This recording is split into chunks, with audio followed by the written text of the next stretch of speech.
What is the most what the fuck thing you've experienced/seen during a flight? It made me remember a quote from bash.org, so I'll share it here. Now, I'm sure many of you have encountered little sheets in supermarkets. Little kids running about and knocking things over, being rude, walking all over their parents. You know the kind. But the worst are the biters. Yes, those little cunts that feel it is okay to bite you whenever they feel like it. Okay, here's the best part. A biter got me today when I was grocery shopping. He broke the faking skin too. This was when the gears started turning, the moment I saw a tiny sprinkle of blood on the little sheet's teeth as he was grinning at me like the little cunt he is. I made my eyes get wide and started screaming sheet, sheet. Now, my good friend, Tom we'll call him, was there too, and he instantly picked up on it. He started shouting fuck. Maybe he didn't get it. Fuck. By now, the kid is scared shitless and starts crying, and instantly, Ms. Mom appears out of nowhere and starts getting pissy at us for yelling at her kid. Here's the kicker. I look her straight in the eye and say, "Ma'am, get your son tested as soon as possible. He just bit me and I'm faking HIV positive." And now there is silence. Not a peep in the entire store. The brat knows he just faked up big time because his mom isn't defending his ass. She just stares at me wide-eyed. I walk away from them, buy my sheet from the wide-eyed cashier, all the while blood is dripping from my calf, making a nice little trail on the floor. And, just as we leave, we start to hear the mother sobbing. Sobbing like the cunt she is. I have never felt any more satisfaction than the moment I heard that sob. Pilot screaming into McDenver, "We are in serious trouble up here. I need, pilot. Forgot to turn off main cabin speakers after warning crew to take seats during monster 40,000 foot hailstorm. We dropped out of the sky when hitting huge air pockets. Bags and people flying everywhere. But the scariest thing was hearing the pilot's panicked voice scream that announcement. We all thought we were doomed. Details as requested. Here are the details and you tell me it's not a freaking air pocket. We are flying from SF to Cincy. In the middle of the flight, the pilot announces to fasten belts because they are expecting a bumpy ride. Apparently there is a very tall weather disturbance that has been reported. Just prior he casually announced that we were at 40,000 feet, expected time, etc. I believe 40,000 was the number, but it may have been a bit less. After the announcement we hear pop, pop, pop, pop, pop, pop, pop, tons of them, and we're all like what the fuck? Really bumpy. Turns out it was giant hail hitting the plane. Really bumpy. Pilot again announces more sternly for all crew to take seats and no one gets up. Really bumpy. Then wham. We freaking fell out of the sky. There is no other way to describe it. It was like you were just sitting in a chair suspended from a rope at the top of a cherry picker and someone cut the rope. Drop, drop, drop, then wham. It's like the plane landed in an enormous vat of cream filling. Sorry, that's what it was like, kind of soft, but still a big jolt, but more on one wing than the other. So the plane landed askance, and all sorts of sheet went flying out of the right bins to the left, nailing people in the heads. Some people not completely, or at all buckled, idiots, flew up and hit the ceiling then back into their seats. Screaming everywhere. Absolute chaos. Then, FML, the pilot screams over the intercom, "Denver, we are in serious trouble up here, I need," and a few other words we could not understand. Freaked everyone out. He forgot to turn off the cabin speakers from the earlier announcement. Rough, then drop again. Same thing but a much harder landing. I mean we dropped for what seemed like minutes, but was probably 10 to 15 seconds. Wham, a much harder landing. Sheet flying everywhere. People crying, praying, and screaming. Nuts. We cruised through that, and it became smooth again. Pilot later announced that he was sorry about the mistaken overhead announcement, etc. He also said that the current altitude was something like 18,000 feet. Whatever the exact numbers were, we had friggin' dropped about 10,000 feet, 2 miles. It was the worst of my 500,000 plus air miles. You never heard so many people clapping upon landing. A guy died next to me once. On a flight from Morley to Dallas, I was half asleep in the second to last row of the plane. While I was listening to music and dozing, I suddenly heard a really loud, hard thud next to me. I look over, and there's a man lying on the ground, completely still. I thought maybe he tripped, but the flight attendant came running, and he was unresponsive. She frantically ran up and down the aisles asking for doctors. Luckily for him, the flight was full of vacationing doctors and nurses, all of them in ridiculous clothes. Two of the doctors who came back were in Hawaiian shirts and golf attire, and the female nurse who came back was wearing a very strappy, revealing blue Hawaiian print dress. The doctors tried to wake the man up, but he was gone. I was surprised to find out just how much medical equipment they have on commercial flights. The docs whipped out a portable defibrillator and shocked the guy, then set up an fourth drip for him.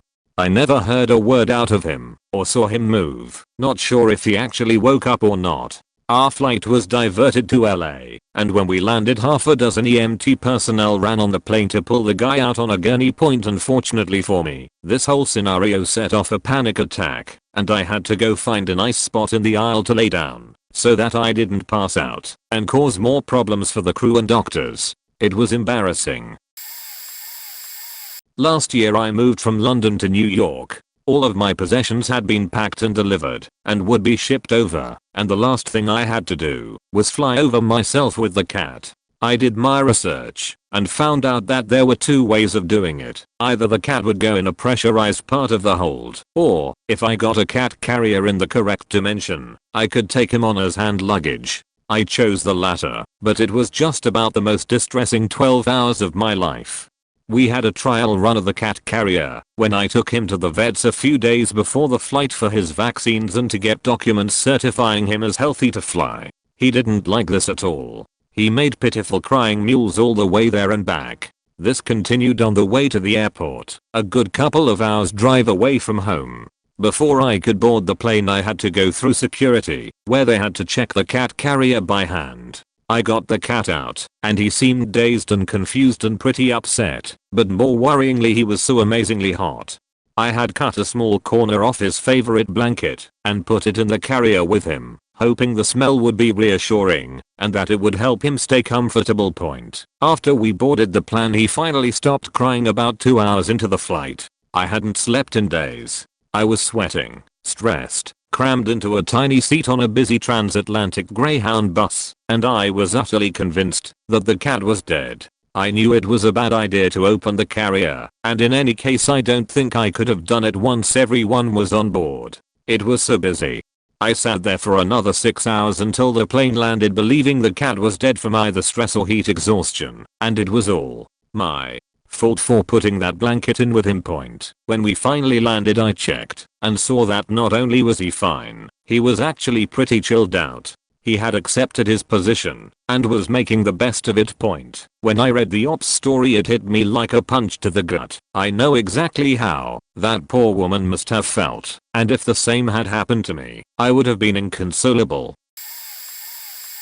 In grade 12, I was on a band trip to New York, and of course we flew there as it's a long ass drive from Vancouver. We were seated alphabetically, and the school band took up a good 10 rows of the plane. This also resulted in me and two of my friends sitting close together. Towards the very end of the flight, they turned to me and say that on the count of 3 we are going to throw our in-flight pillows at another mutual friend some 4 or 5 rows back. Pillows not being so aerodynamic led to only one hitting its intended target, and the other 2 hitting 2 other people. All 3 grabbed their pillows in addition to the ones we just threw, and chucked them back at us. Again, only some made it all the way back to us, with others being hit and caught up in it. Eventually it spiraled so out of control that there was, for a good 5 or 10 minutes, about 9 pillows in the air at all times. The crew eventually made an announcement to ask passengers to please refrain from throwing loose items at each other. The teachers were pissed, but fact that TLDR started a pillow fight on an airplane.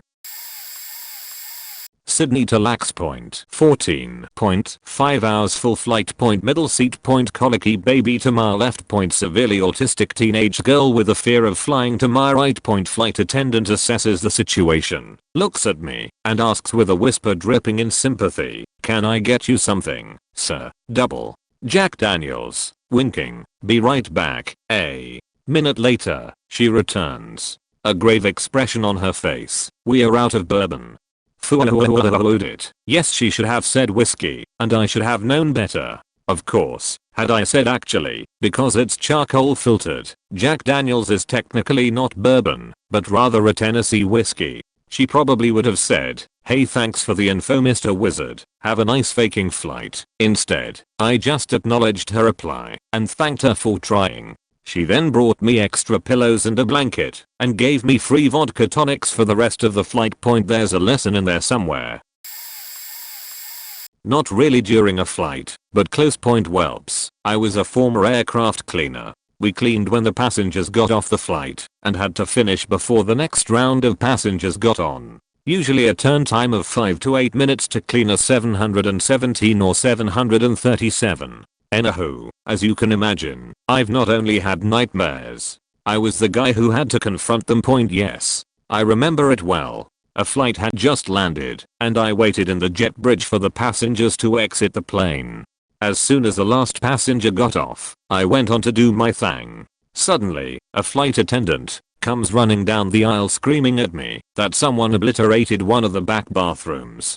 At first I was a bit cautious. After all, the flight attendant's definition of mess varies greatly with what us cleaners would consider a mess. So I went into the bathroom, and my god, someone took a liquidy mashed potatoes and gravy, without the mashed potatoes, dump in the trash can. Now, I'm not sure if you know the size of a trash can opening on a 717, but it's barely enough to fit your hand in it. It also has a push open door. Yay. Checking my watch, I only had 6 minutes to clean the bathroom and the entire cabin, equipped with 2 bags, 2 pairs of disposable gloves and a small bottle of air freshener game. Time. I told the civilians to stand back. The entire crew stared at me, including the front deck and gate agents. I slapped my gloves on, flared my bag out, and gave them the look. Then I stepped inside the small bathroom and shut the door behind me. I wish I could tell you that I fought the good fight and the bathroom let me be. I wish I could tell you that, but aircraft cleaning is no fairy tale world. Needless to say, the task had been completed with half a minute or so to spare, with the passengers getting ready to board. There were no thank yous. I expect none. It is my job after all, and none of the passengers suspected a thing. I got off the flight just as they were coming down the jet bridge, saving them the hassle of a ground delay which would have caused a domino effect. Indeed, these things we do so that others may fly. TLDR, I cleaned planes and had to clean up a liquid pup in a trash can to save the lives of hundreds, if not thousands of people. I'm great. So, first off, I'm not very fond of traveling, but my friend was going, so I really had no choice in the matter anyway. The day starts out with the normal airport panic and running to catch our flight. When we got there, it was a full plane, and we were crammed into the plane like sardines in a can, and holy hell, there must have been something wrong with the AC, because it was hot. Imagine sitting in a leather covered sweet lodge wearing a fur coat. Yeah, it was something like that. My friend strokes my hair and reassures me, and then we take off, suffering silently with the heat ever building. 20 minutes of boiling haze later, my vision is starting to blur, my tongue is hanging out of my mouth, and I'm panting up a storm, feeling dizzy. My friend tries a few things to cool me off, but that just causes a commotion and leads to having the whole plane staring at me. Not the best thing for you. If you are already in distress, then comes the what the fuck part. You probably won't believe this, but I shit you not, maybe it was the heat, maybe too many drinks, but my best and trusted friend flips out and tries to stuff my whole head into the airplane vent overhead. Well, I'm ashamed to say I just lost it. Wouldn't you? I was clawing at everything just trying to get away. I tried climbing into the seat in front, jumping around and begging for help, you name it. 5 minutes into my panic attack, I felt this pain in my chest, and I passed out. The next thing I know, I'm looking down at this chaos from above. My friend is sitting there weeping and sobbing, cradling my head. Crazy, right? To top it off, Summer's Hole a few rows back thinks this is the funniest thing in the world and takes a picture. I wasn't there for it, but this happened to my cousin. He was flying in South America, and about halfway through the flight he realizes he really needs to take a piss. The plane he is in is a tiny prop plane made for tiny people. He is 6'5". He awkwardly climbs over his ace and stumbles/shuffles to the back of the plane. As he is closing the door, the captain comes on the loudspeaker and warns of upcoming turbulence. He thinks, fuck it. I really need to piss. He crams himself into this tiny bathroom, manages to whip it out, and right as he starts to pee they hit a huge bit of turbulence that knocks him off his feet, backwards, through the bathroom door, and flat on his back, in the aisle still peeing straight up in the air. He was completely mortified and managed to get back up, pick up the door and work himself back into the bathroom. He waited for like 20 minutes hoping no one would have seen it / forgotten about it by then, but when he went back out to take his seat he got a standing ovation from every single person on the plane. Ouch. The craziest thing that ever happened to me pales in comparison to a dead cat, but here goes. I was flying from Calgary to Houston, which is about a 4-hour direct flight. We were just about 2 hours into the flight, or coincidentally just about to Denver, when the pilot announced we would have to turn around back to Calgary. So around we went, and landed in about an hour 15. He really cranked it. We touched down, and taxi over to the mechanics. They opened the cargo door, and shut it again. And in 15 more minutes we were fueled up, and in the air, and off to Houston. This time it was about a 3-hour flight, full thrust the whole way. Luckily there was an industry guy behind me, and I overheard him speculating the reason. His idea was that, since the airline had paid mechanics in Calgary, and probably not in Denver, it would be cheaper for them to turn around all the way to Calgary, than pay all the costs associated with landing in Denver. Luckily it was just a little glitch, and not a true problem, but it was anyone's guess. The true issue. I have a friend that is very familiar with the inner workings of the plane, and he said that anytime they open the cargo door and unplug a certain cable during maintenance, some switch has to be flipped to reset that alarm system for that door. He said it's an extremely common mistake for that switch not to be flipped after work has been done, and it results in false alarms, or that cost, likely in the tens of thousands, because one guy forgot to flip a switch.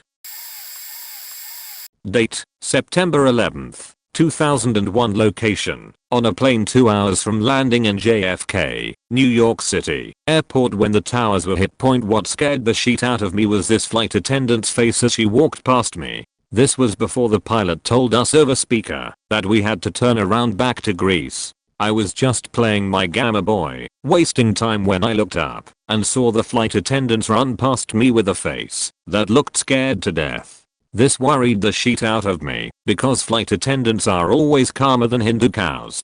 So in my head I'm thinking, fuck, something might be happening, and just imagining the plane was going to drop any second. It freaked me the fuck out. But then the pilot got on speaker and said the towers were hit by kamikazes and we had to turn back. The entire flight back, the only image I had in my head were World War II style planes with Japanese kamikazes flying into the towers, and I was just wondering why the fuck Japan would attack us. I was on a flight home from South Africa after a family vacation. My dad is a diabetic, but he usually keeps his blood sugar levels pretty regulated, so I never worried before. Mid-flight, I wake up from a nap and see him slumped over the side of his seat. He was taken to the back of the plane, where 3 doctors were examining him. They said his heartbeat went up to 220 or something, which I think means he was an inch from death. All I remember is seeing my mom and brother break down. I began having flashes of life without my father, and it overwhelmed me. I felt sick to my stomach, imagining what life would be like when all of a sudden his heart rate stabilized. The doctors on board said it was a miracle, and I felt so much relief. The plane had to stop in Senegal, where my dad was transferred to a hospital. He wanted me to keep going, since the semester was starting soon. That flight home alone was terrible. I felt the other passengers watching me the entire time. He is alright now, but every time I get on a plane I always remember that feeling of leaving the whole world behind. On a flight a few weeks ago, the flight attendant started to make preparations for landing, telling people to put their trays up and whatnot. I noticed the flight attendant loudly speaking to a man in his late 20s or early 30s sitting 2 rows in front of me. "Sir, you need to put your seat back up. Sir, sir." The guy starts spitting blood and convulsing. It sounded like he was choking on the blood with each gasp of air. Flight attendant starts screaming for help, and they make an announcement over the PA for a doctor. 4 passengers and all flight attendants leap into action. Turns out the lady in the row between me and the sick man is a nurse. Together they get him laid out on the row with his head in the aisle. He's not responding to their questions and he's fading in and out of consciousness. We made an emergency landing, 20 minutes ahead of schedule. As we are taxiing he regains consciousness and tells the flight attendant holding his head that he's sorry for the trouble. We land, paramedics meet the plane and carry him off. He seemed to be stable, but I hope everything worked out for the guy. TLDR, guy sitting 2 rows ahead of me probably had a seizure and started choking on his blood. Flight attendants and a nurse in the seat behind him saved his life. Emergency landing and everyone made their connecting flights. I'm on an evening flight from Phoenix to Oakland, flying Southwest, like everyone should, so we get to pick our seats. I always go for a window, so I'm walking up the aisle of the fairly empty plane, and there's one available window. The whole row is empty. Actually, as I walk up to sit, there is a huge, gangster tough guy looking black dude sitting directly behind my seat. He's bald, probably 250 pounds, with several tattoos on his head. There is a tiny Latina girl sitting next to him / entwined with him, who is clearly his girlfriend. So I head to the row, and he's mugging me something serious, giving me the stink eye sneer, really putting on the full tough guy display point. So we take off, and as soon as we're actually in the air, some pretty crazy turbulence starts. I love turbulence. I've never felt afraid while flying. It's like a roller coaster to me. So I'm having a sweet time, and the pilots announce that shitty weather means we'll probably have continuous turbulence for a good portion of the flight. I put on some Daft Punk and grin. This is gonna be a sweet ride. 15 minutes of bobbing around later, I hear some strange noises behind me. Turn around to find the huge black dude throwing his guts up, his whole body convulsing with the force of his puke, while the tiny Latina girlfriend holds the airsick bag for him. I had a seriously difficult time not bursting into laughter. I continue to enjoy the next half hour of turbulence, while he continues to attempt to eject his entire digestive system. When we get off the plane, if it is possible for a black man to look green, he did. His tiny girlfriend supported him as he gobbled down the aisle off the plane. Awesome. It wasn't really a what the fuck moment for me, but for the guy next to me flying home from Amsterdam. I was pregnant and had the window seat, and the only open seat on the plane was next to me. Well, some drunk asshole was in front of me and a young Dutch guy next to him. The drunk had already fought with the flight attendants to serve him more drinks when he was clearly drunk, but to be more of an asshole continuously got up and down out of his seat to get into the overhead compartments, trampling the Dutch guy each time. Then he drenched the guy in beer and soaked his seat too. I offered to let the guy sit next to me, warning him I was pregnant. Poor thing. I spent the next 8 hours crying at random and throwing up into bath bags. He had to keep getting up and stealing other people's bags too. He was sweet and sympathetic, but when it finally seemed to stop, the flight attendant didn't come to get the full bag right away, and I dropped it on the floor. It exploded all over both of us and our stuff. Needless to say, I was sorry and felt bad, but we spent the last 2 hours in a transfer flight covered in bath. It was his first trip to the States. Welcome to America. Okay, this is definitely the most what the fuck experience I have had on a flight. So, I was flying Delta. I was probably 16 or 17 at the time, flying with my family back home from Rhode Island after visiting my brother at school. It was a short connection, so the seats were unassigned. Being one of the first on the flight, I took the middle seat of the very first row on the right, in between a lawyer and a pregnant lady. After about 15 to 20 minutes of waiting on the tarmac, I decided I would continue watching Pineapple Express on my portable DVD player before the flight took off.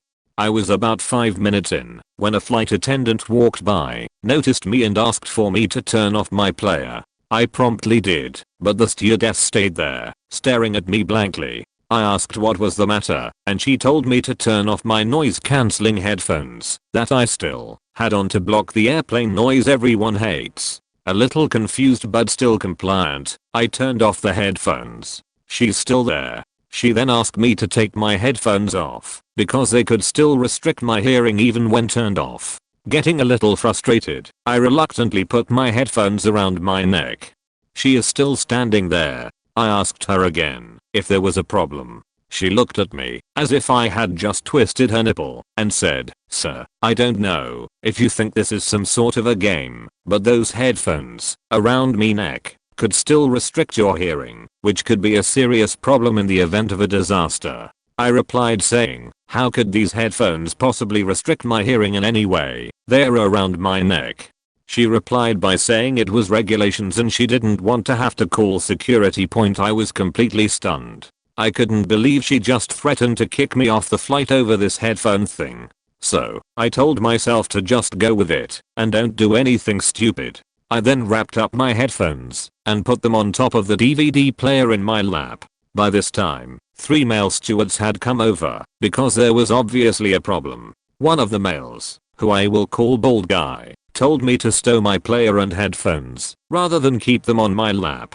I seriously couldn't believe it. I asked how my player and headphones could possibly be a problem on my lap during liftoff. He repeated the other stewardess's words by saying it was regulations. So, once again I reluctantly put my DVD player and headphones on the ground in front of me. They were all still there. I asked if there was still a problem. By now, the entire plane was just watching the stewards harass me. They began to tell me that my player and headphones on the ground in front of me against the wall could obstruct the path of the pregnant lady if there were to be a disaster.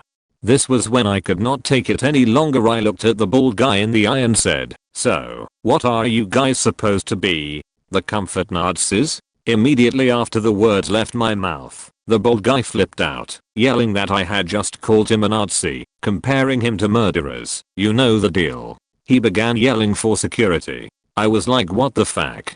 I'm about to get kicked off this faking flight and hold up my entire family, embarrass myself. Amazingly, the entire flight began to boo the stewards, openly mocking them, telling them to stop harassing a kid. The lawyer to my right began to actually represent me right then and there, telling them they had no right to do what they were doing, saying that there was nothing politically incorrect with what I said and that it was just taken out of context. By this time, security had arrived. The plane was still booing and telling them to stop wasting their time. The original stewardess surprisingly came to my aid, telling security that it was just a misunderstanding and the bald guy was just overreacting. Security was called off, and the bald guy was told to work in the back of the flight. To this day, I can't believe how ridiculous the situation was. TLDR, I reluctantly put away my electronics on a flight, leading to calling the flight attendant a comfort Nazi, and almost got kicked off the flight. This was 11 years ago, so I don't really remember where I was traveling to, but it was in the US. I was sitting at the gate waiting to get on a flight and saw this couple walk up to the gate agent. Old guy, bald, maybe late 50s, and a woman in her late 20s, at best, who looked like she was maybe Peruvian. They were holding on to each other the whole time, so I assumed they were an item. Didn't think anything of it other than that she was too young for him. I find my seat on the plane and notice both of them are in the seats in front of me. Flight takes off without a hitch, but about 45 minutes into the flight we hit some turbulence. Then we hit some more. Then the captain gets on the overhead and tells everyone to sit down and buckle up because they apparently asked the tower to move out of their flight course, but were denied. The turbulence gets increasingly rough. I had to hold on to the armrests a couple of times. Did you ever ride in the back of a bus when you were a kid and the driver gunned it over a hill and you flew up? That's what it was like. There was a clearance under my butt a couple several times. Then it gets really rough. The plane dropped several times intermittently, and it felt like we were on a roller coaster. I was getting the same sensation in my stomach anyway. I'm in the aisle seat, about halfway back in the cabin. The guy in the window seat in my row looks at me and says, "Look at the wing." I look out his window and the wing looks like it is waving at us. That is how much the plane was dropping in the turbulence. My father was an instructor pilot in the Air Force when I was a kid, and he has been a commercial airline pilot for the past 22 years. As a child, I remember seeing a wing do the same thing on a flight he and I were on. He noticed that I was a little unnerved by the situation, so he leaned over and explained that if the wing didn't move up and down like that with some room to give, that it would snap right off. It calmed me, and the rest of the flight was uneventful. So I look at the guy in the window seat next to me and tell him the same thing. Boom. We hit a huge pocket of turbulence and half the cabin screams, and we land at the bottom of the pocket really hard, the hardest of the flight, and 2 of the overhead compartments come flying open. Coats falling out, people yelling. One of the compartments is in the row behind me, on the opposite side, so at like 8 o'clock, all I could envision at that point was luggage flying everywhere and hitting people in the face. Right as I start to unbuckle my belt to close it, the guy sitting under it gets up and closes it. I was just hoping that we didn't hit any turbulence while he was up, or he would have gone flying into the ceiling. I turn my head back to the front of the plane and focus in the foreground and see that the older gentleman in front of me is drenched in sweat. Beads are just rolling down.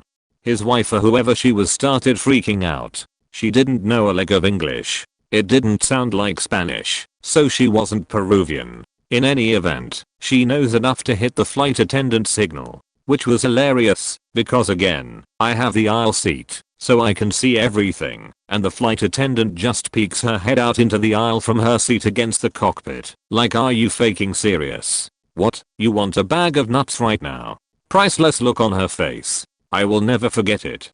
She ducks her head back in and gets on the overhead and reminds everyone that the seatbelt sign is on and that everyone needs to stay seated. I look back at the woman in front of me and she is terrified, looking at her husband. Then I see his head just roll to the side. I immediately hit my call button and about 3 other passengers hit theirs as well. The flight attendant makes her way up the aisle with Harris playing bumper cars with everyone's seats. I felt bad that she had to get up during the turbulence, but this guy was obviously in trouble. She comes up to the woman and asks what's wrong, but she can't break through the language barrier to tell the flight attendant what is wrong. She just starts crying. The guy is out cold at this point. The turbulence must have given him a heart attack or a stroke, or he just passed out. All of this happening right in front of me. Now, flight attendants are trained in CPR and some minor first aid, but this looked really serious. The flight attendant, let's call her Sally, gets on the overhead and asks if there were any doctors or nurses on the plane, and within about a 10-seat radius, 5 people raise their hands. I was shocked that many people with medical training were on a flight. It was a lifesaver though. A female nurse comes over and starts taking his pulse and undoing his shirt to give him some air. She is doing all of this while we are hitting turbulence, mind you. So another flight attendant comes over and kind of grounds her by holding on to her hips while the nurse attends to the man. Pretty cool idea. A third flight attendant comes over with the crashed cart and first aid kit. They sat the defibrillator on my lap. Sally and the nurse concluded that he wasn't breathing, so they shot him up with something. I don't know what it was. But that nurse, she faking stuck him with a needle, like a boss, on a flight with the worst turbulence I have ever experienced. It was pretty impressive. Then they pull out the defibrillator and rub the paddles together and say clear badass. These flight attendants and nurses were awesome. I was half hoping the whole scene was going to turn into a sucker punch scene and a B Cornish was going to drop down with an M4 and wink at me. But that didn't happen. So they stabilize him and he moans a little bit, and that was a great sign. Everyone in the surrounding area started clapping. Everyone goes back to their seats, but Sally stays with him the whole flight back. We were already too close to our destination to make an emergency landing somewhere else, so the captain said we were just going to land as normally scheduled. We land and we get the faking VIP treatment. I have never taxied so fast in my life. I don't even think the pilot ever throttled down from the landing just right up to the gate. Probably took 30 seconds from touchdown. An ambulance was waiting. The plane stops and some peckerwood stands up in first class to get his bags to get off the plane. Sally was like, "Sir, sit down." Reminds me of Pacino in Heat, where he tells Ralph to sit down. Couldn't believe this guy thought he was more important than getting this old man off the plane. That was it. Pretty crazy. I shook both the pilot's hands and thanked Sally on my way out. I think it was a Delta or Northwest flight. Pretty impressive all the way around. High school. I'm flying with my dad from Lexington, Kentucky out to San Francisco via Atlanta. We get into Atlanta smoothly and board the 3-hour flight to California. I'm sitting there scoping out people coming down the aisle, and by people I mean females, seeing who is going to be sitting around us for the flight. This lady gets on with a baby in one arm, dragging a 3 to 4 year old along with the other. Oh god. Oh yes. She sits behind my pops and I. The little kid behind me proceeds to constantly kick my chair and complain the entire 3 hours, completely ignoring his mother's commands to stop. The infant, who is in the lady's lap for the flight, decides to play the drums on the tray table the entire flight. We got off what was the second most annoying flight of my life. But that's not the story point. A week later we board the plane to fly back to Kentucky. I'm sitting there scoping out people coming down the aisle, and by people I mean females, seeing who is going to be sitting around us for the flight. Fuck.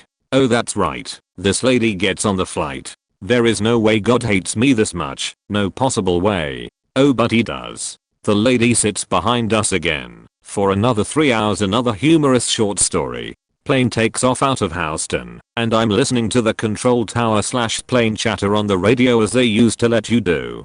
The conversation pretty much went like this. Don't remember the official pilot lingo. Control. Flight 123 ascend to 30,000 feet bearing 183 degrees. My flight 123 cockpit. Roger that. Point. About 5 minutes later. Control. Flight 123. Where are you going? Cockpit. Climbing to 30,000 feet at 138 degrees. Control. You're supposed to be at 183 degrees, not 138. Cockpit. Oh sorry about that. I'm a little dyslexic sometimes. Plane proceeds to bank sideways to correct heading. No one sitting around me understood why I was cracking up. I used to travel internationally a lot when I was younger and worked for a telecom company designing new infrastructure. On one of the trips as we were heading to China, I looked out the window. We were above Alaska and the Bering Strait somewhere, and the horizon had a huge slice of black, like some weird wedge-shaped cloud that encompassed half the horizon. It was a bright day on the ground or sea below us. The ice was very bright and white, but there was this giant dark wedge encompassing and seeming to take over the earth as you looked out to the horizon. I had the guys next to me look out and take a look. They were confused at first too. I was really confused for a few minutes. Then I realized what I was looking at in profile and what that engulfing black wedge really was. It was night. We were flying in such a manner that we were surfing the edge of daytime and nighttime at 35,000 plus feet. And at that moment, if you looked out over the horizon you saw daytime fading into night. I only saw that once. It was being in the right place at the right time. I have a picture somewhere I may be able to dig up. Aside from bad in-flight movies, that would be my most what the fuck experience. Completely true story from my father, a pilot. He was flying somewhere down south. I couldn't tell you where right now. He was flying with a bunch of his buddies and this was years ago.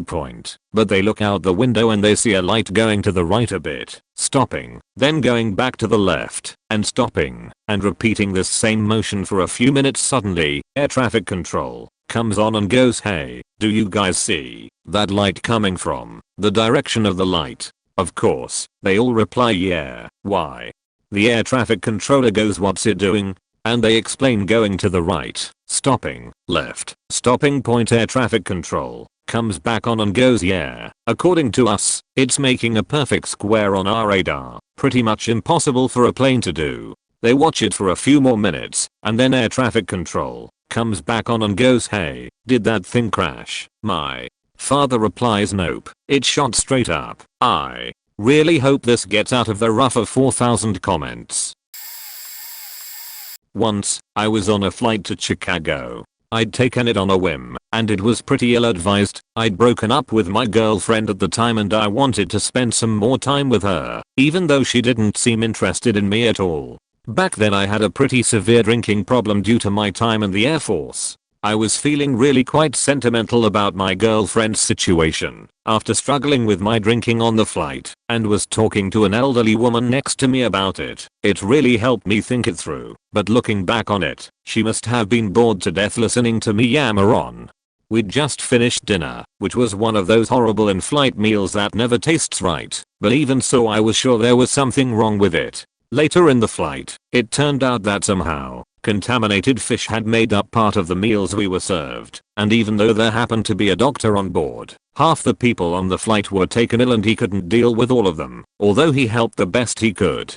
Unfortunately, both the pilot and co-pilot had eaten the same meal, and due to my time as a pilot in the war I had to take over despite struggling with the autopilot, a model I hadn't come across before, and the confusing radio instructions for a commercial jet. I was able to land safely with the help of the team on the ground, despite near constant interruptions from the doctor I mentioned. He only added to the stress factor by making it clear how important it was that I was able to land the plane with the lives of everyone on the plane in my hands. Thankfully, when I landed the plane, everyone was able to be treated, and my girlfriend was so impressed that we ended up together again. This didn't last very long, unfortunately. We went into space together a few years later, but that's not important right now. Baby, please don't go. I boarded a plane going from San Francisco to Philadelphia, and remember seeing a pregnant woman take her seat only a few aisles behind mine. I got settled, and before the plane took off, the woman was breathing very heavily and looked extremely nervous. She was traveling alone, which made me a bit concerned, but people get nervous all the time before plane rides. I shrugged it off, and not long after I finished my cup of tea, I fell into a deep sleep. About 3 hours into the 5.5-hour flight, I got woken up by a strong urge to urinate, likely from the diuretic properties of the tea I had consumed only hours prior. I quietly made my way to the lavatory at the very rear of the plane, carefully dodging rogue appendages and nearly tripping over someone's runaway foot, like I was in some gladiator's gauntlet, faking. Sprawlers. I remember thinking to myself, finally making it to salvation. I quickly slide open the lavatory door in anticipation. All I remember after this was being overcome by the sensation of sheer horror. The few things I can recall, blood was everywhere. By everywhere, I mean the floor, the toilet seat, the sink, the mirror, everywhere. It looked like someone had carried out an exorcism. The stench was just god awful. Imagine throwing poo, bus, and blood into a blender, blending it, and splattering it all over your room. That's what it smelled like. The dead baby, no big deal, all good. Wait, what? A faking dead baby? I immediately notified the stewardesses, who were just as mortified as I was upon seeing the grisly scene. After further inspection, it became clear that the lady I mentioned previously had a silent miscarriage in the lavatory and somehow managed to hide it from everyone on the plane. Irresponsible, but impressive. After the pilots were notified, they made an emergency landing in Cleveland. Oh, where men in biohazard bunny suits stormed the plane and disposed of the dead baby. The lady was escorted off the plane and whisked to the nearest hospital. Of all the people on that flight, why me? Fact. To this day, all dead baby jokes play out in my head, as if they took place on an airplane. TLDR, woman had miscarriage on my flight, causing us to emergency land in a plane to get decontaminated by men in intel bunny suits. So I recently flew across the country to surprise some friends. That was fun, a great weekend. The magnitude of awesomeness experienced with those folks was matched only by the degree of awful experience on the flight home with a different group of ladies. I drew first blood in this whole affair, and for that I'm deeply remorseful. I was late boarding the plane and noticed that they were checking bags at the door of the plane to save overhead storage space. I had my laptop and duffel bags, and I didn't want to check either because I had to catch a connecting flight with a super short layover. So as I approached the stewardess, I positioned the duffel bag on the side opposite her and slightly behind me so she wouldn't see it as I passed. This worked perfectly initially, but after I got a few feet past her, she spotted it. She said, "Excuse me sir, but I'm going to have to ask you to check that, and you can pick it up when we land." But again, super short layover, so I just kept my head down and kept walking. By this time there were a few people between her and I, so she just huffed and turned back to continue fleecing everyone else as they boarded the plane. My bad. If I could take it back now, I would point. The next set of interactions was when the 4-year-old twins from The Shining sat down behind me and immediately commenced random staccato shiatsu with what I presume were authentic Dutch wooden clogs. Nothing too out of the ordinary there, just run-of-the-mill annoying. I was resigned to a few hours of this treatment as my lot in life when in walked Amber. She looked like she had just come from a Drudge Report crackhead fashion shoot, a stained Jane jacket over her rumpled tracksuit, greasy hair askew, tripping over her red high heels. Gotta love the pairing of high heels and a tracksuit. I watched her loudly slur "It's my first time flying" at anyone foolish enough to make eye contact with her on her way down the aisle. I kept tabs on her out of the corner of my eye, silently praying for her to glide by like the angel of death at Passover. No such luck. She fell into the seat next to me, smelling like Nick Nolte.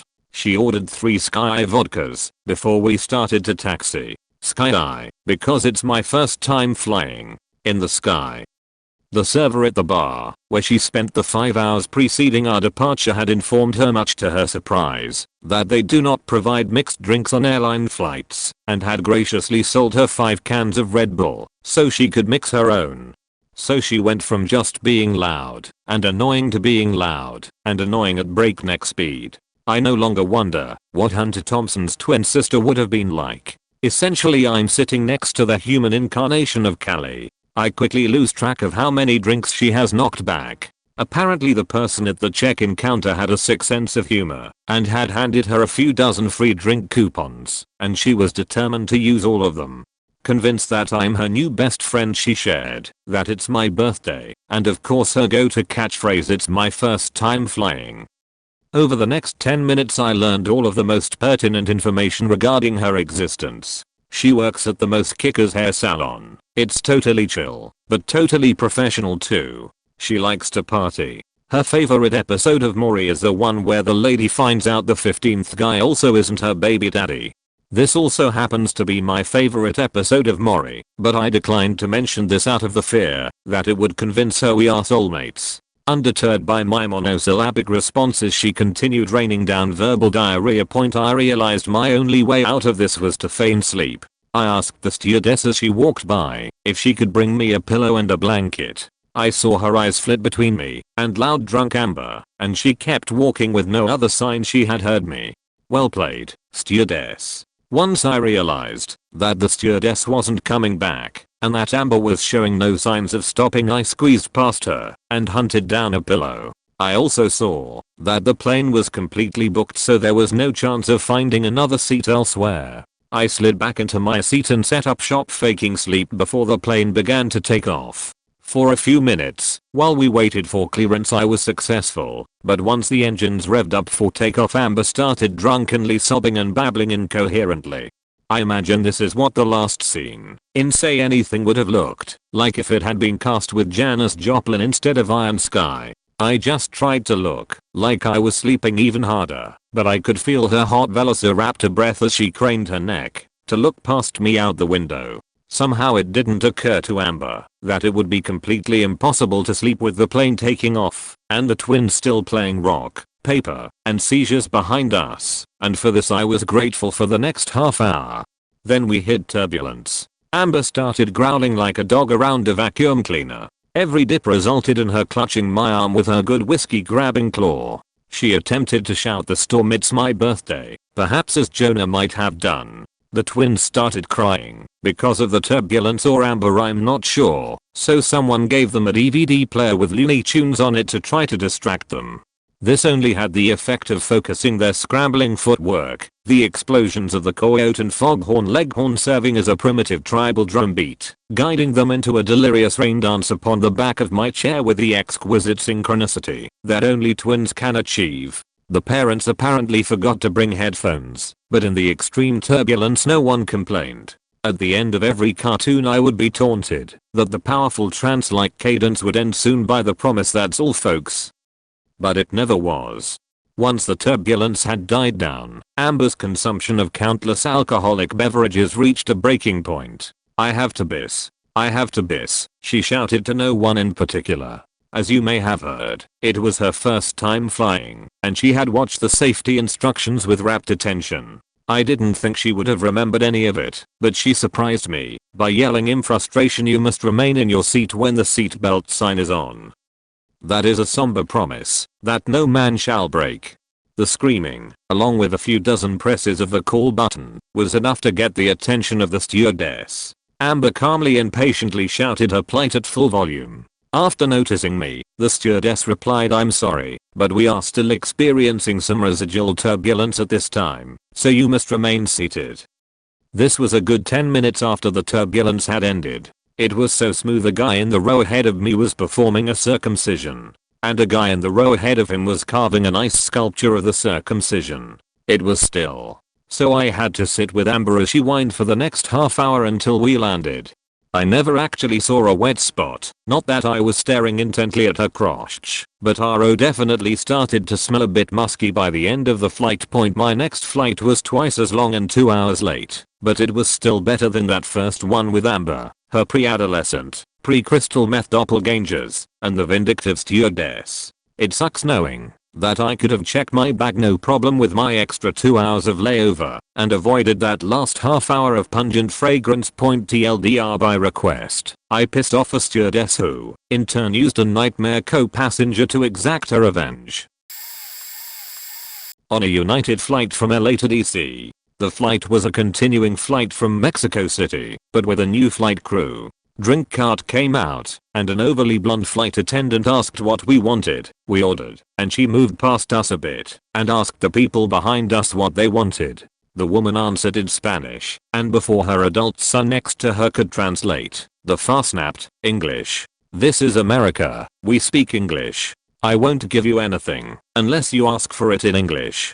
Everyone went thun, except my husband, who pulled his headphones off and said loudly to me, "What the fuck, did she just tell that woman to speak in English because it's America? That's faking ridiculous.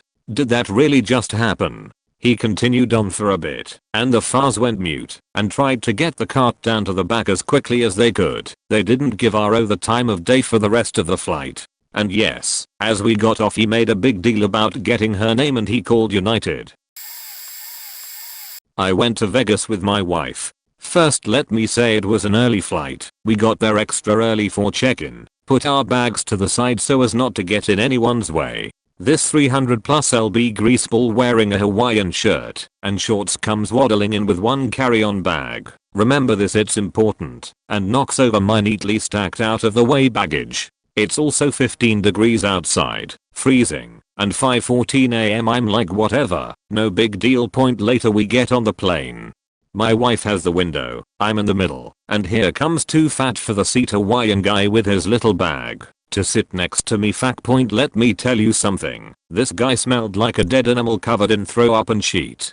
I literally dry heaved when he sat down next to me. The guy had a carry-on bag that he was clutching like it contained something of utmost importance, obviously not deodorant, and he was sweating through his thin red flowered shirt while everyone else was bundled in heavy winter jackets.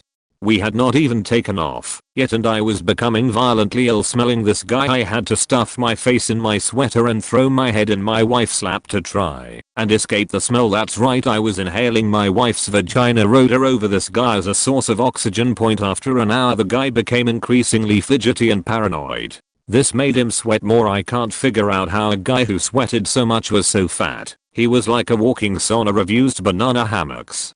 Finally the guy got up to use the bathroom, and as soon as he closed the bathroom door people began ripping cologne and perfume ads out of magazines and rubbing them on his sweat-soaked chair. I shit you not, people were offering their apologies to me for having to sit next to him, and then the stewardess comes over and says, "I'm sorry, the flight is booked, there's nowhere else to put him," and I'm staring at her like, what? I never even said anything to anyone about it. That's when I realized this guy was such a faking disgusting mess. People were actually rallying around me to try and help me. It was the weirdest moment of my life. For the next 5 hours he made about 20 more trips to the bathroom and each time different rows would come over to rub his seat down with cologne. And you know what was in the bag? Born piles of born. He took a new magazine to the bathroom with him each time. I have not been on a plane since. TLDR. The world's most disgusting fact sat next to me on a 6-hour plane trip and people rubbed cologne and perfume ads on his seat. When he went to the bathroom his smell was so bad he masturbated to a bag of born he brought with him. The entire airplane wanted to help me. I once took one of those sheety little prop planes from St. Louis to New York. I don't remember what airline it was, I just wasn't pleased. Point, it's winter time. We hit a storm we can't go around, so we decide to go through it. Plane was, thankfully, not full as it was shortly after 9/11 and nobody wanted to fly. Point. So we entered the clouds. Sheet gets dark fast. Plane starts to shudder from turbulent winds. I'm having a faking ball because I have no fear of flying despite the fact everyone else is terrified shitless. And then we hit the real storm. The plane drops, not sure how much, since we are directly in the clouds and the pilots are pretty clearly trying to find an empty spot. I guess our plane couldn't go above the clouds, not powerful enough or something. So we drop again. Point and again. Point, and every faking overhead bin pops open. People start screaming. The stewardesses won't leave their seats. Luggage is doing the Humpty in the aisle. And this little kid who is about 8 or 9 is doing the wave every time the plane dips. I do the wave with him. Point, plane survives trip. I give him a high five on the way out. Me and my friend being the only Americans on a Ryanair flight otherwise filled with Italians from Paris to Rome. Point, holy faking sheet. I knew Italians had a lot of let's say culture, but this was pure insanity. Point, so getting on the plane everyone is pushing and shoving. There is no semblance of a line, but more of writhing blob pushing and shoving to get on the plane. So we are on the plane and everyone is pretty loud. Up to this point nothing weird. So we start to take off and everyone around me is holding on to dear life, praying, hugging the seat in front of them. Still loud as hell though. So, we get up in the air, and as soon as the fasten seatbelt sign turns off, the plane turns into what I can only describe as a flying Mexican flea market. I mean, everyone is up, and walking around, and talking and yelling. Towards the end of the flight we had some turbulence. Everyone sat down, and started screaming, and the girls started crying. Then when we go to land, the same theatrics as we had taken off, except when we land everyone starts clapping and cheering. To top it all off, when I got off the plane no one was at customs or security. I mean no one. So we walked right through. Point, TLDR. Italians are insane. Never fly with them. We were on our way back from a vacation in Hawaii, on a red eye, somewhere over Cali. The airline screwed up our seats and my dad, and I ended up in first class, while my mom and C's were in coach. The co-pilots had come out a few times to chat with us, and this was long before 9/11, so I had gotten to see the cockpit. Everyone else on the plane was asleep, except the crew. I was glued to the window, watching the massive cityscapes pass by below me. Then shit gets interesting. Out of nowhere, the sky starts to light up. I elbow my dad, as I'm already panicking. He looks out the window, and is now worried. We both watch as it gets brighter and brighter. It's bright as day now, and we can't see fuck all. Then, it shows itself. A meteor was passing the plane, ever so slowly. It was close, less than a mile off. I'm horrible with distances, as I have binocular vision, as I could see detailed fractures on the meteor, and bits break off, and evaporate in the atmosphere. I inhale to scream, thinking we are going to die, and my dad clamps his hand over my mouth until the thing passes completely, and the sky goes dark again. I had calmed down at that point. Then the pilots came out of the cockpit and asked us if we saw it, both trying to keep quiet but unable to contain their excitement. Best flight ever TLDR. Watched a meteor enter the atmosphere and narrowly miss our red-eye flight. On a red day from SLC, a young mother sits in the aisle seat with her infant in the row I'm in. She's chunky and hippie-ish and pleasant enough. The seat between us was then filled by another mother, this one easily in her 80s, who was traveling with a dozen of her children/grandchildren/great-grandchildren, Mormons. Of course everyone within sight of an infant immediately feels anxiety at the prospect of an overnighter with a child, who is sure to wail non-stop. So we take off, and the young mother proceeds to envelope her baby, holding the child close in against her ample bosom, and curling over her/him, and cooing and talking softly. This goes on for at least 4 hours, and the baby barely makes a peep. Maybe once it starts to get upset and the mother redoubles her efforts and the baby settles down again. At the end of the flight, the mother receives accolades for her baby handling skills from nearly every passenger around her. TLDR, I took a 4-hour day with an infant in my row, and said infant never cried or otherwise disturbed another passenger for the flight's duration. I served in the Norwegian Air Force for my conscription, and as a result I had quite a few what the fuck moments, or as we call them, pucker moments, the little amount of time after a scare that causes your anus to clench into a black hole. My favorite one was when a helicopter took me along for a joyride on a combat exercise. I was really new in the armed forces, still wet behind my ears. I got into the helicopter early and got to meet the pilots. Really nice guys, ages and ages of experience sitting behind the stick, so I felt safe. Then I met the crew that we were delivering into combat. These were 6 big as mountains, burlesmen, all in ski masks. None of them even recognized me as being in existence. The flight was pretty long, almost 20 minutes, and not a word was said by any of them. Finally we stop moving and hover above about 6 meters or 18 feet above the mountain. The pilot gave the all clear, the doors were opened, and after a little moment's hesitation all 6 of them jumped out 6 goddamn meters above the ground. The pilot just smiled at me and said, "These guys are pussies." The guys before them jumped at 9. I seriously thought for a while it was some sort of ritualistic military suicide. After a while I summoned enough courage to look out the door. All 6 of them were fine, standing in the snow and signaling for us to fuck off. I closed the door and we RTB. About a week later they reappeared in camp. Dirty, mangy, smelling of pure death. Rumor had it later on that they camped out most of the week in a sewer pipe. TLDR. 6 hardcore Norwegian airmen jumped out of the helicopter mid-flight.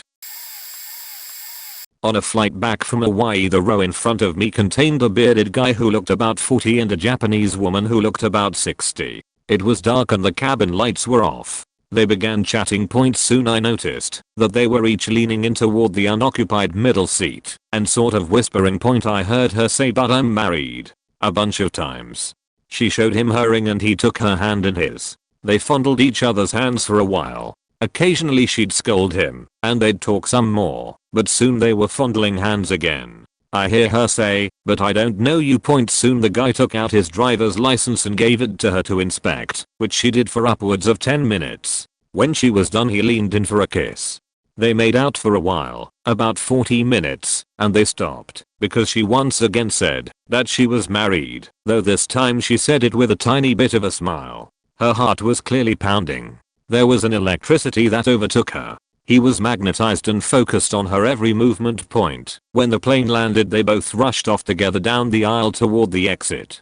The guy was on my next flight, and I noticed that when he boarded the plane he had a red rose with him. The woman was nowhere to be seen. This isn't really my story. It's a coworker story about her friend, but it's so what the fuck that I have to post it. I can't vouch for the accuracy of certain facts, as this is all third hand. However, the essentials are there. This did actually happen. Back in the late 1990s, this woman gets on a plane. It's been significantly delayed, so the flight crew is irritated and trying to get people to board as fast as possible. Said woman's seat is up front, so she gets to see the procession of tired, annoyed people walking down the aisle, stowing away their luggage. One of the passengers is holding a suitcase out in front of him, away from his body. He's sweating profusely and looking straight ahead, unblinking. He walks to his seat, loads his luggage into the overhead compartment and sits down for a couple of minutes, waiting for everybody to be seated. Once all the overheads are closed and everyone's in their seats, he gets back up and leaves. Of course the flight attendants notice, but for some reason they don't do anything. Nobody else seems to notice or care, except for the woman and a guy in the back who immediately stands up and confronts the flight attendants. That man just left without his luggage. The flight attendant says she doesn't remember him bringing on any luggage, and that he probably just decided at the last moment not to fly because he was scared. Happens all the time, she says. Listen to me, I'm a retired security manager for this airport, and I know this shit does not happen. You need to get everybody off the plane and bring in somebody to do a search. Now, at this point people were beyond irritated and were telling the guy to sit down. Why can't we just go already? The woman speaks to the flight attendant. He was carrying a suitcase about this big. He put it in the bin back there. After a couple of minutes the flight attendants relent and asked everybody to leave the plane, after which security officials did a scan. It was a faking bomb. This was pre-2001. I was on a flight about 3 years ago with my wife, and there was a man and a woman across the aisle from us. The man was telling the woman some funny stories and they were both laughing. A female flight attendant approached them and told the woman that her laughing was too loud and that she needed to keep it down. The lady seemed surprised but nodded in agreement. After a few minutes, the man went back into his story and the lady started laughing again. Nothing obnoxious, just two people having a good time. Again, the flight attendant approached them and said her laughing was out of control and that she needed to control herself. At this point, the lady asked for the flight attendant's name, as no one else seemed to have a problem. The flight attendant shouted over 3 rows to the attendants with the drink cart, "That's it. This lady is cut off. No more drinks for her." Everyone was stunned, as we hadn't even had drink service, and the lady protested that she hadn't had any alcohol at all. It was 1 p.m. Again, the flight attendant cut her off and said, "If you want to make a deal out of this, I will have air marshals waiting for you on the ground and you will go straight to jail. Now sit quietly or else." We all sat there stunned, and the attendant stormed off. Everyone around the poor lady, my wife and I included, started telling her that the attendant was way out of line. A lady in front of her even wrote out a description of the situation that we all passed around and signed, stating that the attendant was in the wrong. About 20 minutes later a cowed-looking male flight attendant came and informed the couple that massholes would escort them from the plane and they were going to be questioned on the ground. He listened patiently to her side of the story and even read the description we had all signed. He seemed genuinely sorry, but as we got off the plane, the beachy flight attendant was waiting in the tunnel with 2 marshals who escorted the couple to the side and began questioning them. My wife and I hung out a bit to see if we could give a statement, but the people were released. After about 3 minutes of questioning, TLDR saw a beachy stewardess get 2 people detained and questioned by TSAP because she didn't like a lady's laugh. On a flight from Belfast to Birmingham, a lady boarded after I was seated and asked if I would hold her baby whilst she got settled in. I said okay. A few minutes passed and the mother didn't return. I call for a flight attendant who brings one of those orange belts and tells me to strap the baby onto me as they would be taking off soon. I protest quite loudly, "This is not my baby. It belongs to some woman back there." The F/A insists I strap it in after claiming that I was the dad and was trying to plan the baby off onto my wife. I spent the flight attached to a strange baby and with a sore neck as I kept looking round for the mother. Upon landing I see the lady chatting with the F/S and it becomes clear that she works for the airline. She had placed an airline ID badge around her neck, so that's how I knew. She takes the baby from me and sarcastically thanks me for offering to look after him. Not knowing what else to say, I lied and told her that I was the worst person to pull that stunt on, as I was a social worker and that she would be getting a home visit pretty soon. Her face went a bit white at that point. I did actually call Birmingham Social Services to report the incident, but I never heard back from them. During one flight, I was just napping a little bit until lunch was brought around. I open my eyes and I see something walk really fast across my lap into the folder holder of my seat, or technically, on the back of the seat in front of me. It was shiny and red brownish. Yep, a cockroach. My first reaction is to scream. I'm sick of these moth-faking cockroaches on this moth-faking plane, but I was wise enough to realize that had caused quite some panic in the cabin. Instead, I throw wide-eyed glances at the steward until he realizes something is up. When he hears the story, he's unsure of what to do, so he goes to ask the other flight attendants for advice. A couple of minutes later he comes back while I keep my eye on the folder holder, and he says, "Well, since we don't want to cause panic, I suggest giving you your food, and we'll take care of the cockroach after we've taken everyone's dinner away." I'm pretty convinced that cockroaches are pretty snug there, so I agree. He then proceeds to give everyone their drinks, and when he reaches my seat, I all of a sudden see that darn cockroach get out of the folder holder, so I say, "There it is." And then we both watched with horror to see the cockroach disappear between the pillow and the seat of the woman in front of us. So now we have a woman who has a cockroach behind her back. The steward freaks a little and decides to go talk to the pilots. He then comes back to me. Yeah. She doesn't know, and we don't want any unnecessary panic on the plane. We are just going to keep our mouths shut until someone else notices, and if no one does, we'll clean the plane thoroughly when we land. We can give you another seat, though. I like my seat, so I just decided to keep an empty cup ready in case I happen to see the cockroach. We joke a bit about a finder's reward, or hush money, and I calmed down a little, although I wasn't really freaked out by everything. It was just, odd, or something.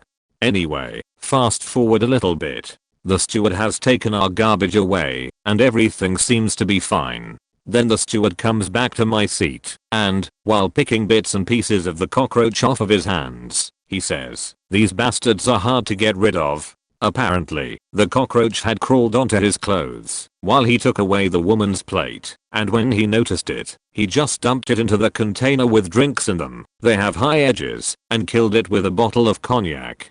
I have to say, I was pretty happy to be rid of it. Plus, at the end, I did get my hush money, or, well, hush alcohol, one of those cute little houses they give to business class passengers on KLM flights. Yep. Pretty entertaining flight. TLDR, there was a cockroach on the plane. I was the only one who saw it. The steward killed it with a bottle of cognac.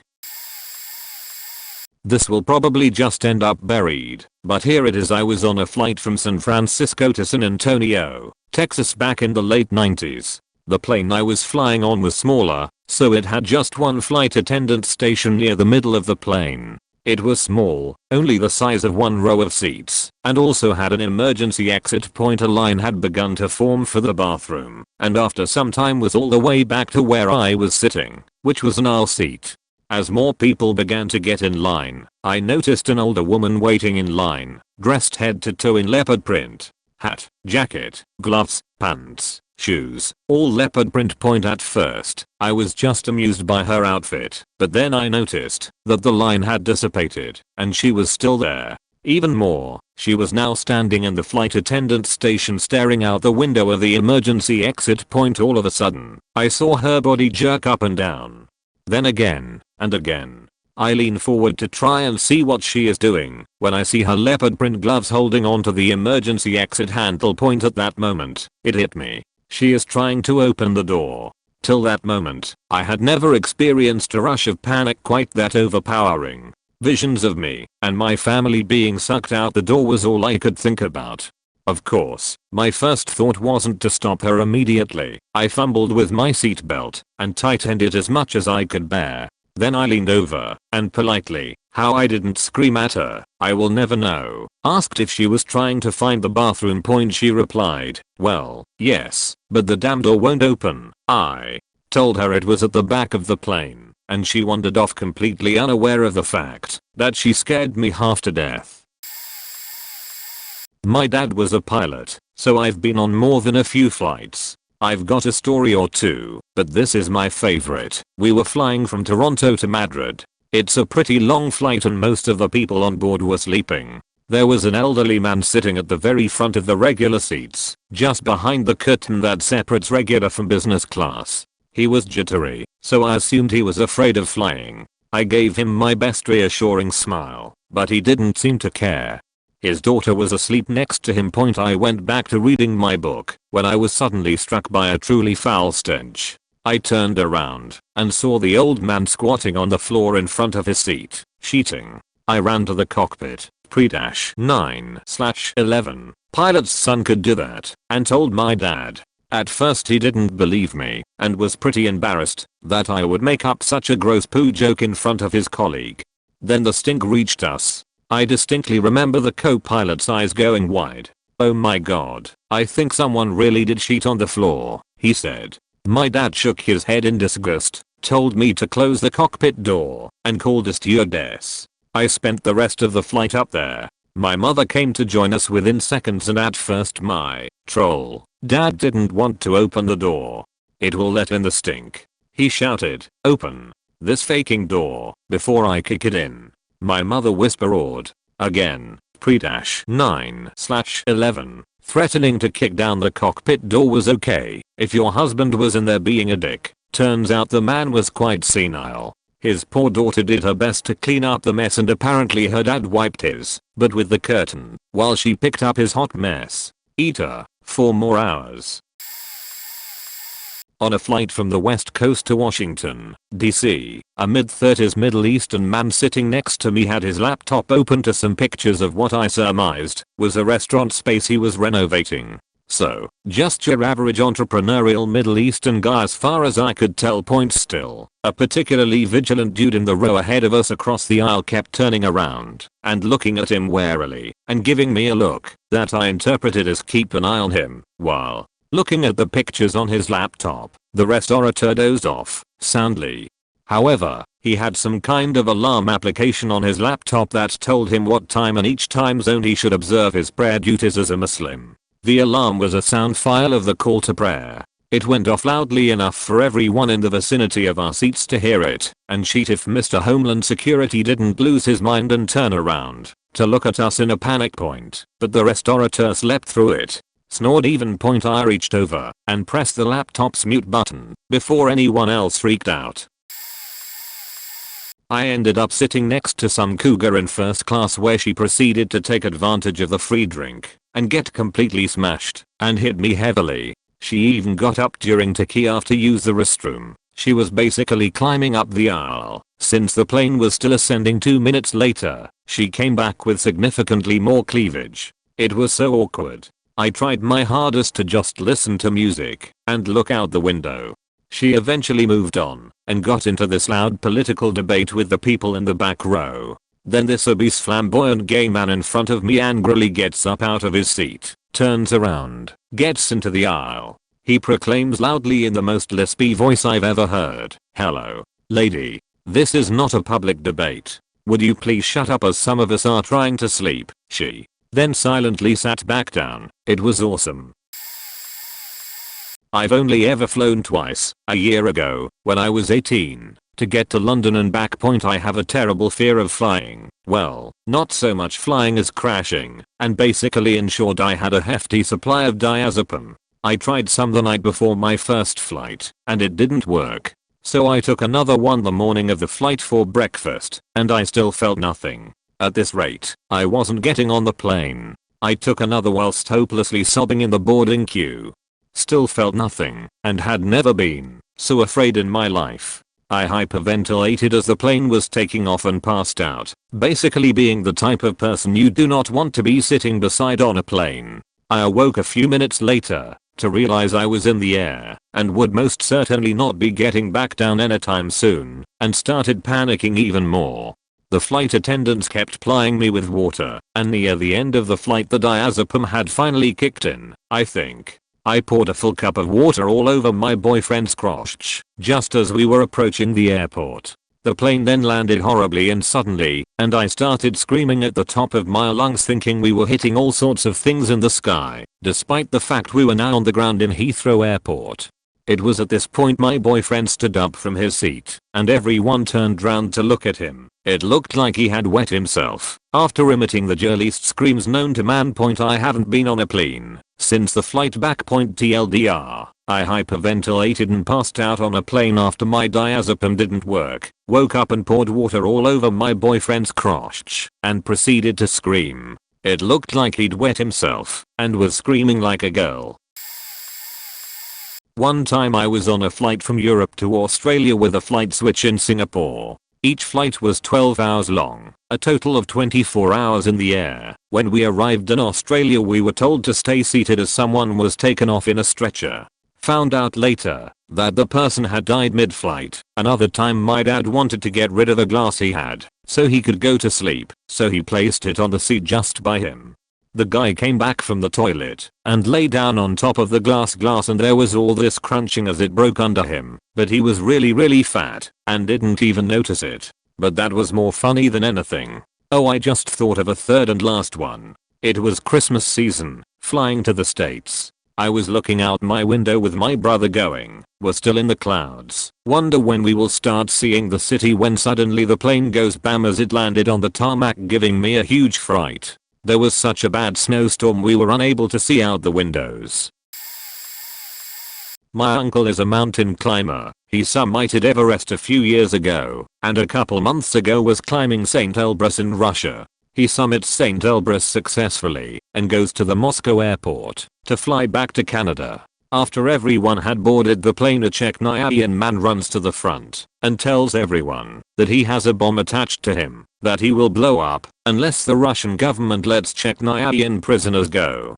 My uncle is at the back of the plane confused as to what is going on because he only speaks English. After 5 hours many people had fainted because the plane was not on and therefore air conditioning was not on. This was during a heat wave also. So the terrorist allows doctors to come aboard to help the sick people. However, instead of doctors it was the Russian equivalent of a SWAT team that kicked the living shit out of the man. After this everyone was deplaned and my uncle was stuck in the airport for an additional 16 hours being questioned by the Russian officials without being allowed to call the Canadian embassy, and the airport didn't call the embassy either. He eventually came home with this sick story. TLDR, my uncle was on a Russian plane when a Chechenian terrorist held the plane hostage for 5 hours. In my previous job, I often flew, but since my flights were typically booked last minute which often landed me in the rear of the plane opposite the bathroom point, while flying home from Atlanta on a typical small 2 extra seat jet, a small boy, maybe 4 years old, a few rows up and opposite aisle from me, asked his mother if he could use the bathroom. The boy went in and closed the door and did his business. Time passed, perhaps 15 minutes, and I heard quiet sobbing from the bathroom. More time passed. Eventually, I got a hold of his mother and informed her of the situation. She knocked on the door and gently called to her son. No response, just louder crying. She tapped on the door and told him to let her in. Click. The door swung open slightly. I wasn't looking as I had no intention of seeing what happened, but I instantly had a good idea. The overwhelming odor of feces swept past me. The mother went in, and I heard her swearing under her breath. She came back out and got a hold of the flight attendant. From their quick discussion, it seemed the bathroom was out of toilet paper. The boy probably was caught off guard by this predicament. He did the only thing he can think of, using his clothes and hands to wipe. The flight attendant gathered a fistful of napkins and together her and the mother came toward me to deal with the issue in the bathroom. Again they opened the door fully this time. With morbid curiosity, I peered to my right to see what was going on. The child was covered from head to foot with poo. It was on the walls, the sink, the door, everywhere. They brought him into the aisle next to me to clean him up. I should point out at this time that most planes only fit one passenger seat directly across from the bathroom. I've never made myself so small. I plastered myself to the wall of the aircraft as best as I could to avoid being touched. While the whole situation was rectified rather quickly, I don't know if this was more traumatic for the boy or me. The whole time he was getting wiped off he was looking me straight in the eyes while bawling. TLDR, kid used his own clothing as toilet paper 4 inches from me. I was on a flight from the East Coast to Arizona. In the middle of the flight the pilot gets on the intercom and is like, "Is anyone a doctor on the plane?" There was a lady like 3 rows up from me on the right section who had an oxygen tank and her family was all around her. I didn't think anything of it since it just seemed like she was just sick. 20 minutes later, the pilot gets on the intercom and is like, "We are diverting and making a stop in Denver." We landed in Denver, probably going 600 miles an hour. I have never gotten to the gate that fast in my life. After the door opened there was police, firefighters, EMT, you name it. You couldn't really see what was going on since there was so much commotion. I remember the family got off the plane with the lady. I specifically remember the look on the passenger on my right when she looked out the window and saw there was a white sheet over the woman that was 3 rows up. She died on the plane.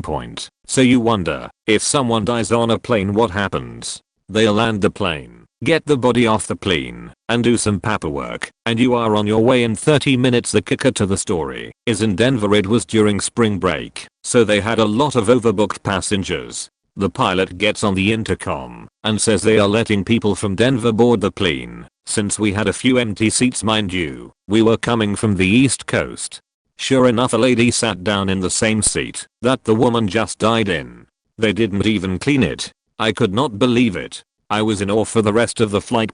I was thinking about telling the woman after the flight that someone died in her seat 20 minutes before, but I figured if that was me, I wouldn't want to know. 2 stories. When I was about 10, I was flying from California to New York on my own. I was in the middle of a 3-seat row. On my left was a 30-ish lady, and on my right was a very old guy. After about an hour into the flight, he pulled out erotic literature and started reading it no problem. I read all the words and even saw pictures of sex and everything. I remember thinking, does he think this is appropriate? Then I also remember him having a big smile while reading. I couldn't understand why. Now, I do. It's really creepy. The lady on my left kept looking over, seeing if I was reading the erotic literature, but never said anything during the 5-hour flight. Lol. The second thing that happened to me while flying was while I was in the army. I used to do detainee transportation operations from southern Iraq into Baghdad, and we'd fly on old Korean era C-130s with propeller airplanes. Ask anyone who has flown props, and they'll tell you they're the bumpiest rides ever, and pretty darn scary. Well, as we're flying into Baghdad on complete blackout, insurgents try to shoot our planes out of the sky, so at night, we go dark. It was already pretty tense flying in, being in such an old plane, with the potential rockets coming at you, in the complete dark, while the plane is zigging left and right to make aiming at it harder. Then, the engine explodes. A thunderous explosion shook the whole plane and the whole cabin filled with shouting Arabic and English. I looked to the right and saw that one of the engines had exploded. I couldn't believe my eyes. Thank God we were on approach to landing. Interestingly though, the fire went out pretty quick, and as I heard it, the plane went back into service a few months later. Lol. I remember one of the Air Force pilots telling me, it happens. On the upside, I got to stay in Baghdad for 4 days in the Green Zone, which is a large departure from where I was staying. They had bars, all kinds of food, massage parlors, a huge PX, like at Mart or Target, and tons of cute civilian girls running around. Coming back from Vegas, I had a seat over the right wing and the engine stopped. Stopped. That, in and of itself, didn't bother me. The plane has multiple engines, right? We can get home without one. What bothered me was the sound of a car trying to start on a cold day. Engine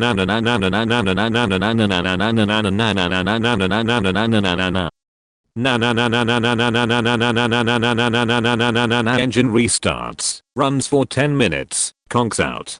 Again. HMM. They seem really intent on restarting that engine.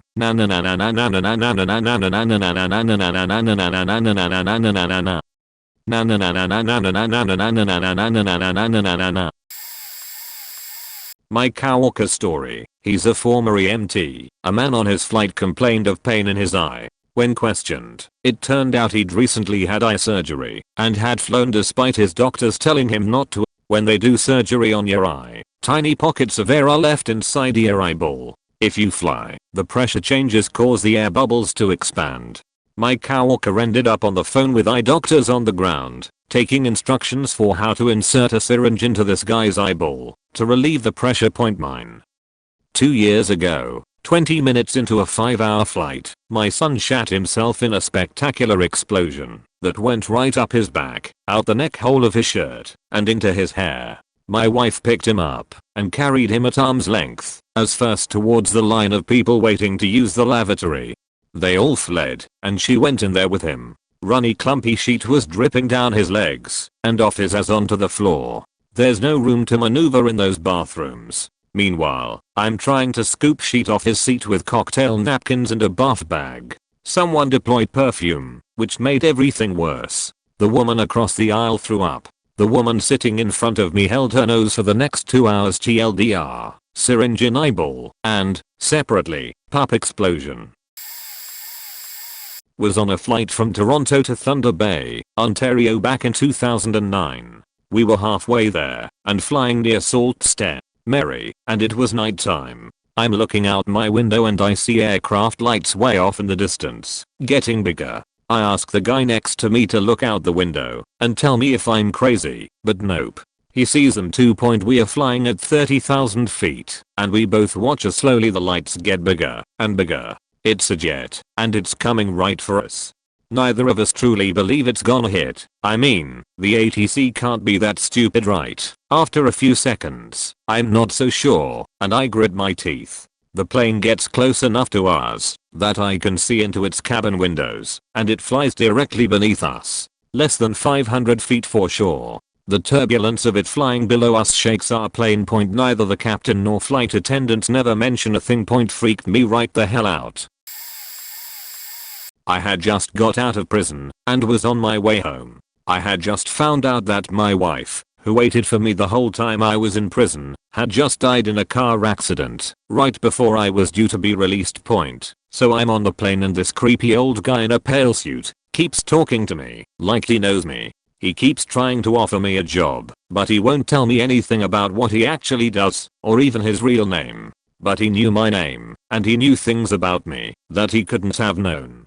Anyway, our plane was grounded by a storm and I ditched the guy because he was creeping me out, got off and decided to rent a car and drive the rest of the way home. I know he didn't get off the plane because he was sleeping when I left, and I watched. Nobody else got off the plane after me. On my way home, I randomly stop in some town to get something to eat at a bar, and who is there waiting for me? That same creepy old man.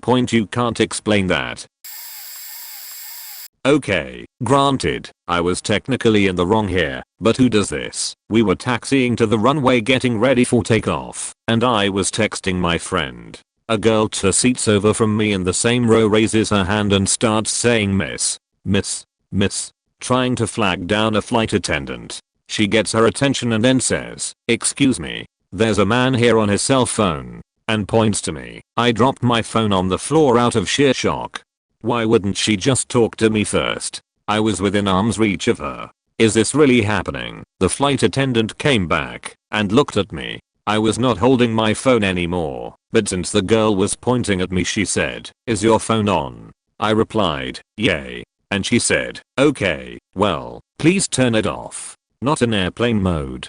It needs to be completely powered off for takeoff." I gave her poker face until she walked away. I then proceeded to film the takeoff on my phone while staring at the girl. I was on a flight from LA to Tokyo for vacation a few years ago. We decided to go the cheap route, as most people do, and flew Varig Airlines. What we didn't realize at the time was that the airline was going into talks that week to file for bankruptcy and had been having major safety issues with its aircraft in South America. Anyway, back to the flight. So we took off from LA and everything seemed to be going great minus the usual annoyances of traveling.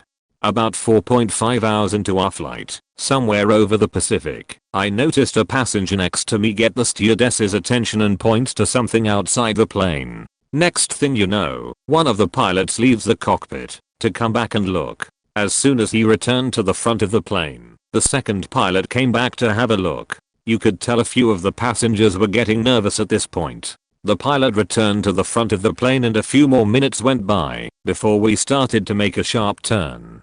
Now I don't know my geography that well, but I was pretty sure in the time we were in the air we hadn't missed Tokyo. That's when the pilot came over the radio and said, "Ladies and gentlemen, it appears that one of your fellow passengers has noticed a leak in the left wing. Unfortunately, we will not be continuing on to Tokyo and will have to return to LA to fix the issue. Once we are about 100 miles off the coast, we will be dumping the remaining fuel to ensure there are no complications." I was like, what the fuck? Anyway, we got back, landed and departed the plane. But the last 4.5 hours of that trip are up there as one of scariest moments I have had in an airplane. TLDR, flight to Tokyo had a fuel leak over the Pacific and we had to turn around and head back to LA. Over the past spring break, I was flying back home from college after classes in the morning. As I got into the airport, I saw one of my professors in the airport. I had just got out of his class a few hours ago. I thought it might help my grade if I tried to talk to him. So I went over and tried to talk to him. It was the most awkward 10 minutes of my life. Trying to make conversation with a 50-year-old professor was painful. I then got onto my flight and sure enough I saw my professor sitting all the way back in the flight. I looked at my boarding pass and it said 25E, which was relatively a small number, and I was pretty sure I would not end up sitting next to him. But every row of seats I passed my heart started beating faster and faster. I thought to myself there is no way I could be sitting next my professor. If it did happen I would kill myself, especially after the awkward conversation we had. Sure enough I ended up sitting right next to him, and there began the strangest, most awkward flight of my life. At first I pretended to sleep so that I did not have to talk, but I could not fall asleep. So I thought, fuck it, what would be the worst that could happen? At first I told him that I was a computer scientist and he showed me how he had set up a virtual Linux box in his Windows and seemed pretty excited. But soon the conversation started to shift, and before I knew he started talking about prostitutes in Egypt. This was the exact quote. They are all covered up in clothes from head to toe. You could not see how they looked until you paid them. It was like Christmas presents. Once you open you cannot return. I was stunned by his description of prostitutes in Egypt. He then added, of course, I don't know if this is true. One of my friends told me this. This was the longest 4 hours of my life. I was on a flight back from Hawaii to LA sitting in the aisle seat when two of the largest people I've ever seen came rolling down the aisle. I'm praying to the sweet gods of mercy that they will sit down before they get to me. No such luck. They are a couple and just the nicest people you'll ever meet, but they each border on morbid obesity. They purposely booked a midnight flight hoping that they would get a empty plane, but, as luck would have it, the flight was packed. At the beginning of the flight they did their best to stay contained in their own seats. The woman had her arm propped up on the wall so that she could make more room, and her husband was practically on top of her so that he wouldn't spill over to me. Within an hour after taking off, however, both were asleep and this dude's arm, which was easily twice the size of my thigh, was across my abdomen. The flight attendant felt sorry for me and let me sit in first class for the last hour of the flight. But if this isn't the most what the fuck moment I've ever had. Oh man, do I have a story for you. Alright, so I guess it all really begins with my ex-girlfriend, who was a stewardess on a certain airline. I'm a veteran and have seen some pretty awful things and have had an intense fear of flying ever since. Well, said ex-girlfriend dumped me and, wanting to win her heart back, decided I'd try to show some balls and booked a flight from LA to Chicago, on which she was working. Other than them handing me a ticket that was on fire and some difficulty taking off, some dipshit miscommunication between the tower and the pilots, it was actually going well, despite my gut-wrenching terror at being suspended in the air in a flying metal death machine. She kept shooting me down though, metaphorically. I don't know why I was so eager to get her back, now that I think about it. Anyways, they served us a delightfully shitty meal. I could barely get it down myself. Airplane food is god awful. Soon after is when all the craziness started happening. Passengers around me started getting sick left and right. We found out later that one of the meal options, the one I thankfully didn't pick, had gone bad. Trapped at 30,000 feet with a truckload of food poisoned people. Great. Some weird shit went down, let me tell you.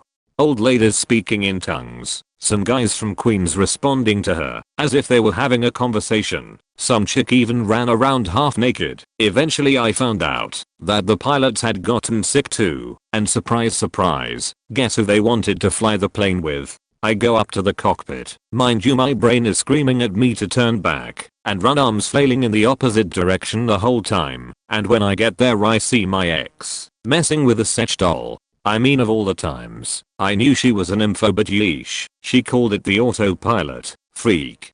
Then she actually turns to me and is all like, what are you doing here? You can't fly this plane. I was like, beach, you think I haven't told them that? The pilots were delirious. One couldn't understand a word I said. All I wanted was to know the situation, where we were, speed, how far off course, something.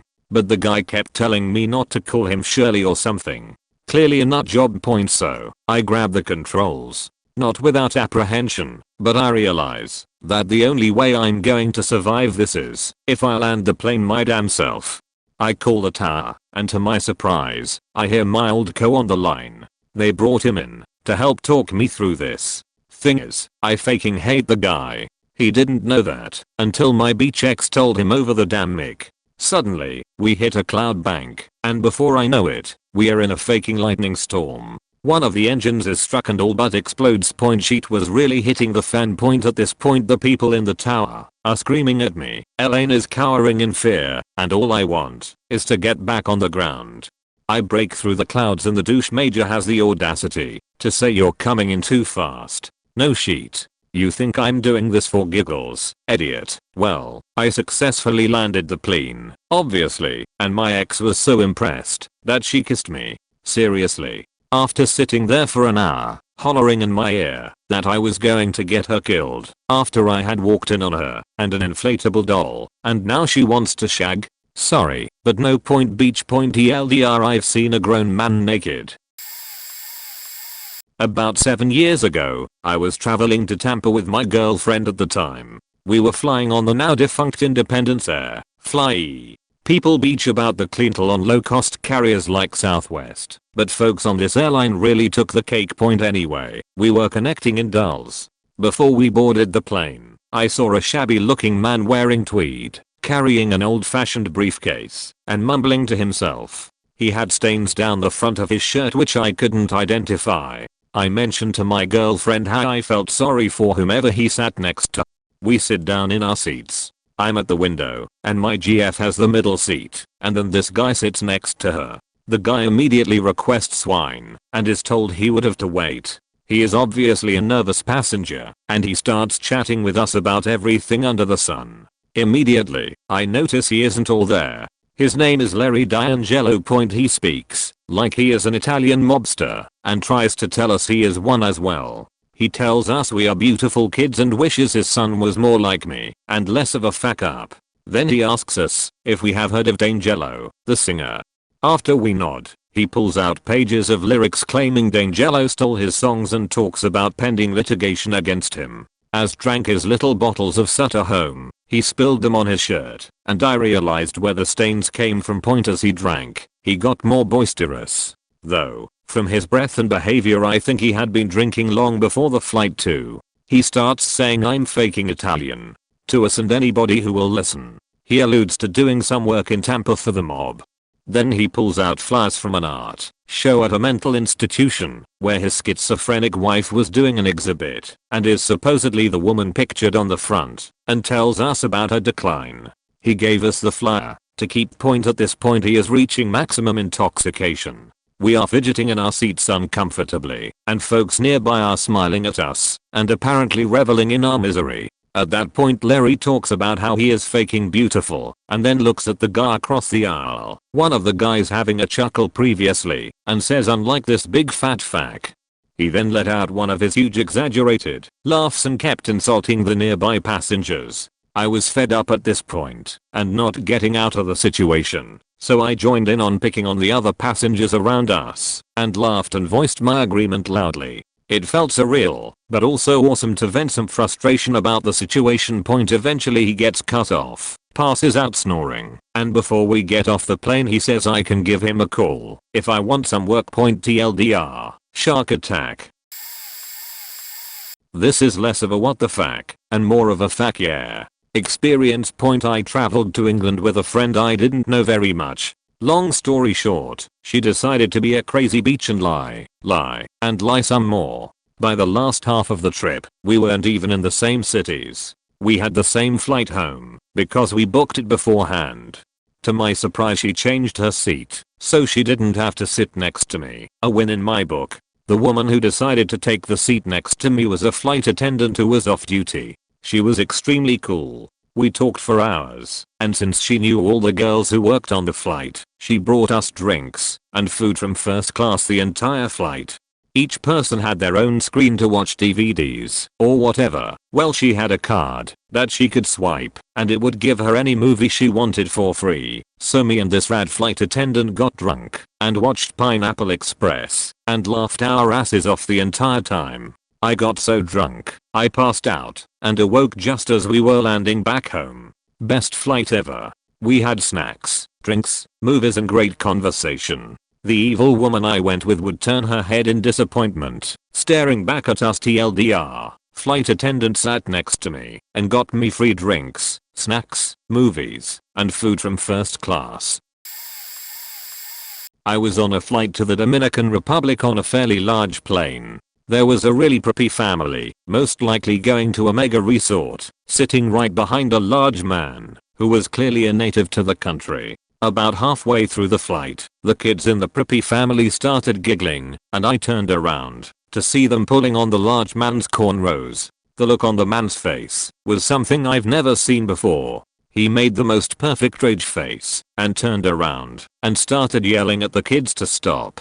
Prep dad told him something to the effect of "Don't talk to my kids like that." The Dominican man threw the most powerful punch I've seen in real life and sent prep dad falling back almost 3 rows. Nobody could believe their eyes, and it was absolute chaos. Eventually the Dominican man got handcuffed by the Mars hole on the plane, but that was some of the craziest stuff I've seen. TLDR, preppy little kids pull on a Dominican man's cornrows. Prep dad gets demolished. I have 2 good moments to contribute. The first was a flight out of Chicago about 6 years ago or so. We were in the air for only a few minutes and ascending to our cruising altitude when all of a sudden, boom, huge explosion out the right side of the plane, loud enough to hurt your ears, and bright fiery lights and sparks flying. People started freaking out. Someone said the engine had exploded. After the initial shock, the plane went dead quiet, and I realized that we were all listening carefully for the sound of the plane starting to fall out of the sky.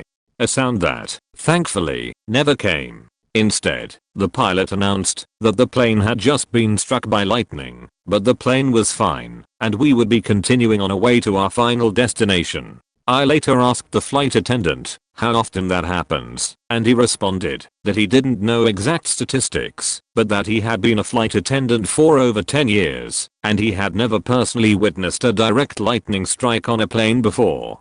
The second incident was on a flight back from Seattle to Denver about 7 years ago. The pilot instructed us to return to our seats with our seat belts fastened, because the tower had informed him that other pilots had reported some unusual turbulence over the Rockies. Soon after, he requested that the flight attendants also secure the cabin and take their seats as well. Shortly after the flight attendants strapped in, the plane hit turbulence. No big deal. I had experienced that level of turbulence all the time and I knew we'd be just fine. Then, out of nowhere, the plane just starts free falling right out of the sky. My stomach does a few flops for the first second or 2. Then 3 seconds. 4. My Sky Mall magazine starts to levitate right out of my lap. Oh shit. 5 seconds. People are freaking out now. 6 seconds. A woman screams. Several start joining in with her almost immediately. 7 seconds. The plane bumps and the free fall slows. After 8 or 9 seconds, the plane finally starts leveling out. Holy shit. We are not going to die today. I look around, and people are white as sheets. One woman is dry heaving into her hands, looking for her air sickness bag. Oddly enough, the youngest kids are just confused, like they are still not sure what the adults are freaking out about. Point they make for a few good stories for my friends nowadays, but no way in hell would I ever choose to relive either of those moments. My friend and I had aisle seats across from each other, so that we could have room but still chat. For the first couple hours of the trip, the flight attendants would politely ask us to not block the aisle when they need to get by. Yet about an hour or so before we were scheduled to land, they came running from the back of the plane to the front, screaming, "Get out of the aisle." We watched them go into first class and hurriedly attempt to close the curtains, but the quick attempt left a large gap and plain sight into the front of the plane. There we saw the attendants, with help from other first class passengers, lay a man on the floor. They took out a portable heart defibrillator, and at that time the pilots came overhead urging any doctors on the plane to get to first class as fast as possible. We got emergency clearance to land the plane and the term gradual descent was never mentioned. Instead we raced down with engines blaring, something I had never experienced before. We kept these high speeds up until the landing, and it was really quite amazing how our plane, with superb piloting, is capable of stopping even at such great speeds. We were met at the runway by fire trucks and ambulances.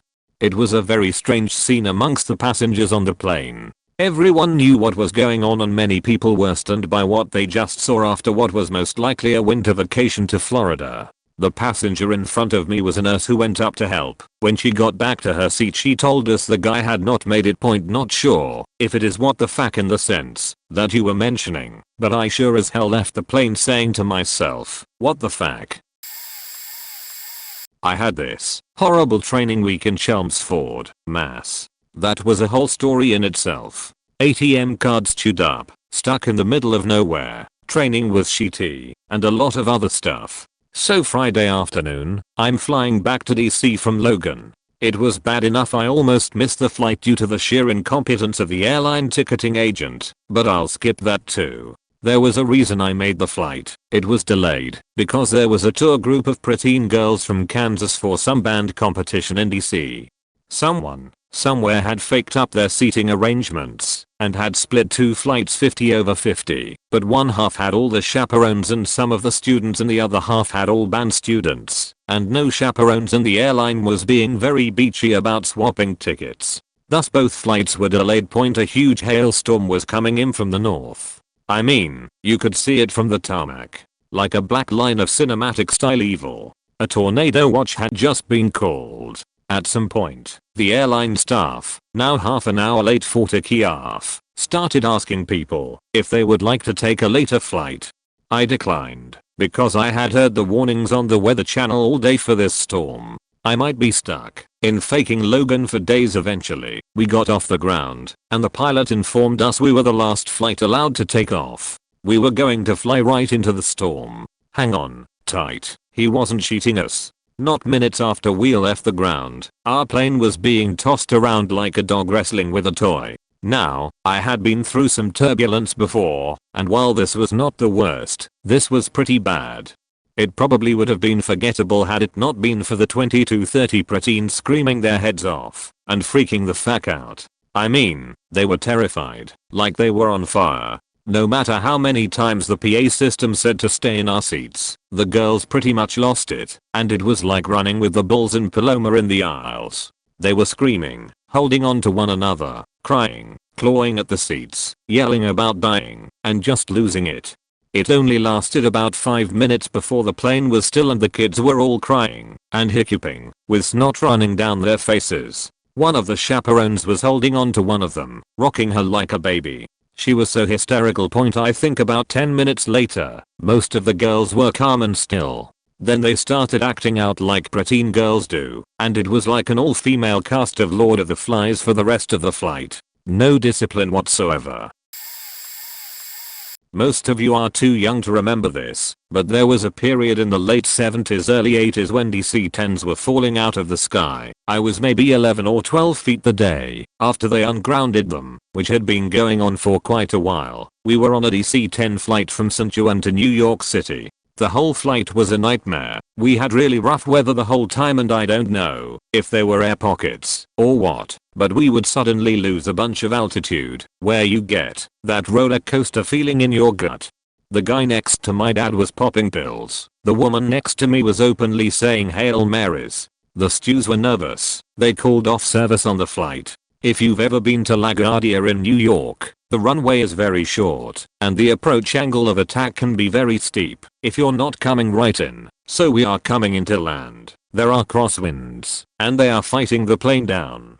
People were crying, and I heard the stew saying divert to Logan, divert to Logan. Finally we come on with a slam. The oxygen masks drop, and almost simultaneous to that you hear welcome to New York. They opened the cockpit doors and I remember this very well, because I didn't get to hear adults cursing very much. Someone on the flight deck turned to someone else and said that's the last faking time. Do you hear me? The last time the passengers were kissing the pilot as they got off. Just a few weeks ago I was on a jet from LaGuardia to Toronto, and there were only 5 of us total out of like 70 seats or so. and the flight attendant was doing the seatbelt thing standing right next to me, and while demoing the seatbelt instructions she muttered under her breath, "In case you're a complete moron," and then she saw that I caught it, and we both had a giggle. On a flight from Shanghai to Lax, we were just leaving the gate when a girl, Chinese, maybe early 20s, across the aisle started holding herself and rocking back and forth like crazy. I thought she was just nervous about the flight or something. She had long black hair that hung over her face as she rocked, so it looked pretty creepy. Anyway, as the plane started taxiing to the runway, she stands up still clutching herself, faces the window, and starts counting from 1 to 10 and back down to 1 in Mandarin, over and over again, rocking back and forth with her hair hanging all low like the girl from The Ring. At first people tried to blow it off, but then the flight attendants came over and asked her if she was okay. She didn't respond at all, just kept counting 1, 10, 1. She ignored everyone. People were starting to freak out around her because A, it was creepy as fuck, B, we were about to take off, and she was still out of her seat with flight attendants running around trying to figure out what the fuck was going on. After sitting for about 15 to 20 minutes on the runway trying to deal with this girl, they gave her something to drink, not sure what it was, which calmed her down enough to have a flight attendant put her into her seat, buckle her up, and take off. Needless to say, it was a long flight where everyone kept an eye on the girl to see if she would freak out again. I was flying with my 6th grade class on a class trip to Catalina Island, California. About halfway through the flight, this nutjob sitting right in front of me stands up and says, "Everyone better leave me alone. I have a bomb." Needless to say, I was freaking the fuck out. He seemed deranged. It was strange though, because the reaction from the flight attendants was very calm. They must be trained in handling this kind of thing. This beautiful flight attendant came up to him and just talked to him very calmly, telling him that he shouldn't say things like that with kids on board. "I shit you not," he screamed again. "I don't care. I have a bomb, and I'm gonna use it." Passengers were doing their best to stay calm and ignore him, and after a few minutes I noticed that the flight attendant had successfully distracted him by making small talk with him. I think he was just a lonely nutjob. Anyway, the coolest part was after the flight. As soon as a dude walked through the terminal, about 10 guys in suits just gang tackled the shit out of him. Fuck yeah.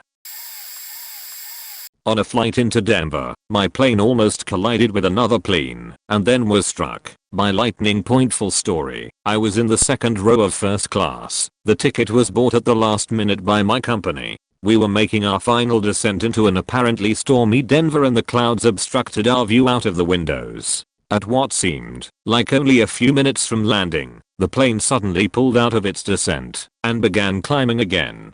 The pilot came on the loudspeaker and informed us that we were coming in too close to another plane and we'd have to circle back and try again.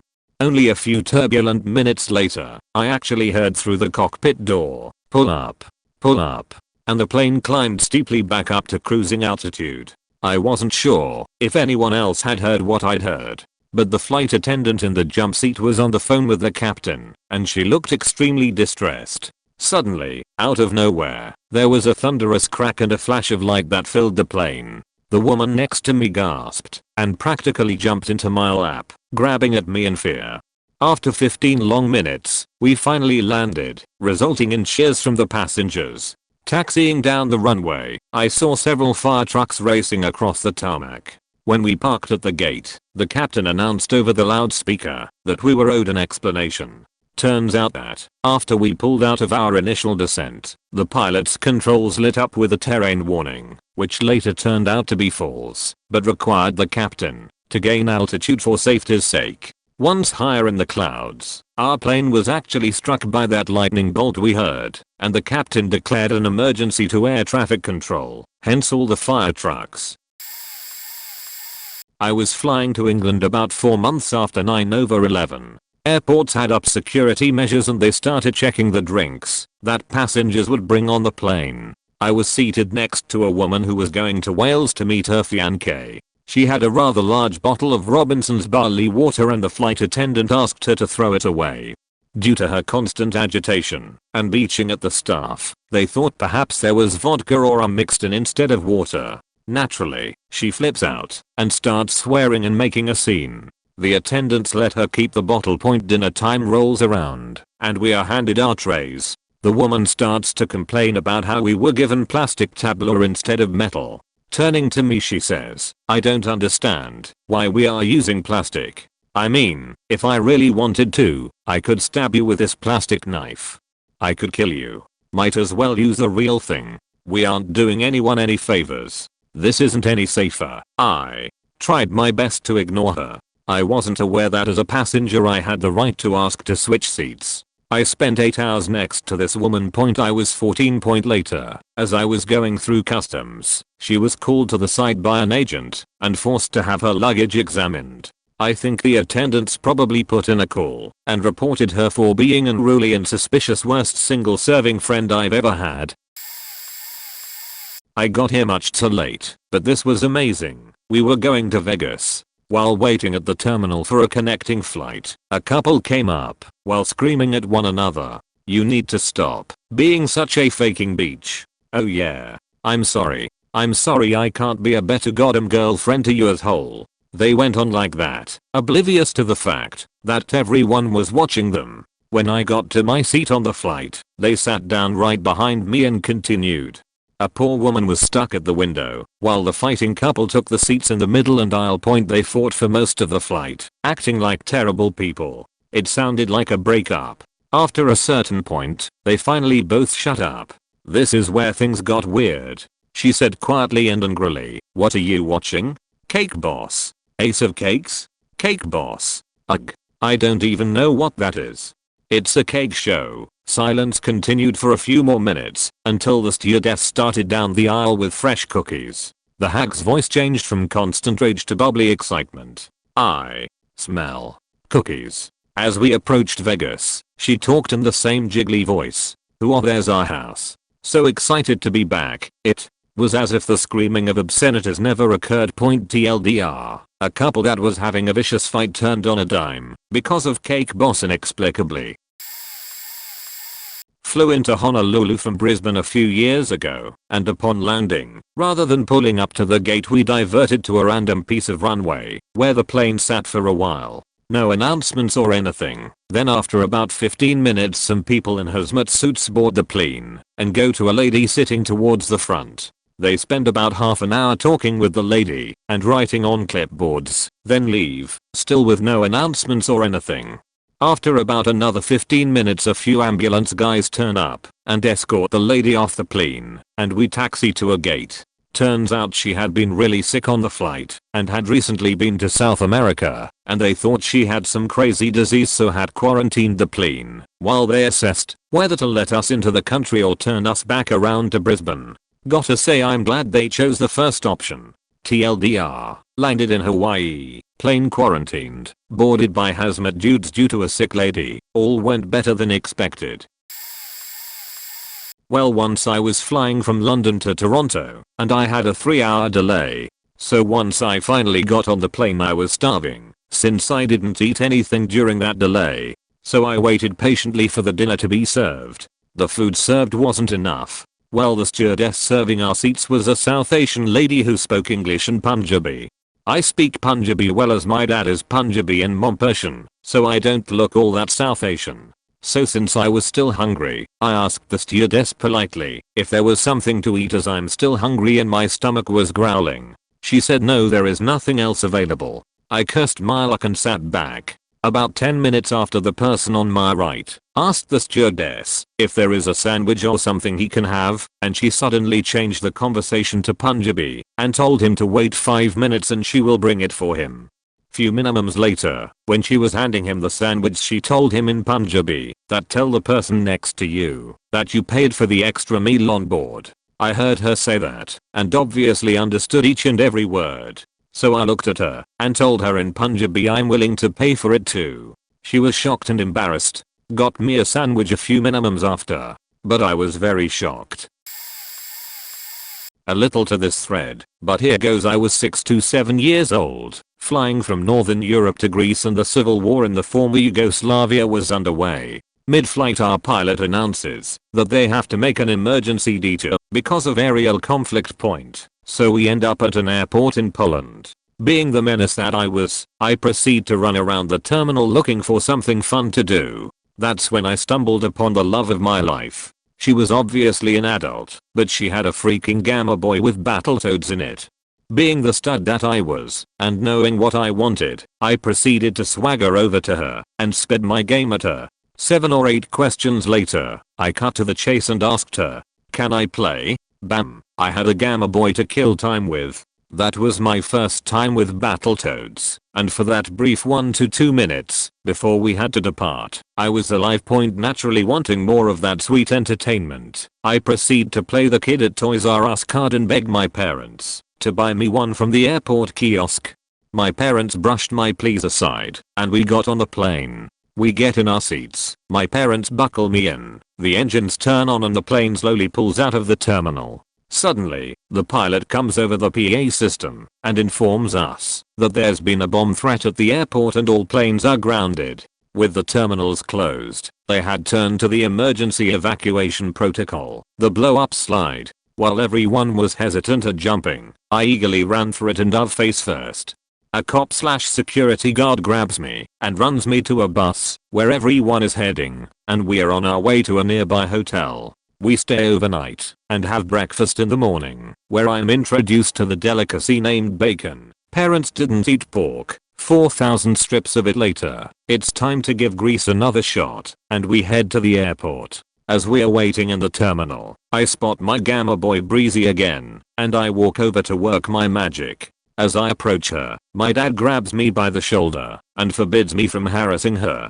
Just as I decided that my father was a dickhead, he turns me around, and my mom is standing there with my very own 35-pound Gamma Boy along with Battletoads and Robocop. That was the first time I had a boner. I honestly don't remember much of the Greece trip, just the delays before it. TL. Doctor, plane had to make an emergency landing due to war. Played Battletoads for the first time, rode the plane's emergency slide because of a bomb threat, tasted bacon for the first time, and got a Gamma Boy. Best trip ever. Although my parents probably still think that it was what the fuck. Flying from Boston to St. Louis, the first was next to a talkative guy who kept touching me during his one-sided conversation, to the point that I started to keep track. Edit, I'm male by the way. This is only a little over a 2-hour flight, but in that amount of time he put his hand on my leg 12 times, touched my arm closest to him 8 times, managed to touch my other arm once, and my chest twice. The chest was a sly move.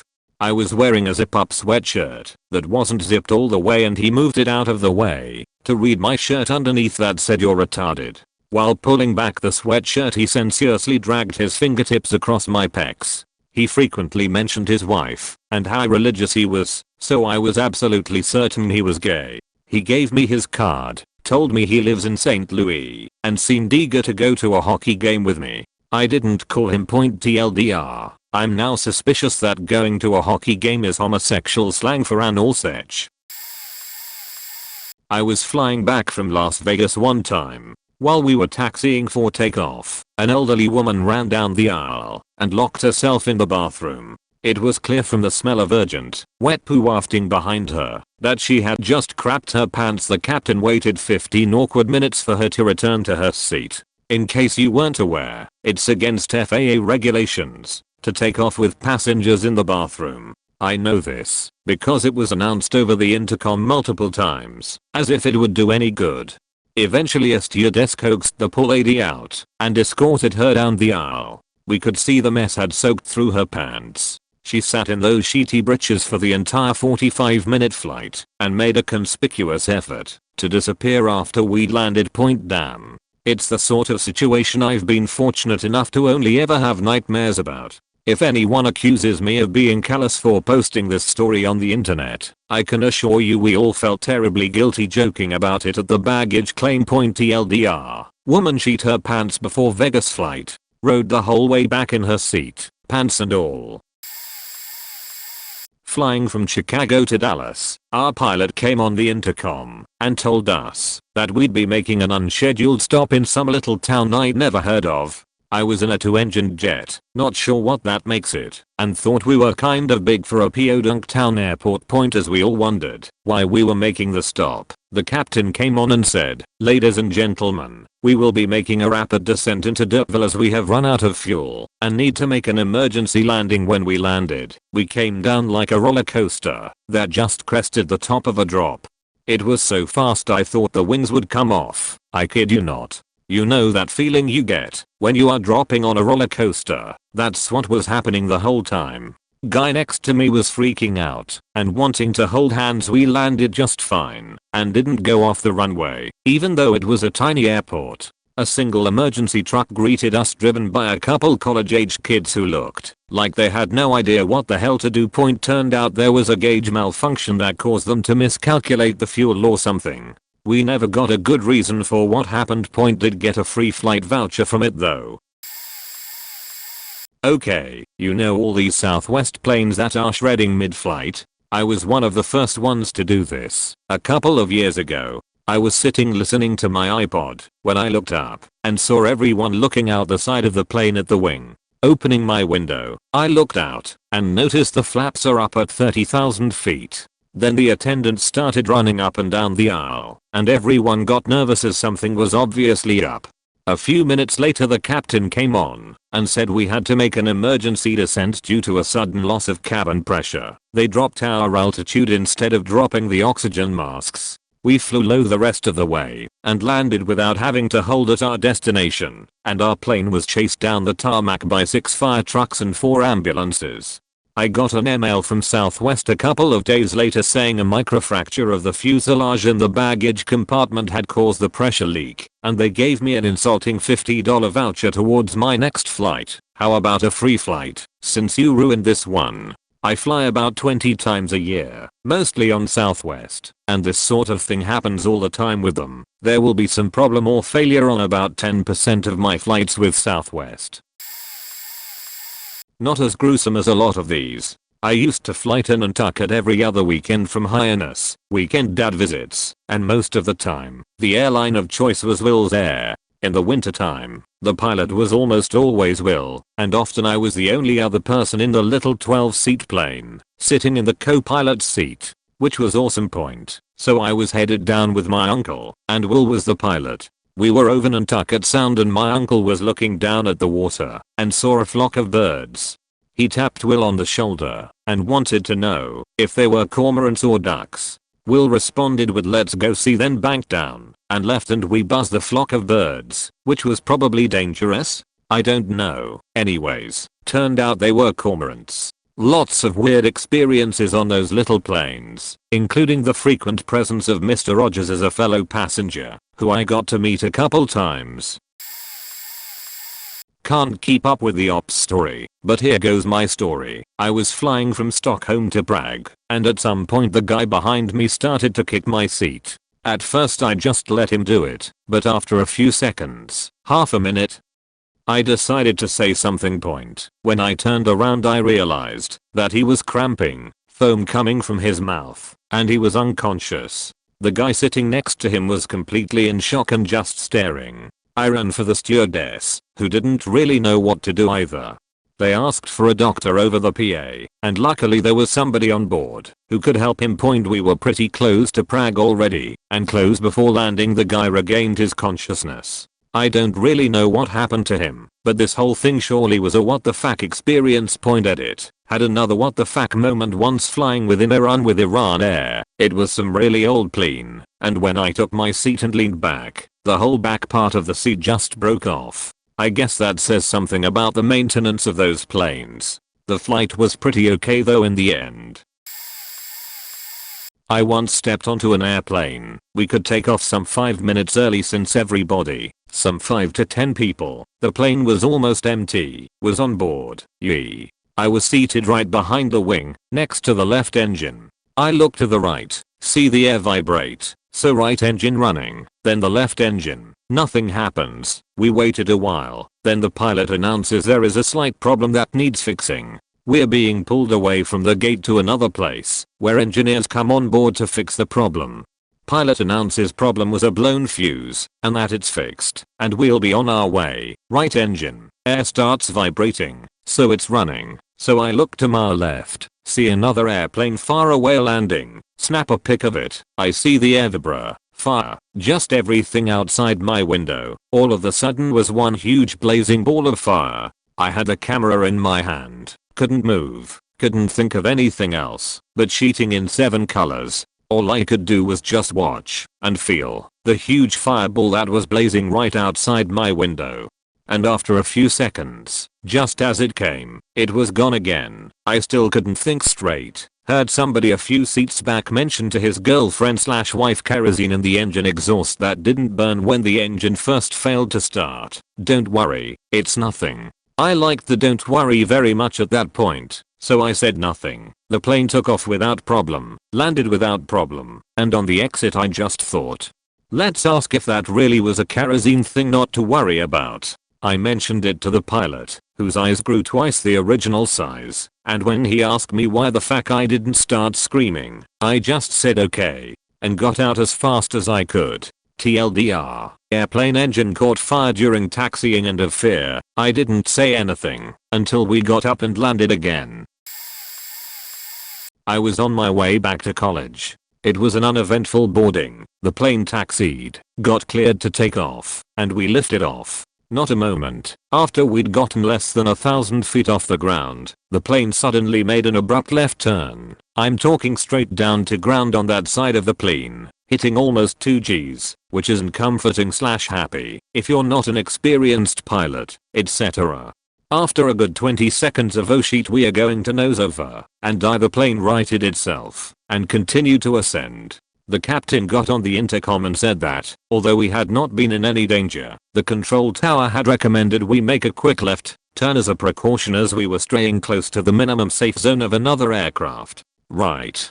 Considering the unease in the pilot's voice, I suspect we may have been a little closer than comfort for even him. TLDR, I was on a plane that executed an emergency maneuver to avoid crashing into another plane.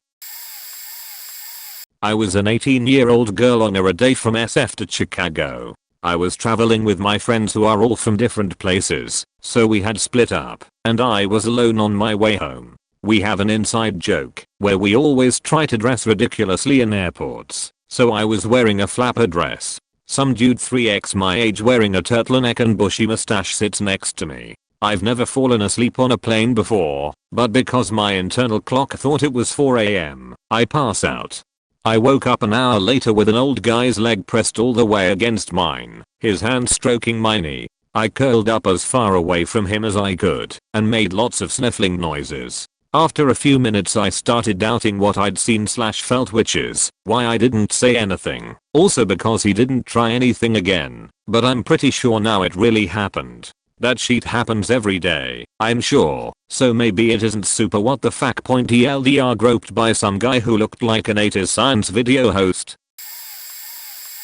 I was in a twin-engine turboprop plane, a small 18-seat commuter puddle jumper. We had just taken off, and I mean just we maybe got a foot off of the ground, when the pilot set it back down, brake hard, and then taxi back to the terminal point. He turns around from his seat once we are stopped, and tells us all in a calm, firm voice that our flight would be delayed while an adjustment was made to the aircraft, but it would not take long, and he hoped to be departing in 15 or 20 minutes.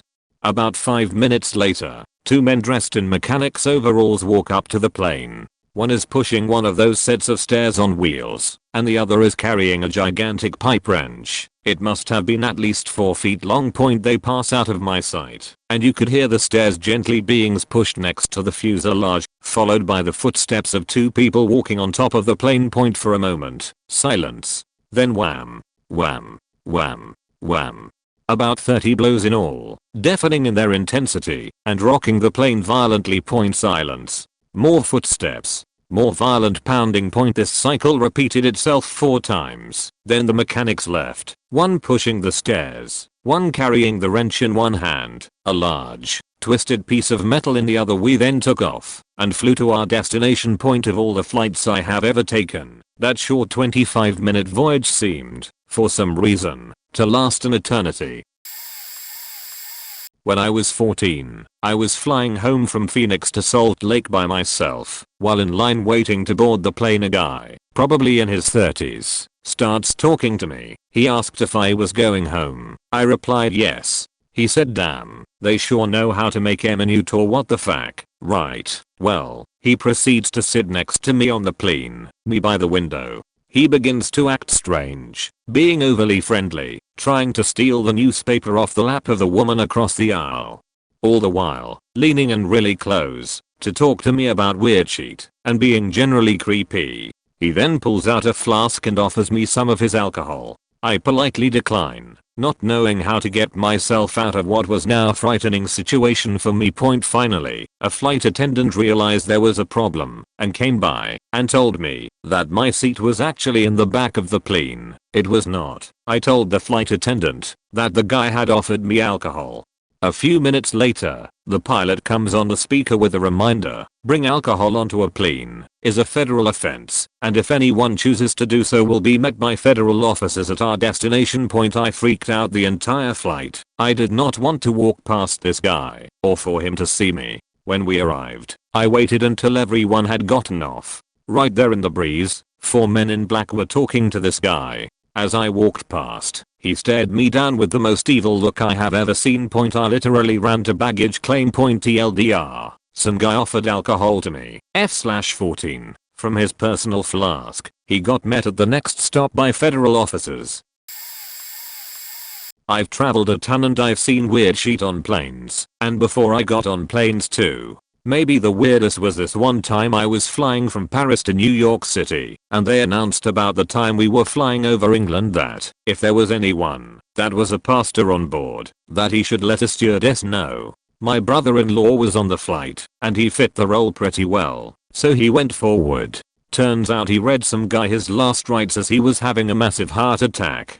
The plane started letting out the fuel through the wings, which looked to everyone else that we had been shot, or that there was some crazy emergency going on. So panic ensued, to which the pilot says, "We are making an emergency stop in Channel Island." The local fire trucks and all these police came following us to the gate with their emergency vehicles, freaking the people out even more. We waited around a few hours, and after touring the city got back on and flew away. Turns out the guy didn't make it, and the airline spent a couple thousand G's to try to save him. TLDR, guy dies on plane. Free trip to Ireland. Another time I was in Beijing in a snowstorm scheduled to fly at 8:30 am. We pre-boarded, everyone got loaded in, and we sat for 4 hours waiting to get sprayed down. Finally we got sprayed down, and then sat for another 2 hours. Some guy I guess missed his meeting in LA, and demanded to get off the flight. Everyone started freaking out, but he didn't care. He was yelling in English about how he would rather get arrested than wait on a flight for something he was going to miss. The airplane opened back up, and about 10 Chinese military guys got on, handcuffed the guy, and led him off. Silence. The plane closed back up, pressurized, and waited for 2.5 more hours before getting another spray down. We actually didn't get on the runway until about 6 PM to near complete silence. Once we were in the air, people started complaining like crazy. TLDR, dictatorship is scary. I had boarded a plane from New York to Chicago and took my seat by the window. A man, his wife and their daughter came to take their seats. Each aisle only had 2 seats on either side. The man places his wife and daughter in the adjacent 2 seats, places his bag under the chair next to me, and walks to the back of the plane. I make a quick mental note of this and continue reading my book. 20 minutes later the plane takes off and no one is in the seat next to me. About another 20 minutes later the man comes and takes his seat next to me. By this point in time I had forgotten that someone was actually using that seat. He sits down, we make eye contact, and the smell hits me. This guy had been in the sheeter since before takeoff, and he smelt like he was rolling around in feces. I think he actually shat himself. I had never smelt someone so rank before. I mean, I'm gagging, eyes watering and trying not to throw up.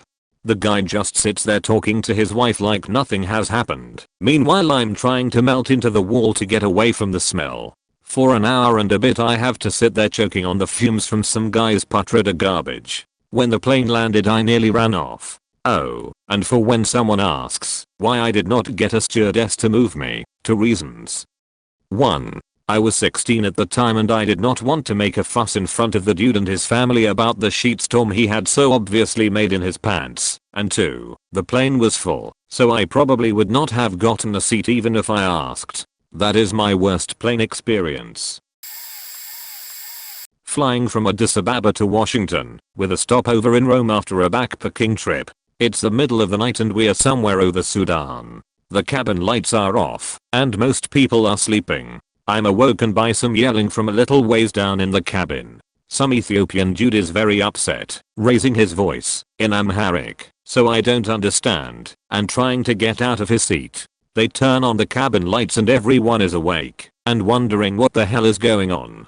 2 flight attendants are trying to calm him down. He becomes hysterical, pushes past them, and starts running down the aisle. He switches from Amharic to English as he's running, for the sake of the tourists, I suppose, screaming, "We're all going to heaven. We're all going to heaven." He's able to run the full length of the cabin, screaming, until he gets to the last set of seats, grabs someone seated there by the collar and repeats, "We are all going to heaven. Don't you believe me?" Everyone is stunned. I'm thinking, oh, this is where we go boom, couldn't someone have tackled him? I was in the opposite aisle, in the window seat, and I'm not a faking superhero. He's subdued a couple seconds later, and taken back to his seat by a group of flight attendants and passengers. He's quiet for the last few hours in Rome, but nobody goes back to sleep. We land for refueling, nobody gets off, and the head flight attendant informs us that the man will not be removed from the plane because he has calmed down and is just a good Christian man reading his Bible. 2 American girls on the flight were particularly troubled by this, understandably, and said they wanted off the plane if he wouldn't be removed. There's some arguing, crying, and bargaining. Our 1 hour stopover turns into 2.5. They eventually take him off the plane and we depart. I think they put him on the next flight point TLDR. What's with the tiny portions on planes?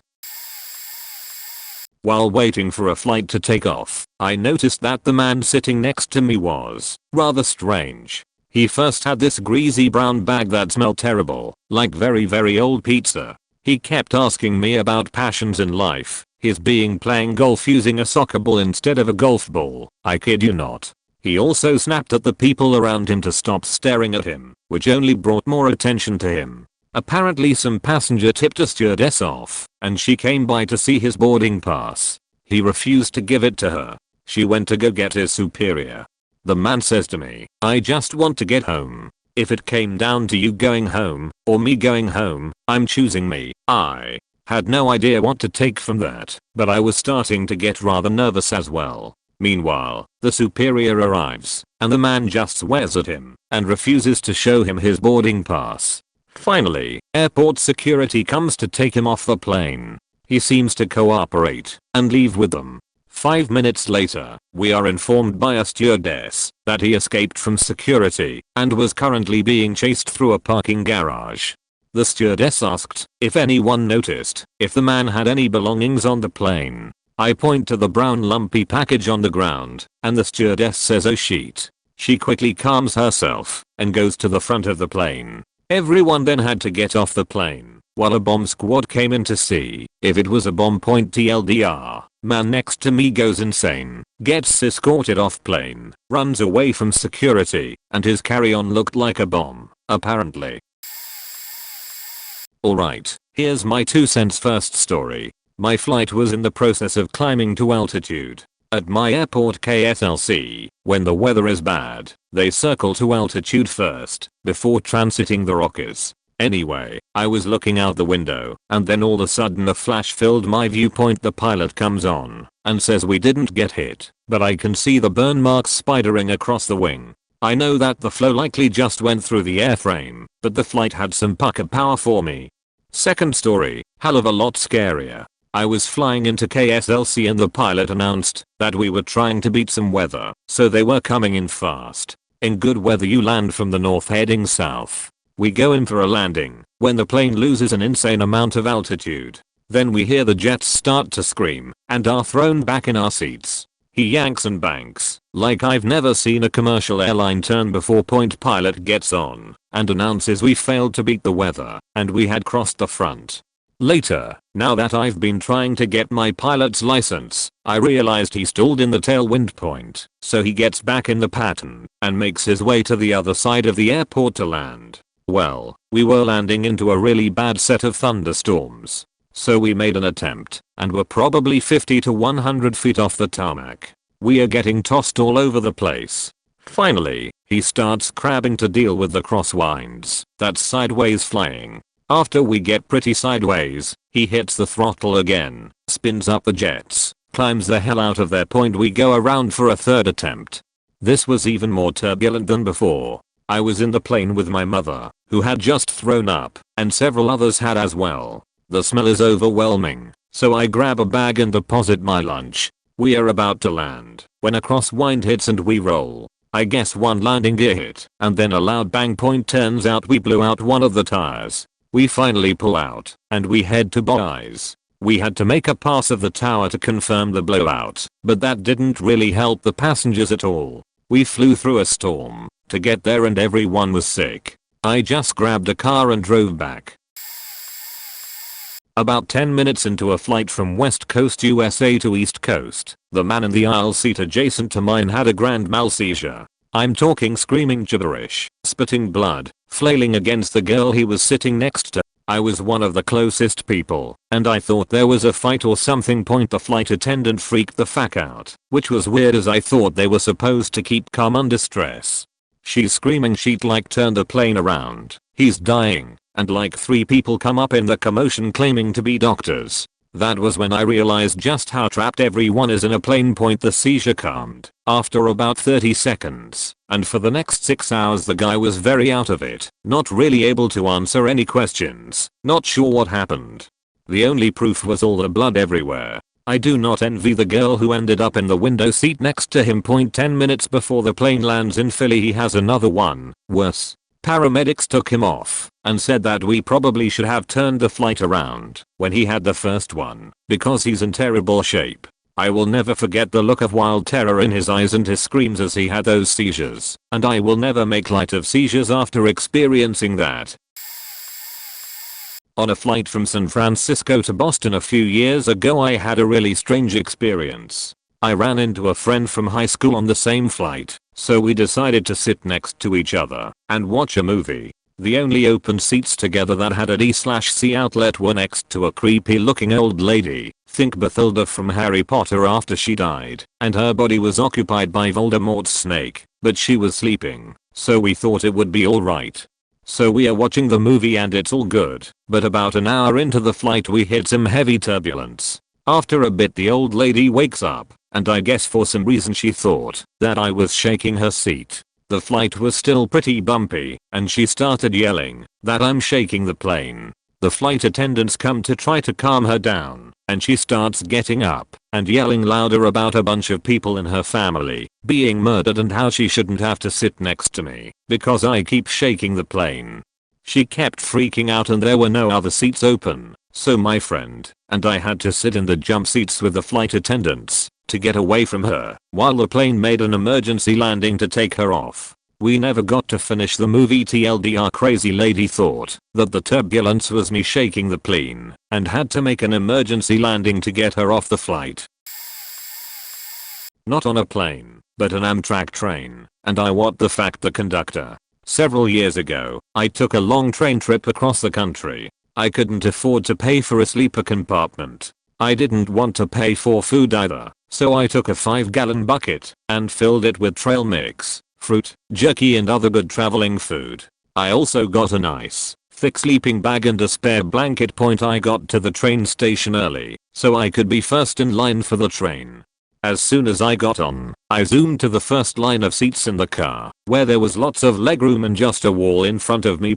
I pulled out some snacks out of the bucket and set them aside. I pulled up the flat, padded leg/foot rests so that they were level with the seat, then propped them both up with the bucket underneath. Then I spread my sleeping bag across the whole thing to make a comfy bed. I then happily stretched out and wrapped the blanket around me. By the time the trip was underway, I was all comfy, stretched out on my new bed and happily snacking on good food. I still remember the conductor coming through the train car door, stopping short and staring at my setup like it was a creature from another planet. Finally he said, "That's the weirdest thing I've ever seen." I grinned and said, "But it is allowed, right?" He said, "Oh, well, yeah, since the train isn't full anyway. Cool." I was on a long flight once where it seemed nothing could go right. The flight starts off with the handle for the vacuum toilet becoming stuck. No one really notices that the toilet is constantly sucking air through its giant metal maw, since the sound of the engines drones out everything else. It wasn't until the motor for the toilet started to overheat and fill the cabin with smoke did the flight attendants realize what's going on. They scramble to turn it off and send someone down into the hold to presumably check up on it. Later on, I'm standing next to the cabin door to stretch my legs out when a lady gets up and does the same. All of a sudden she just faints. Just straight up falls backwards like she was doing one of those trust exercises. I managed to catch her before she hits the ground. People around start to freak out and call the stewardesses over. I grab my pillow and put it under her head just as one of the stewardesses arrives. She looks at me and asks, "Are you a doctor?" I look back and say no, I'm a software engineer. Worst part was when she fainted. I guess her body just went limp because she let out a humongous fetch that was far too ambitious for her frame. I was on a flight from Dallas to San Diego in 2005. Not sure what airline it was, but it was one that tells you what radio channel to tune into to listen to the conversation between the flight crew and the tower. I've always liked listening to this when available, so I tuned in. So there was a huge storm/cold front rolling in from the north and the winds at the airport were already gusting at 40-50 miles per hour and getting worse every minute. I sat there listening to the pilot argue with the tower for 20 minutes about taking off on the assigned runway because it was too dangerous. And he continued to request a runway facing in the opposite direction, away from the incoming storm. DFW was jam-packed, and the request was continually denied by the tower as the argument got fairly heated, and then the tower just quit responding to the requests and we were forced to take off into the storm. Needless to say, it was one of the most frightening takeoffs I've ever experienced. White knuckles all the way. I don't listen to the tower/pilot station anymore. On a recent flight to the Far East, the pilot said that if we look out the port side, we can see India. And sure enough, out of the cloudless sky at 32,000 feet, there it was under us. That was just so utterly cool. Saw Greenland in similar circumstances. It looks like low clouds until you realize that it is all snow and there are no clouds. A guy died on a flight to Toronto. They carried him out with developing rigor mortis under a couple of sheets. He was in a seat shape. I figured he must have died fairly soon into the flight. The flight was from the UK. On a flight soon after 9/11 I flew from the UK to Toronto and had a central aisle of 5 adjacent seats to myself. The 250 plus seater plane had about 60 people on board, maybe. I lifted the armrests on all the seats, laid down and slept soundly until a stewardess hit some turbulence and landed on my head. Incidentally, the picture of the cat is really upsetting. I know how that poor woman feels. I was sitting in an LC-130 Hercules, Herc with modified skis for Icefield to Kiev, as we were leaving Bide Surface Camp at ATS-120W to head back to McMurdo Base on Ross Island, Antarctica. New York Air National Guard flies those Hercs, and it was a trip to have kids from the Bronx flying us around Antarctica. Anyway, before we got on the plane, loaded with ice cores, snow machines, massive cargo, and tons of radar equipment, the pilot tells us that they've strapped jet assisted takeoff to the side of the Herc. Due to the extreme weight they were attempting to take off with, They also decided to keep the cargo door open in case they had to dump all the cargo for fear of running out of groomed runway. Having the Jato launch with the cargo door open was like sitting on a rocket looking backwards as you raced across the ground hoping to take off. The boys in the cargo hold had their hands on the lever that would dump an entire season of ice cores at a moment's notice. But we actually got off the ground after what seemed like forever, as all of us were staring at our field research in the hands of a crazy kid from New York City and some even more crazy pilots at the helm. This might be cheating because I wasn't on the flight, but my grandfather died during a flight home. Sorry for it being long, but the backstory gives it a little more weight. He was in his early 80s, and he smoked ever since he was in WWII, so at this point he was spending most of his time with an oxygen tank at his side. After the past few visits with the doctor, my family was given the general diagnosis that he didn't have much time. Now my house consisted of me, my parents, and my grandparents, so I was able to see the general progression from bad to worse. He had 4 daughters, 3 of which live in Pittsburgh including my mother, and 1 that moved out to Phoenix a long time ago. The only time he had ever visited my aunt in Phoenix was for her wedding, which was around 30 plus years ago at the time. As one last hurrah for my GPA, we decided to ship him, my grandmother, my mom and 3 aunts, and a couple other family members out to Phoenix for a week with family out there. We dubbed it Senior Make-A-Wish. I got regular updates from my mom during s'more, saying how nice the weather was and how much time he was spending with his grandchildren he rarely saw. Just a grand old time. After a pleasant week in Phoenix, it was time to commence the rendezvous stage of s'more. This is where the details become a little hazy for me, because I wasn't present for this flight. As I was told, my grandfather suffered a heart attack on the way home. See, he appeared to be sleeping, and then he quietly started mumbling something to my aunt that was next to him. She asked him to speak up, but he just kept saying things that were somewhat tough to make out. She knew something was wrong at this point and let the rest of the family and staff know that he didn't seem okay. She was able to make out a name and the word sorry because he repeated those words several times. The plane, in an attempt to get him help, landed in one of the Carolinas instead of going straight to Pittsburgh. However, my parents say that he was already gone by the time they made the emergency landing. I was later told by other, more distant members of the family that his mumblings had to do with an experience during the war. Apparently, he blamed himself for letting one of his friends die because he forgot to reload his weapon, so he held on to that blame for his whole life. Unfortunately, I can't say I knew him too well, despite living with him for the majority of my childhood. Senior Make-A-Wish was shut down after that. TL. Doctor, my family sends near-dead grandfather to visit other family. Near-dead grandfather becomes dead grandfather on return flight. A few weeks ago, while heading to Milwaukee, a morbidly obese woman had a morbidly obese toddler. She looked like a person-colored balloon with arms and legs. The kid looked like a miniature version of the Mitchell in Man.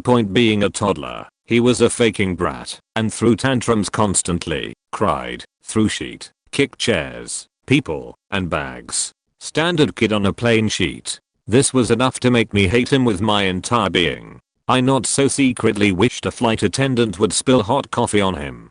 Or that he would, while jumping up and down on his seat, trip and then faceplant into something sharp. Again, pretty standard for a toddler. The what the fuck part. The mother pulls out a bag of cheese curls. When the kid acts out, she gives him a few cheese puffs. For 5 hours, the kid was fed a constant stream of cheese puffs. The only time he wasn't screaming or acting like a sheethead is when he was eating. His peak sheethead behavior is when he dropped a puff on the floor and his mother wouldn't let him eat it off the floor, where thousands of people put their feet each year. Feet from all over the country.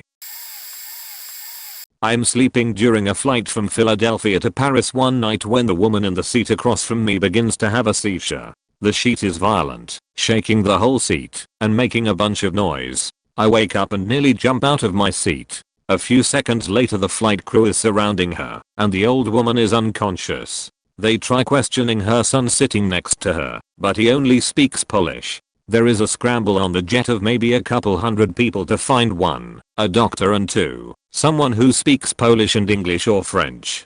They ask this over the PA after a minute or so, and amazingly, they find neither, which I still find hard to believe. I think people are just assholes who don't want to get involved. Eventually a nurse practitioner appears and suggests maybe the woman is a diabetic. Somehow they bridge the language barrier and discover she is in fact diabetic and find her testing supplies in her carry-on. They get the lady stable and laying down in the aisle for the rest of the flight and all seems well. We land in Paris and emergency crews on someone who speaks Polish come aboard the plane first thing. At this point the old lady is conscious again, but not looking well, and a big argument breaks out, because the old woman and her son don't want to go to the hospital, because they don't want to miss their plane to Poland. They are escorted off the plane. Not sure what happened after that point TLDR, old Polish ladies are tough. About an hour into a flight to Denver just before Christmas, I was on the verge of catching some much needed shut-eye, when suddenly I heard someone yell she's choking. I looked back to see a young girl, probably 8 or 9, completely blue in the face with her eyes rolled back. No response at all. Her parents were completely distraught and screaming, as you would expect. One of the scariest things I've seen. I thought she was dead. The girl next to me just started bawling. Apparently the girl had fallen asleep with gum in her mouth, and no one noticed she was choking until the flight attendant saw her lips turning blue. All of the flight attendants went running, calling for doctors, etc. Someone picked the girl up, she looked like a rag doll at this point, and tried to give her the Heimlich, but it wasn't working.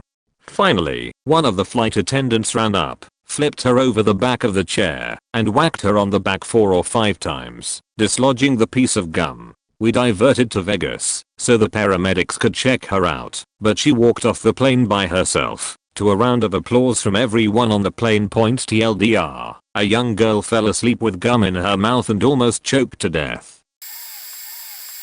In Ontario we had a small airline called Bearskin Airlines.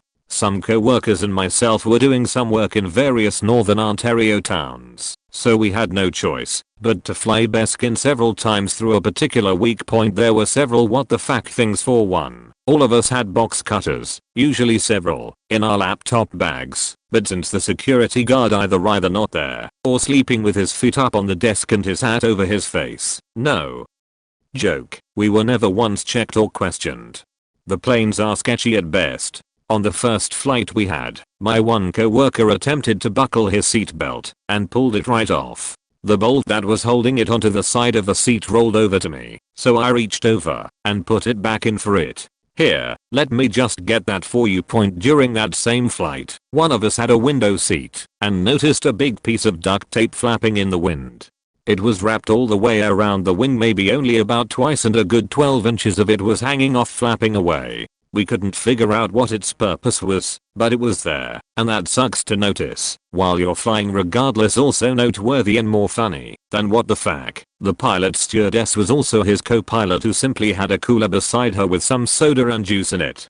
Every time he had something to say, he would use the intercom. Even after I leaned forward a few inches, moved the curtain that separates the pilots from the passenger cabin, and said to him, "You probably don't need to use that. We can hear you just fine without it." We had the same pilot every day. We were greeted with a good morning, and said farewell each flight with a see you in the morning. Back when I was in high school I did aeronautics at school. So we learnt all point about planes and how to fly and cheat. Every year they did a Skytrack where they took about 15 kids flying around West Australia checking out the countryside. I went when I was in year 9, and we were in the middle of about a 5-hour flight. This year 8 scumbags started feeling sick cause it was a bit turbulent. Now you know, when you have a mouthful of water and cover your mouth with your hand and spit/blow it out, it goes everywhere at odd angles between your fingers. Well, this fact decided to not use the vomit bags that were in front of him and cover his mouth with his hand. I got covered in this gross rancid vomit. One clear. It in turn made me vomit, and the 2 guys in front of us vomited, cause he hit them as well. 2 hours of that bloody smell. Fuck. Still makes me rage thinking about it. At least the teachers made him scrub that 6-seater out like it was brand new. Then we made him drink a soap, coffee, tea and detergent mix, cunt. I haven't seen that many what the fuck things. I was on a flight from Atlanta to LA though, sitting center row next to a non-English speaking elderly Chinese couple. As soon as the engines on the plane started to rev up good, both of them fell asleep, like snoring asleep. Just like that. So we get about 30 minutes into the flight and the captain comes on and says, "Sorry folks, we have some problems going on. We are going back to Atlanta." When wheels touch down in Atlanta, the old Chinese man next to me wakes up and looks at me a little confused and asks, "Are?" And I say, "No man, we are back in Atlanta." He responded with this expression of pure helpless terror and confusion. We debunked the plane, and he and his wife just wandered off somewhere. About 2 hours later, at the gate we are waiting for a new plane, I get paged, and they ask me if I'd seen that older couple. Apparently they went missing and got lost in the airport.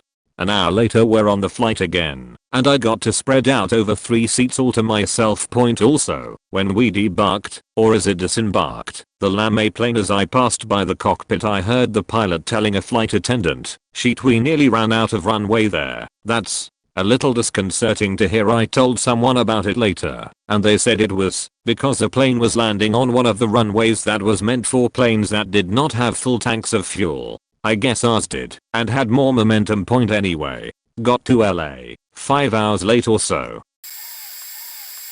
When I was 18, on my very first flight, one of the engines on the left side exploded during takeoff. There was a very loud sound, a pretty large comet of fire, and then I couldn't really see anything. All I was concerned with was whether or not the fire was out. For some reason I was convinced everything would be okay if we weren't burning. The flight attendants were not exactly helpful. One kept running to the window screaming, "Oh shit, we are gonna die." The one walking us through emergency procedures was so freaked out he could barely speak. Eventually the pilot came over the intercom to finish giving the procedures. I was just getting over pneumonia, so I was rather convinced none of this was actually happening. I remember it more as something I saw versus something I experienced. Some guy I don't know held my hand and the hand of some other girl. Another dude was busy chugging wine as fast as he could. There was a lot of praying, but oddly the only person who screamed was the hysterical flight attendant. Everyone seemed to be in somewhat of a state of shock. We safely landed within about 10 minutes of this all starting. I found that pilot the next day, about to try the same flight pattern again. I walked over, shook his hand and thanked him. I jump seated on a 737-300 into Morocco earlier this year when the 2 Eastern European pilots went absolutely apeshit. We were forced to circle the airport at 8,000 feet for about half an hour because the King's aircraft blocked the runway, and perhaps all that sun finally got to them. Then again, they didn't like each other. To begin with, at some point an EasyJet at A320 got onto the same racetrack as we did. They were supposed to keep a distance of about 300 feet to us, and depending on which pilot you believe, they either barely did or didn't at all. Not even close. Can't you see Motherfucker and whatnot else? So these two clowns got into a shouting match over what exactly to say to the EasyJet guys. All the while we have 140 plus people in the back blissfully unaware of them, not paying any attention at all to where they are going or when they are supposed to turn. We were on autopilot, but after a couple of miles they had to manually set the new course to cause the aircraft to turn. I've flown into SFO before and seen the parallel aircraft on approach and thought this was kind of similar in distance, but holy shit, did they hate each other. I was flying to Haiti a few years ago. Little side port outside of Miami airport.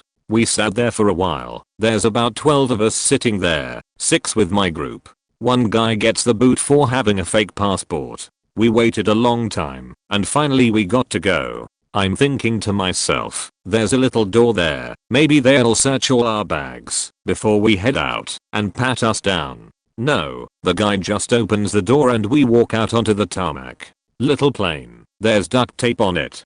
We get on, and about 20 minutes into the flight I hear some rustling. I look for the noise. A guy is holding his bag, which is moving by itself. I hear a cluck. There's a faking chicken in the bag. I'm sitting in the back of the plane, and a woman walks back to me and says, "Excuse me, can I sit there for a second?" Slightly confused, I agree. I move up to another open seat. I hear a plastic bag being taken out and then hear some liquid rushing into the bag. She took a faking piss in the bag. I did not sit back in my seat. I used to fly quite frequently, so I've got a few stories to tell. I was on a flight from New York to Dusseldorf, about half an hour away from the Dusseldorf, when flight attendants started waking up people. It was in the middle of the night. An older lady in the row in front of me didn't wake up. I was amazed at how professionally everything was handled by the crew from that point on. 2 or 3 flight attendants quickly but calmly performed several basic checks, like searching for pulse, while one of the other attendants called for a doctor when it became evident that something was terribly wrong with her. The doctor and attendants took the lady, who looked pale, non-responsive with her eyes open, at the back of the plane along with a bunch of medical equipment. They pulled the lady out of the plane when we landed. She was conscious again at that point. The crew deserved a medal for professionalism. It was Lufthansa point. Another time I was on a flight from Munich to Bulgaria, I think. We started accelerating on the runway to take off when everything shut down, both engines, lights. The plane safely stopped and we took off with the same plane about 20 minutes later after technicians did some work on the engines. Pilot said he didn't have enough pressure to start up the engines when the failure occurred and apologized for the inconvenience. That made me doubt the redundancy of the plane systems though. I think it was a Boeing, TLDR, saw woman being revived. Planes have shitty redundancy of their systems. Wasn't during a flight. I was waiting in St. John's for a flight to Toronto, ultimately to Memphis, but it was late arriving. After a couple hours delay the plane finally arrives, and people are disembarking. Point from where I was sitting I could see the plane and the area around it clearly. The gate staff announce that they'll begin boarding as soon as the plane is refueled. A few minutes later I see a fuel truck moving towards the plane with what appeared to be an intention of passing under a wing point crunch. The truck strikes the wing and gets stuck. After much panic they deflate the tires and pull the truck free, exposing a jagged hole in the wing point. Apparently there wasn't anyone qualified to diagnose the damage, so they took pictures and sent them to a mechanic in Montreal who said to patch it. After a couple hours they loaded us up and away we went. Everyone was pretty nervous, but they gave us free booze. I was on a flight to Lax once, and we were supposed to have a layover. On landing, however, we learned that the crew coming in from another city had been delayed due to weather, so we were going to have to turn around and take a plane full of passengers back to JFK, doubling our shift and ruining our layover. Not to mention, it's already after midnight. We load everyone onto the plane, smile like we mean it, and start to push back off the gate. Almost immediately, we are told by the captain that some light has gone off and we have to have maintenance come on to look at the plane. Great point. Almost 2 hours later, the mechanics are finally almost done. The passengers are restless and worried about connections. They're about to close the door and I see the delayed plane land and pull up to the gate beside us. I'm a little miffed that those flight attendants are getting our layover. Sigh. As we close the door and start to push back again, we are about to start the safety demo and this big older guy gets up and starts walking toward the front. I hold up my hand, starting to say, "Sir, we are moving, you need to," and then he stops. He sways. Then he falls like a tree in the forest directly between the aisle seats. I remember that my immediate thought was, wow, I'm really glad he fit and didn't hurt himself. Then my second thought was, AWW, shit, I'm not in the mood for a medical emergency. I turn immediately to face the front of the plane. I'm at the front of economy on a 757, and there are 2 more flight attendants at the front. I shout one of their names, saying call the captain, and turn to respond to this guy, but before I even have to formulate a thought, the guy he landed beside, in seat 22D, says out loud, "I'm a medic." I have first response, then, a guy 7 rows back stands up and says, "I'm a doctor, everyone sit down." Then he makes his way up to us. This all happens in like 5 seconds. At that point, I become the recorder of information and the flight attendant I shouted to is relaying info to the captain, and we have another girl playing rune and fetch. All told, it was the easiest medical emergency I've ever seen. The guy and his family were taken off the flight before we left. A lot of people missed their connections, but everything worked out in the end. Flying back from Fort Lauderdale to Toronto a few weeks ago, via LaGuardia, on AA point my wife and I boarded the plane. We get to RO, and a rather large fellow sighs, and makes exaggerated gestures, while getting up to illustrate how much we've inconvenienced him, by asking to get to our seats. She's a nervous flyer, and told me to take the window seat. We are told the flight is delayed. This news comes to our neighbor, as if he was told his family died. The attendants come by to hand out headphones, so we can watch some pre-recorded TV while we wait. He complains that the TV nearest us is not working, and it's the only one I can see, despite the next one being only another 5 feet or so ahead, which I can clearly see without my glasses. She says she'll look into it. She actually did go talk to one of the other folks about the TV. The plane was delayed a little over an hour. The pilot came out and said he was sorry, but he didn't know why. Just that we were delayed by LaGuardia, not Fort Lauderdale. Typically that means weather, but he wasn't sure. He was actually pretty nice, walking the aisle to apologize to everybody personally for not having an ETA for departure point. The guy tells, note, not asks, the pilot to fix the TV. The pilot says I'll take a look, taps the plastic housing on the side, shrugs his shoulders and walks back to the cockpit. We finally get clearance for takeoff, and one of the attendants asks him to secure his seat upright. He says I can't. My seat is broken. Nothing is going my way today. Hey, it could be worse. You could be stuck next to an asshole. One of the flight attendants notice that his ample girth is simply preventing the button from releasing. During the flight, he falls asleep. He slowly sinks in his seat while loudly snoring, causing his elbows to push toward my wife. She's pretty impressed with that. She decides to plug in the headphones to tune him out. Oh, he's using her headphone jack. I say fuck it, use mine. I've got a window, and all is well for the rest of the flight, until landing prep. One of the attendants announces for everybody to prepare for descent and landing, put up tables, secure your seats, etc. Half the plane gets up to line up for the bathroom. A few minutes later he comes on and says, to the best of my memory, alright, if everybody could return to your seat, we will be landing in a few minutes. Everybody, if you could.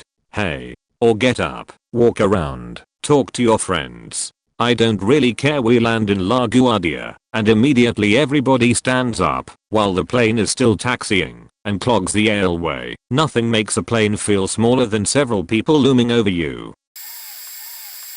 Flying from San Francisco to San Luis Obispo, about 20 years ago. One of those small, twin-engine airplanes holds like 12 people, only a curtain between pilot and passengers, so we take off from SF, and almost immediately start to turn north. Wrong way. The pilot shouts from the cockpit that he isn't getting confirmation that the landing gear are up, so we are going back to SF. We fly around the airport and line up on the runway. Pilot shouts that now he is not getting confirmation that the gear is down. We end up flying over the runway towards the hangars, which we buzz at like 100 feet above the ground, then turn back south towards the end of the runway. The pilot shouts back that the ground crew saw the gear down, but he isn't getting confirmation, so we are going to try to land at SF. We proceed to fly around in circles for about 20 minutes. I'm trying to figure out why. We line up with the end of the runway and look like we are going to land. I look out the window, straining to look ahead of us, only to see about 5 fire trucks, several ambulances, and a couple of cop cars sitting at the end of the runway. We ended up landing fine. The gear was down and locked. The emergency equipment was there for us in case the gear wasn't locked. Anyway, my scariest flight ever. I was on a flight from New York to Tokyo by way of Vancouver. A Japanese woman next arrives and sits across the aisle from me wearing a doctor's mask. Now this is not uncommon in Asia, but it was the first time I had seen it outside of a flight from New York. Little did I know that this was just the tip of the crazy iceberg. After takeoff she proceeds to complain loudly that everyone is too noisy. It's a mid-afternoon flight and she can't sleep. Of course flight is normal volume level. Then I notice she is wearing shorts and volleyball knee pads. For what reason I will never know. That she makes a tent out of her blanket and the surrounding seats. I'm sure the person in her O was thrilled about this. She started singing to herself inside the blanket, then started reading using a flashlight that she pulled out of her gigantic purse. Finally, she decides that her seat is uncomfortable and she is going to sleep in the flight attendant's seat in the back galley. They escorted her back to her seat point. Since this was pre-9/11, she got away with a bunch of stuff that would have gotten you arrested today. One summer I took an Air India flight from New Delhi to Khajuraho. Air India has some of the oldest planes in the world and not the best reputation for trained pilots. The pilot announced that we were coming in for a landing and the crew flipped on a looped recording of Raindrops Keep Falling on My Head for the approach. The 737 came in fast and, within 10 meters of the ground, the pilot pulled up into a steep climb, followed by an incredibly hard bank. He had almost missed the runway. With no explanation, we looped around for another try, this time actually touching down before the pilot realized that there wasn't enough runway left for us to stop. Another round of going full throttle into a fast climb, followed by yet another steep banking maneuver. By this time, we were on the third rendition of Raindrops Keep Falling on My Head in the middle of an Indian desert on a plane, piloted by someone who couldn't hit a runway. Loud prayers in Hindi throughout the plane. In the third approach, we slammed into the tarmac and screeched to a halt. Fun times. Flying back from Germany to New York, there was a thunderstorm right over JFK. My plane had to circle around the storm until the pilots could find the right time to attempt an approach. Mind you, at this point, post-9/11, on all international flights, no one is allowed to get out of their seats during descent. Well, our descent lasted 2 hours. Continuous circling over this storm. Everyone was freakishly quiet, and at one point the pilot announced something in German. I was on a Lufthansa flight. I had no idea what he had just said, but I started to see people panic and start to tighten their seatbelts like crazy. I asked the passenger sitting next to me what was going on and what the pilot just said. Apparently the pilot said we are running low on fuel and have to glide to an airport in Washington, D.C. Please tighten your seatbelts. Honestly, with no translation, the pilot's barking over the loudspeaker, the other passengers pulling their seatbelts frantically freaked me out. Not to mention that we were going to glide in a 747 from New York to Washington, attempt to land, and then refuel, and try to get back to Nye Point. I mean, what the fuck? Think about sitting there not knowing what is going on while everyone is tripping out and tightening their seatbelts. What the fuck? Didn't really happen on a plane, but my friend and I grossly miscalculated the time to get to the airport in Warsaw. So after finally getting on the right bus to the airport, we knew we were probably going to miss our flight. We ran to the counter and asked if we'd made it, and the guy just said, "There is no flight. We put you on another one." We were annoyed, even though we would have missed it anyway. We are American college chicks after all, and asked why our flight was cancelled. The guy says apologetically, "The plane is on fire." We did not argue with him after that point. On a separate occasion, I'm on a plane taking off, I forget where, and I look out the window and this plane next to us is engulfed in flames. I make it all the way to 25,000 feet in the sky with my mouth wide open. Point on a flight to Hong Kong. This Chinese lady lays across her seat and her husband to sleep. Her feet drop to my lap as she falls asleep. I keep trying to nudge them off, but she keeps putting them back in the same position on my leg. I gave up and let her put her feet on me for the next 16 hours. No, I'm a little late to this, but WTH, most what the fuck thing I've ever experienced would be the smoothest landing I've ever had in an airplane, in the middle of a raging storm. Flight from Tampa to JFK was originally delayed for like 4 hours because the windshield wiper was broken. Right there at the terminal, with the nose of the plane like 20 feet from the wall of glass, they start ripping the front of the plane apart to replace/repair whatever was broken. Took 4 hours. I understood why once we got to JFK. Worst storm I've ever flown through. Bouncing side to side, up and down. Had the bottom fall out several times on final approach. Worst one is as we're coming in, right as the tops of the building start to get uncomfortably close, we dropped like 15 to 20 feet. I don't think I've ever puckered as hard in my life, either before or since. This goes on for a few minimum of landing. I'm expecting touchdown to be one of those feel it in your bones impacts. No. We're coming in, bouncing all over the place, when I see the runway fence scream by, window seat, and I'm thinking any second now when, nothing. The turbulence just stops. No bang, not even a dull thud. Just, nothing. Took me a solid 10 seconds to realize we were actually on the ground. I was on a plane with my dad and his friend, Gary, a few years ago.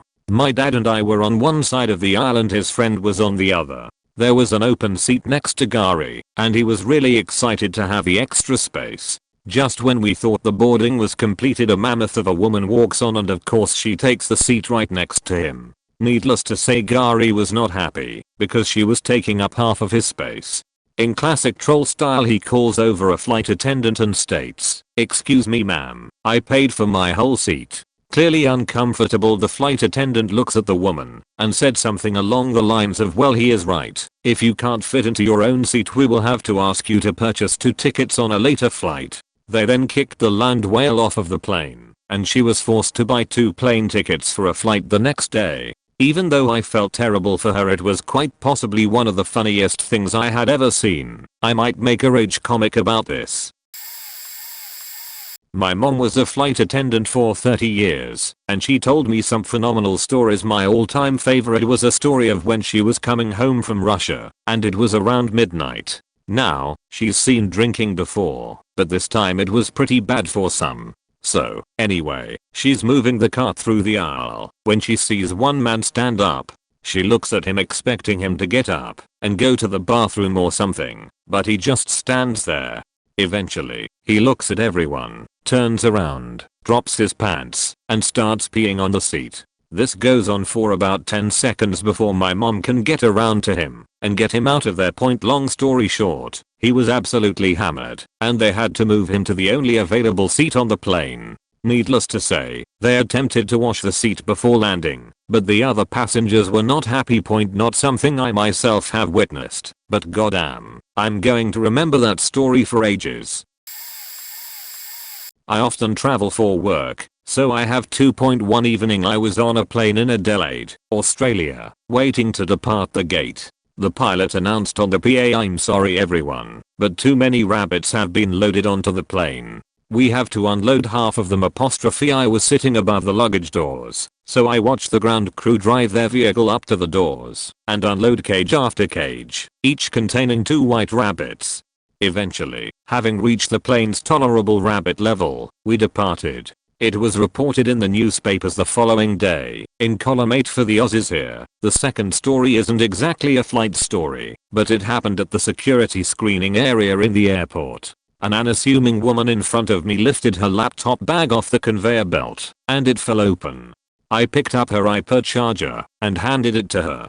Another man picked up a DVD she'd dropped, but rather than hand it to her, he put it into a tray in front of her, presumably so that I could see what it was. Written on the DVD in black marker pen, "Come craving teen 3 feet." Maybe she should have packed it in her check-in bags. I'm sure she wouldn't need that on the flight. I was taking a flight out of Mexico to Vancouver a couple of years ago and decided to wait for my boarding in the airport bar. Of course, I know that it's a bad idea to drink a lot before you get on a flight, since the pressure change from the plane's ascent can screw you up pretty bad. I kept it modest at around 4 beers before the flight. The couple sitting next to me, though, were pounding them back like Ernest faking Hemingway. I thought to myself, man, they're faked. Glad I'm not on their flight. Naturally, it turned out that they were actually on my flight. They were sitting a few aisles behind me, and they are just plastered. So the plane goes up, and the guy just passes out cold right away. The girl starts ranting and mumbling. She starts randomly telling people to shut up and swearing at the staff. Eventually, I hear her stand up and shout, "I have to pee." As she's awkwardly stumbling to the front of the plane, I hear a few people laughing. Then I hear more people laughing. I hear several people behind me just losing it as this drunk lady is telling them to shut up. I start wondering what's going on, and then as she passes my seat, I see why everyone is laughing. She has somehow managed to cram the back of her dress inside her underwear. You bet your ass I laughed too. TLDR, drunk lady tucked her dress into her underwear. I was on a short flight with my brother, who was 19 at the time, and he gets up as we are in the final descent and is going towards the bathroom at the front of the Dash 8. The flight attendant tells him to sit down. He says he really has to go. She says no. At this point I'm laughing, because I know, when he has to go, it's only a short time before he lets go. So he sits back down and grabs an empty water bottle, and his girlfriend is telling him to put his dick away at the same time. The lady in the adjacent row is freaking out because he's pissing in a bottle and can't believe anyone would do such a thing. Well, he pretty much misses pissing in the bottle and the piss is flowing down towards the front of the plane along the side. People in front started to notice, and I could see them looking down and lifting their feet. When we arrived, the flight attendant apologized for not letting my brother use the bathroom. When I got off the plane, both my brother's and his girlfriend's pant legs were soaked with piss. Night flying in the window seat from Cali to DC in June. Returning from visiting an old friend for a long weekend. I looked out the window and saw a sheet load of fireworks off in the distance. What was the occasion? I read part of my book and looked back. More fireworks. In the same exact direction I had been looking out the window before. Then I noticed the fireworks were following me. As I watched, I wondered if they were fireworks at all, as sometimes they seemed to be bursts of light, and other times the lights would snake through the ground in an S shape. Then, they'd make a solid line for a while, and then disappear with no particular order. The only constant was that these lights were definitely following the plane. It took me a solid 30 full minutes to figure out what it was. Not fireworks, not another plane, not a UFO. It was the moon's reflection on bodies of water we passed. Last time I was coming back from New York to Lon, last September, I was sitting next to this awesome old lady. I wish I had her name. She was the coolest person I ever did meet. And we spent the entire 7-hour flight back cracking jokes. Sitting in front of me were two girls, dressed in Jack Will's FYI British version of Abercrombie, opposite the aisle from their irritating mother. You know, the kind who's always asking if everything's okay, and babying them. These girls were about 14 to 15. Sheesh. Also, she had one of those Winnie hybrid UK/us accents and kept bothering the attendants for drinks and stuff for her kids, who were obviously old enough to look after themselves. Are you comfortable? Do you need anything? Wouldn't be surprised if she whipped her breast out to feed them. Anyway, it was during the time that there was some random tornado in New York City, so we were delayed 4 hours. Then it was a bumpy ride back. Sitting next to this old lady, we start guffawing at everything and making outlandish statements. When the pilot announced that, because of the turbulence, we'd have to keep our seatbelts on the whole way back because of turbulence, I said, "Mate, I've seen Lost. Seatbelts don't do nothing." We cracked up. Crazy mother from over the aisle shoots us super dirty looks, then proceeds to freak out the entire way back. TLDR. Old people are awesome, and Lost jokes on a plane never get old. Flight from Australia to Japan via Singapore. 2 Very loud, large and obnoxious 40-something women hop on near me on their way to Bali. I'm wearing a suit due to flying straight in for a business meeting. They talk to me, and I'm being friendly. When they stop for their third scotch and coke, even before the flight has lasted an hour, I put my headphones in and watch a movie. They continue to talk to me, and when I don't join in their banter, I start getting abused. Go back to first class, you twat. Who the fuck do you think you are? etc. I don't call the stewardess because it's a long flight and I don't care to cause trouble, so I put my headphones in and uncomfortably watch my movie. Among the abuse points somebody else calls the stewardess, they are told to quieten down and stop drinking, and that's when plenty more abuse comes. Oh, you fuck, telling on us for just having a bit of fun. We are just having a laugh and you can't take it after 8 hours. We finally land and I get off the worst ever flight I've been on. This was without a doubt the most frightening moment of my life. I went on a trip to Cape Cod with my dad and his girlfriend the summer before last. I was flying alone to Providence. I live in MD, they live in Court, so I spent most of the flight looking out the window and taking pictures. We had been descending for a while and had just started to pass over Narragansett Bay and making a slow left turn. That's when I noticed a single engine airplane ahead and to the left of my plane. It was at the same altitude, probably 1/4 mile away, and flying on a course that was about 15 degrees right relative to the plane I was on. Now, before you call BS this next part, I want to point out that I've been an avid fan of flying for close to 25 years. I've flown single-engine aircraft, spent thousands of hours in MSFS and X-plane, and I'm damn good at dead reckoning. When I got a good look at that plane, my brain said I'm going to hit that just like it would, correctly, in a simulator. So here I'm staring out the window, certain that I was seconds from an unpreventable death when the other plane rolls hard to the left and pulls up. I don't think my plane's flight crew even knew what happened. For the next few hours I couldn't stop shaking. I'm actually shaking now just from thinking about it. Think it's BS. The camera I was using is a 100% manual 35mm, so I was able to continue using it while electronics had to be put away. I had it out. Once I managed to regain the ability to think and move, I took a picture. A few seconds earlier the other plane had been much further to the right, much lower, facing more towards me, and about the same distance. P.S. Preemptive Jesus, man. There are just some things you don't talk about in public. Edit. Does anyone know if the FAA has a public list of in-flight violations? Probably the most what the fuck was a flight from DFW to C. They were just finishing up handing out some of those bad meals, mini deep dish pizza or something else. I went with pizza. It was greasy and pretty gross when we hit a pocket of something. All of the stuff on my tray table, the pizza, drink etc., stayed in place while the plane around it dropped in altitude suddenly. I got to watch everything on my tray suspended in midair about a foot up for about a second of wicked hang time, then slam back down to the tray. Or maybe the plane rose back up to meet it. Some of my drinks sloshed over, but not much. It was so what the fucky, because the event happened so fast to see everything on my tray and those next to me leap up in the air then slam right back down. Maybe the pilot was David Copperfield or something. Thankfully we had seat belts on as there was a prior warning of turbulence, because the drop was palpable. Another what the fuck that really wasn't, but was more like bloody freaking cool, was a seaward flight.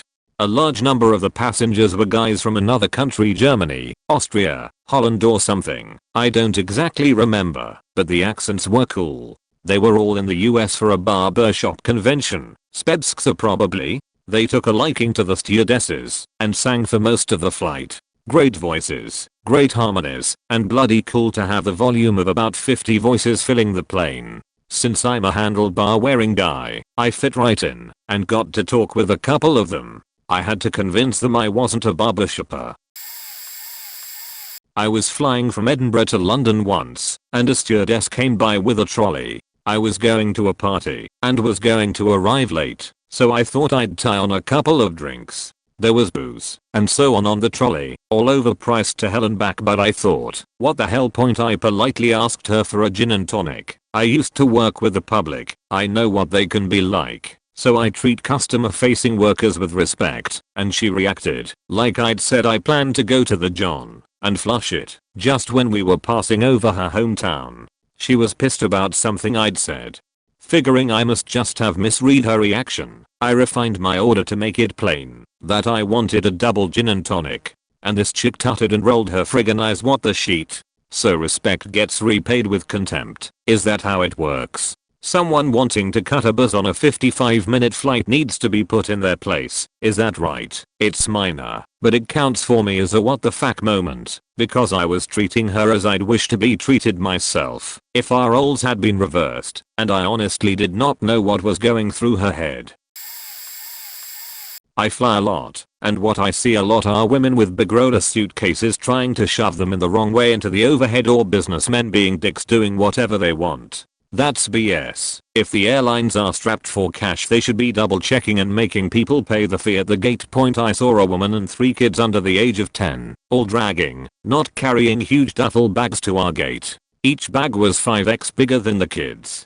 Of course no one stops these people from bringing huge bags as carry-ons. Obviously it's not a carry-on if someone cannot carry it. The mom cannot lift any of the bags up to the overhead. I was already in my seat watching this BS. No one was helping this woman either. Serves her right. The flight attendant came from the back and started lifting bags for her, with some struggle. The family's bags took up 2 full overheads and half of another for just 4 bags. What the fuck? I've seen beachy New York women demand a free gate check for their bag that doesn't fit. I have seen business guys cram a laptop bag, garment bag, and huge roller into the overhead as the bag sticks out, and sitting down telling the flight attendant they fly all the time. Platinum member. Platinum members get 2 bags free, so why? Carry it all on, and they can do what they want, since their company keeps the airline operating from their ticket purchases. I travel quite a bit as well. I was on a flight to Shanghai that was flying over Iraq. This was about 2008. The flight was at that stage where all the blinds are pulled down, and the only people left awake are the hardcore drinkers making the repeat trips to the rear to beg for more booze. Point anyway, I was window side and decided to have a peek out. It was night, and for about 20 seconds there was just darkness. Then in the distance I very clearly saw a mountain range. I saw it clearly because a huge explosion of some sort had lit the entire range up. Then there was another explosion and another, just massive flashes of light, quite far away, but very visible. The explosions lasted for about a minute or so, in varying degrees of severity, stopped for about a few minutes, then started again for another minute or so. It was amazing to watch. I'm still not sure what it was. I didn't see lightning coming from the sky, and I've seen lightning from a plane before, and it didn't look like that. I suspect it was military, but would that happen with a commercial jet flying relatively nearby? The pilot didn't change course or anything. Anyway, whatever it was big and amazing to watch. On a flight back from DC at night, I was sitting in the coach next to this nice guy I'd randomly talked to throughout the flight. I was dozing off listening to music when I sniffed and realized my nose had started bleeding. No problem. Happens all the time in flights for me, and holding my nose I just sort of looked meaningfully at the guy next to me. With a nod of understanding, he got up, and I started walking towards the front, where the nearest bathroom was, cool as a cucumber. As I walked past the curtains dividing the proletariat from the double plus good passengers, some guy 2 rows in had his foot out in the aisle and I didn't notice. I stumble and reach out my hand to steady myself in one quick motion, and in the process fling warm human nose blood all over the lap and arms of the next passenger up, a portly, balding businessman in a polo and jeans. I immediately re-grabbed my nose and looked gape-mouthed at the guy.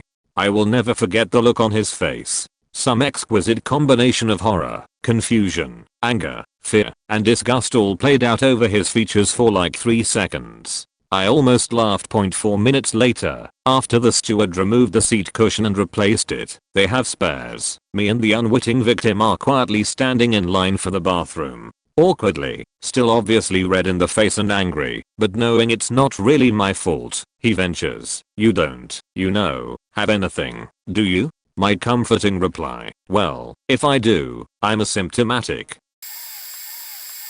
My girlfriend was on a flight to Texas and her plane was struck by lightning twice, and they could smell something burning the entire time. Also, my mom's a flight attendant, so she works with a lot of crazy people. This one's not really what the fuck, but it's a good one. One day there was this sort of older looking gentleman sitting in the coach and they would go by him and offer food and drinks, but he would never respond, and they thought he was just asleep the whole time.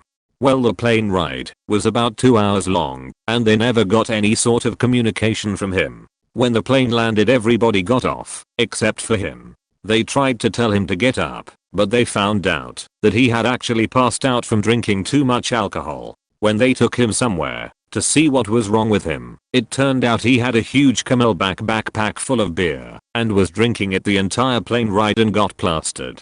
They still have no idea how he got it past security. This was a year or 2 ago.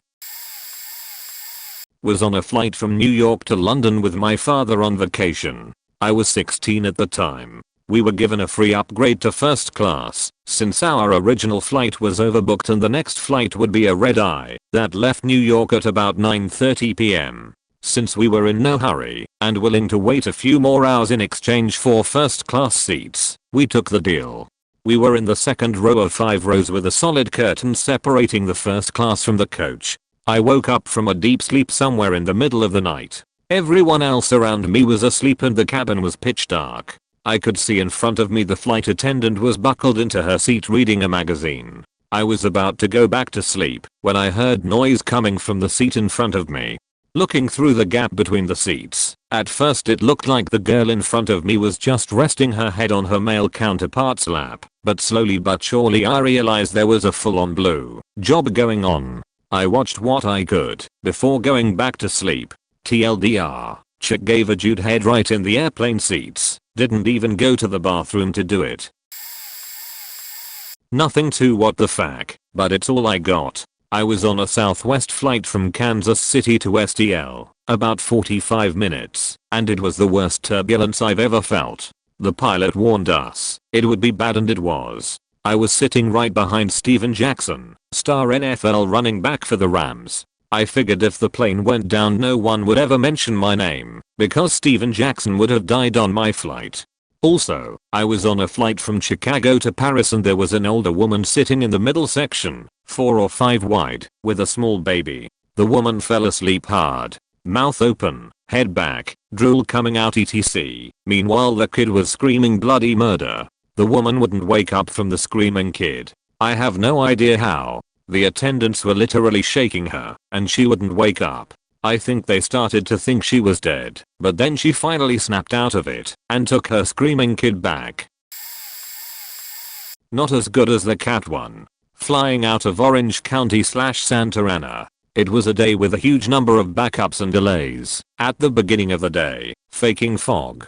People were switching flights like musical chairs. They pulled in a plane from the tarmac that was half full and going where a recently cancelled flight that I was on was going. They load us on, and I see this tough looking dude in a leather vest walk down the aisle. He loads in his bag and sits down about 2 rows up. After a few more minutes hemming and hawing about a new mechanical delay, some cop cars pull up on the tarmac right next to our plane.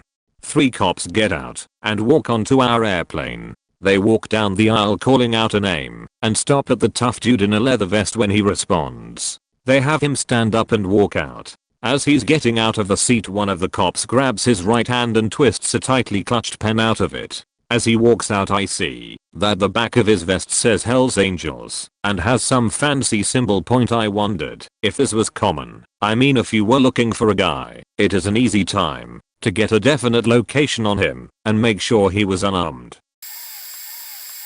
I was on a long-haul 14-hour flight going to Asia, soundly sleeping in the middle section of economy class, when I woke up to the sound of a commotion. An elderly man, sitting at the rightmost window seat 1 row ahead of me, apparently could not wake up, and his wife beside him was hysterically crying for help. The seriousness of the situation jolted me from sleep within mere seconds. A stewardess came running with a medical kit / suitcase and was frantically trying to search for something among the contents of the kit.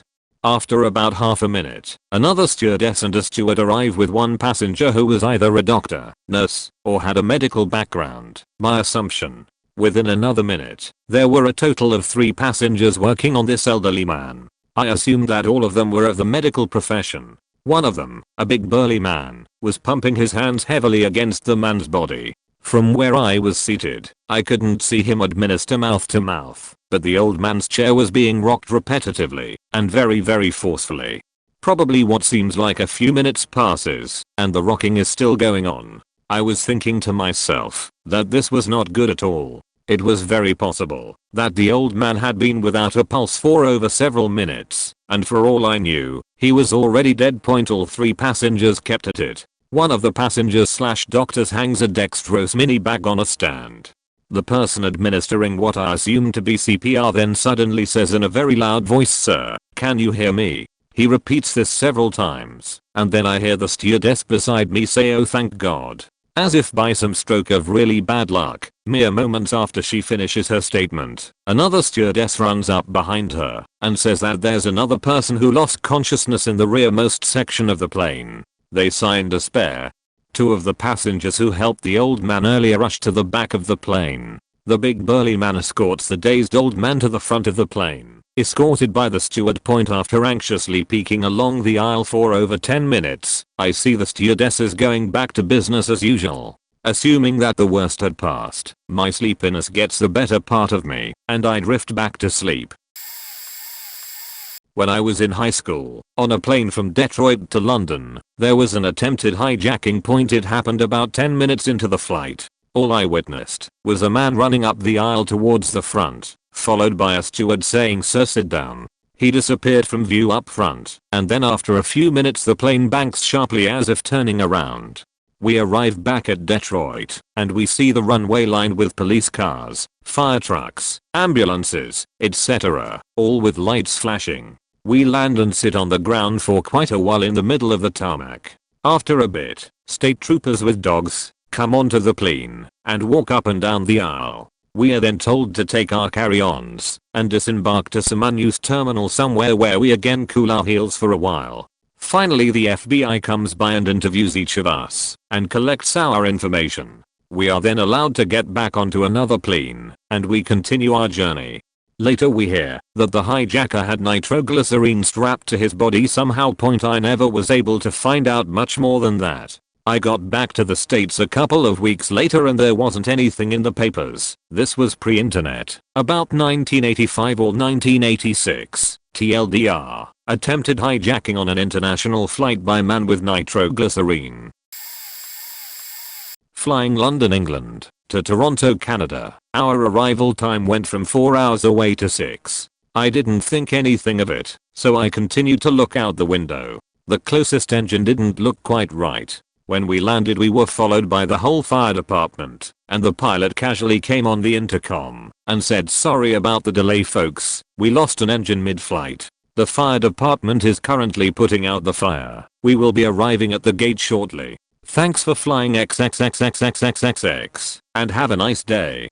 Another time I was flying with two carry-ons. One was food and the other had my laptop, Xbox, hard drive, and hard drive. I went through security, and I got searched. I forgot to take a penny out of my pocket. They scanned both my bags, then searched my food bag, and let me go. I sit down on the plane, pull out my laptop, and my 5-inch knife, Spitter Coendera, falls on the floor. The old woman, turned out to be 92, beside me sees this. I'm like, "Oh shit," and she says, "You get to bring a knife, but they take microchet hooks." Ah, good call. I always wanted to add a white plane to my collection. She turned out to be really badass and blackmailed me for some food.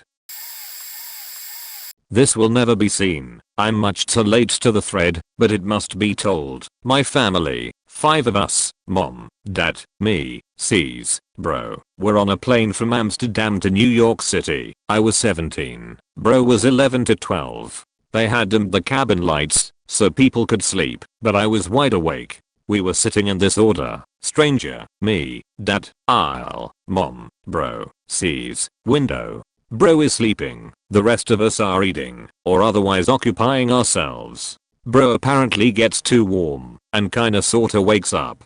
He starts taking off his pants. In the middle of a huge plane over the Atlantic. Mom sees frantically try to grab him, and pull his pants back up. He wakes up just a tiny bit more, allows them to pull his pants up, then turns to our sister. He looks at her and grins the biggest grin I've ever seen, gives C's a big hug, and settles back to sleep. He doesn't remember a thing. I couldn't help but laugh my ass off, and there were a few passengers pissed off at me for waking them up. Oops.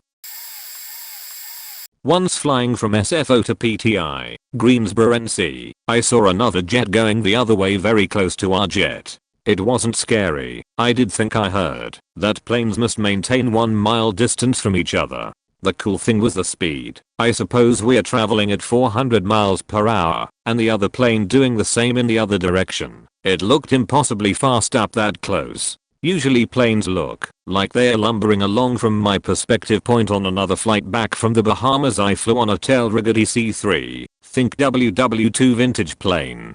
It was fun sitting in a tailrigger, think astronaut posture, on the tarmac at Marsh Harbor International Airport, complete with crashed planes along the sides of the runway. But while flying you could see the plane yawing from side to side, and the port engine, my side, spewed oil all the way to Miami. Fun times. Oh, and the single seat on each side was cool too.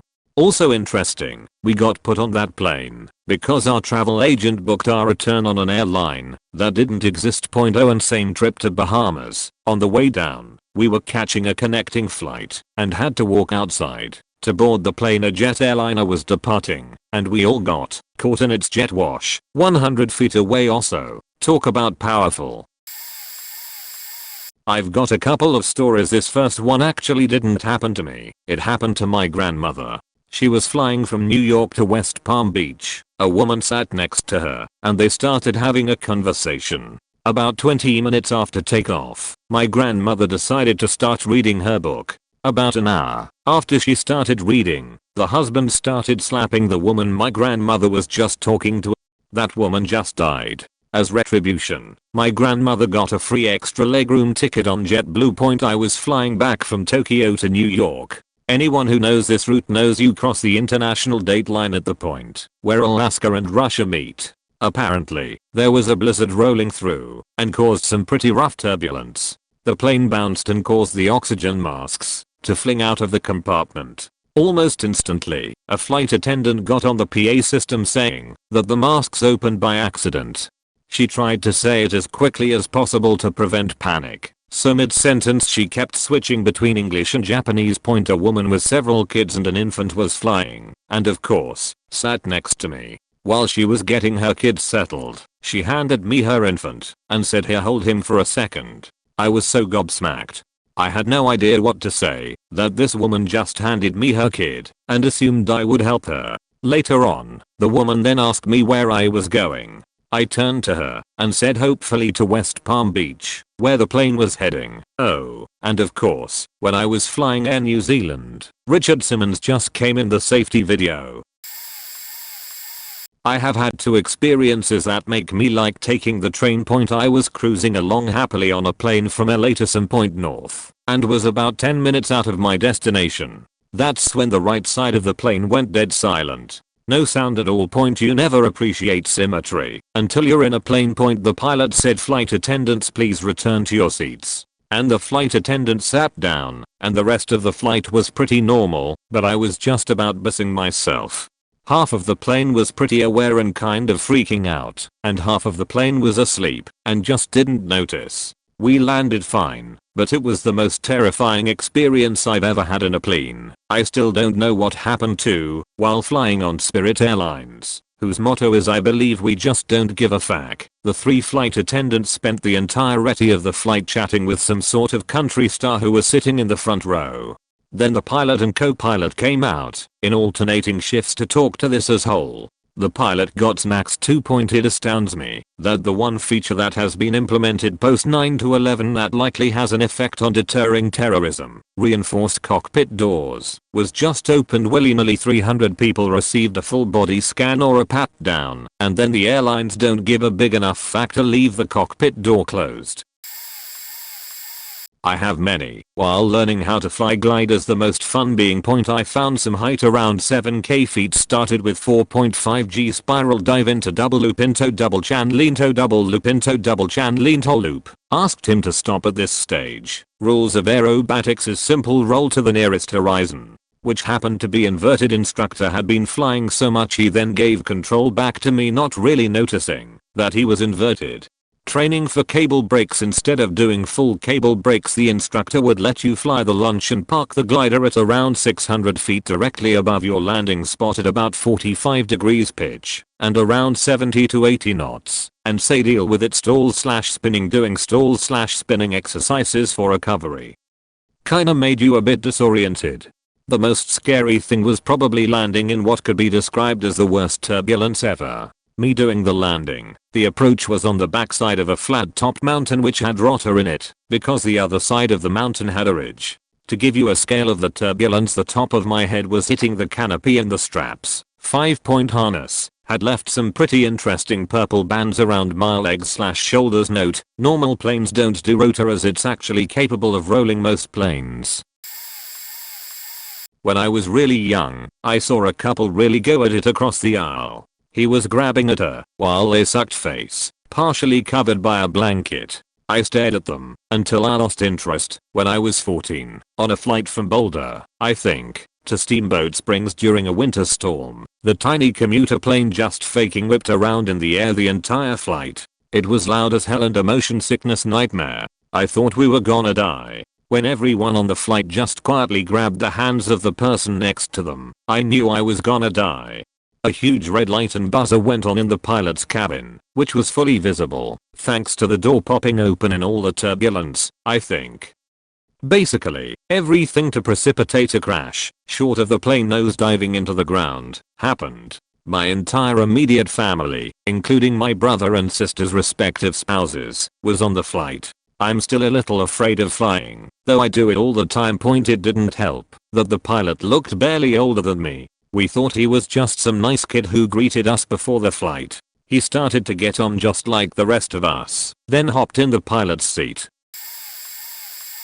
So I'm on a trip to Vegas on Southwest. I'm on the right hand side of the plane, the window seat, and I'm passed out. Randomly I wake up and look out the window. Awesome scenery when all of a sudden I see a shiny dot in the sky really far away. As I'm staring at it, I notice that it is slowly getting bigger and bigger. As it gets bigger I notice that it is another plane, and strangely enough, it seems that it is flying towards us. Not a big deal. I fly a lot, and planes always cross in the sky, except as the plane keeps getting closer I start to realize that it looks like it is dangerously close to the same altitude we are.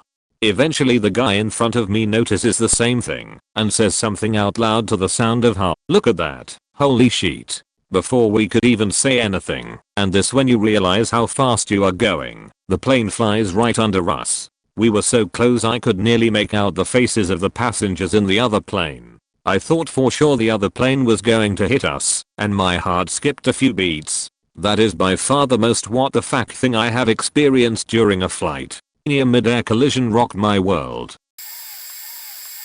O'Hare to Denver, I was sitting at the very back, in a window seat, and was the only passenger in the last 2 rows. The rest of the flight was pretty full, so I was enjoying the peace and quiet. About 10 minutes after boarding, I noticed this couple keep turning around and staring at all the empty spaces. They had 3 small, screaming children with them, and I prayed to the sky gods that they didn't move them back with me. 30 minutes into the flight, they have been glancing back at the seats the whole time, and the woman finally gets up, says something to one of the flight attendants, and she sits on the other window seat, across from me. The entire flight she kept complaining about how nauseous and sick she felt, asking out loud for doctors on the plane, and yet she wouldn't stop faking eating. She ate a sheet-load of Hostess pastries, a couple of bags of peanuts, 2 Rice Krispie treats, downed champagne like water, and kept a cup full of ice chips and a giant water bottle next to her at all times. Pretty tame compared to other stories, but I wanted to punch her for ruining my first flight in 10 years with her nasal whining.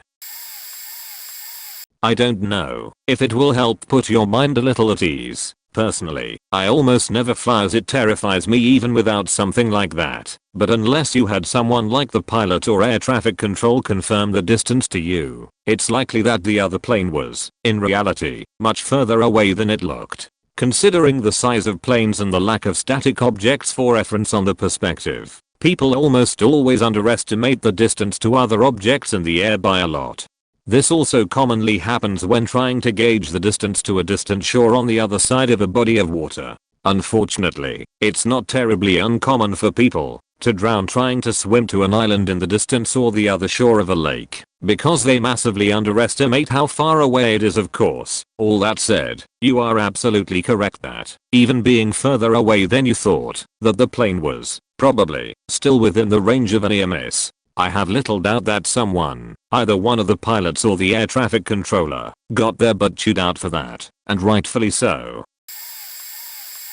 Southwest Airlines. I boarded and the male flight attendant suggested I move to the exit row because my legs are so long. He then stood behind my seat and directed other passengers to their seats. He commented on my shaved head and accidentally touched it. He engaged me in small talk, and he asked if I ever got out to California much. He mentioned he had a nice place in Cali, and seemed to want me to visit if I was ever in the neighborhood. He asked where I was headed, and I told him I was on my way to Orem, Utah. Later in the flight, when it was refreshment time, I asked for a Jack and Coke. He gave me too many bottles of Jack, and never charged me for it. After we landed, I was walking through the terminal when lo and behold there was this same flight attendant walking toward me. He said have a nice trip to Orem, and I hope to see you soon. That's the strangest thing ever to happen to me during a flight. I was on a flight with my aunt and uncle and 2 cousins. We were returning to Chicago from Colorado. My cousin is a notorious gurgitator. The kid loves to eat. The flight was at 3 p.m. and we left the hotel around 11. With our extra time we wanted to drive around a little and see some scenery. We stopped to get MC Donald's and my cousin got a double quarter pounder with cheese as well as 2 snack wraps and a chocolate shake. He inhaled his food as well as stealing an order of fries and 2 apple pies out of the bag. There was a cooler in the back of the car with half of a container of feta cheese, a small bag of cocktail wieners, and some MTNU. He quickly gobbled up all of those things as well as half a box of jalapeno Cheez-Its.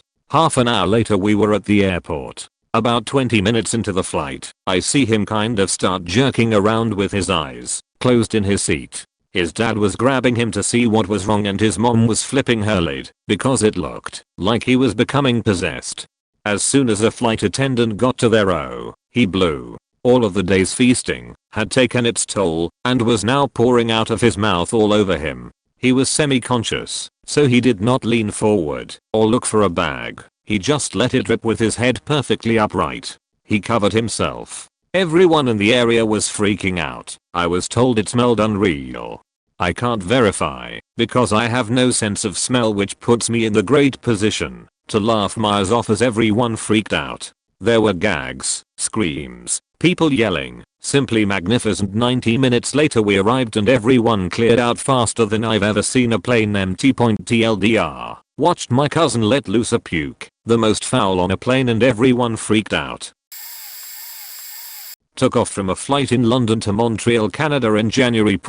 When we reached cruising altitude the pilot informed us of the usual details. We'll be arriving at Montreal in 7 hours. We expect no turbulence. Montreal is -2°C with a few snowflakes falling. And indeed, I checked the weather and Montreal expected 1 to 3 centimeters of snow. Nothing major. Now we are half an hour away from Montreal and the pilot announces Trudeau Airport has put us into a holding pattern above Montreal so that the runways can be cleared. Well, most international flights land at around the same time, so I'm thinking that if you're landing planes every 2 to 5 minutes, while 1 to 3 centimeters of snow is supposed to fall, then you'd think the runways would be cleared just by the rear thrust of the airplane's jets. So something is wrong, and indeed, it was. The plane circled, lowered, finally passing the clouds, and now everyone sees what's going on. 1 to 3 centimeters? More like a blizzard. Once below the clouds, we were still circling, but now the flight was severely bumpy. As the plane finally starts aligning itself to the runway, you can hear 2 distinct conversations in the plane. The first one was the British, who have never seen a snowstorm before. They were all impressed, taking photos, whatever. The others were all the Montrealers who looked out their window seeing rush hour traffic snarled up and long traffic jams because of the storm, swearing in French quite loudly. As we started to approach the runway, the plane did not go down smoothly, but instead dropped altitude the same way you would walk down a flight of stairs after drinking too much Jägermeister. It was the roughest landing I've ever experienced. Once on the runway and taxiing to the gate, the pilot gets on the intercom and says, well, as you can see there is a bit more than just a few snowflakes. So welcome to Canada. Ha ha ha. The British were completely amazed by the snow, and it wasn't even that big of a blizzard. Yes, the snow was flying sideways, but still, it was just a great big annoyance, made even more annoying by the British tourists. This isn't really crazy, because we were still on the ground, but it was definitely not something you see every day. My wife and I were a couple rows from the back of a turboprop. People were still coming onto the plane and luggage was still being loaded. We look down, and water is coming down the aisle from the bathroom. Someone alerts a flight attendant, who finds water spewing out of the sink and/or toilet. This was a bit unclear. It turns out the noob who was filling the plane with water both overfilled it and forgot to turn some relief valve, which would have diverted the excess water elsewhere. We had to wait for them to find a mechanic. This wasn't a hub for this airline, so they had to use a contracted guy who had to remove the floorboards and see where the water went. After an hour and a half or so of this, we got off the plane and waited for them to dry everything out. Fun day. We did eventually take off and fly safely in that plane, though. I was on a Delta flight from Hartford to Lauderdale. About 10 minutes after takeoff I heard a huge explosion and saw a flash of light out the left windows. I was on the right side of the plane. Almost immediately after, the plane started vibrating violently. And it was scary point like a scene from a movie. Overhead bins started popping open and people started screaming. This vibration continued for a while and then died down to a not so violent vibration. People on the left side of the plane were yelling about fire and smoke on the wing, and knowing that fuel is stored in the wing, I spent the remainder of my flight waiting for the plane to explode. Anyway, we don't hear anything from the cockpit for like a full 5 minutes. And that's when he comes on and says ladies and gentlemen, and then cuts out for another few minutes. Finally he comes back on again and says that we have to make an emergency landing at Logan Airport because it has the longest runway and not to panic when we see emergency vehicles. Anyway, we did land okay, and after I got off I looked at the wing of the plane and what was left of the engine that had exploded. Probably a bird strike. It was the longest flight of my life point, and if you're interested, this video is a good representation of the explosion and subsequent shaking that was going on. I forgot to mention I was sitting where I was surrounded by a young girls soccer team at the time, and they were all freaking out pretty bad.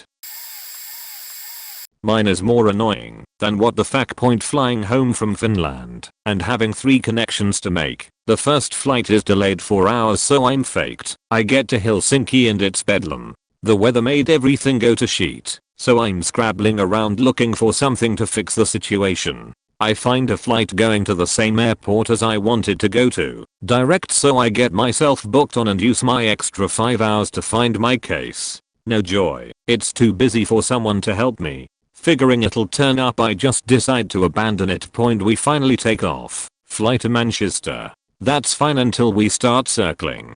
The captain apologizes and says that it's the snow. An hour later we're diverted to Newcastle, which is no faking good as my case is in Helsinki. My car is at Manchester and I want to be in Scotland. Point anyway we sit around for an hour and a half and let some people off. Turns out some people want to be in Newcastle. Lucky them. Eventually we are in the air to Manchester again, circle a bit more and land. Yes, captain comes over the intercom and apologizes since they can't get anyone to bring a bus and ladder to get us off this plane. 3 hours later we finally got off. 3 hours of looking out the window at the terminal of a closed airport where I could just walk into the terminal building and get away.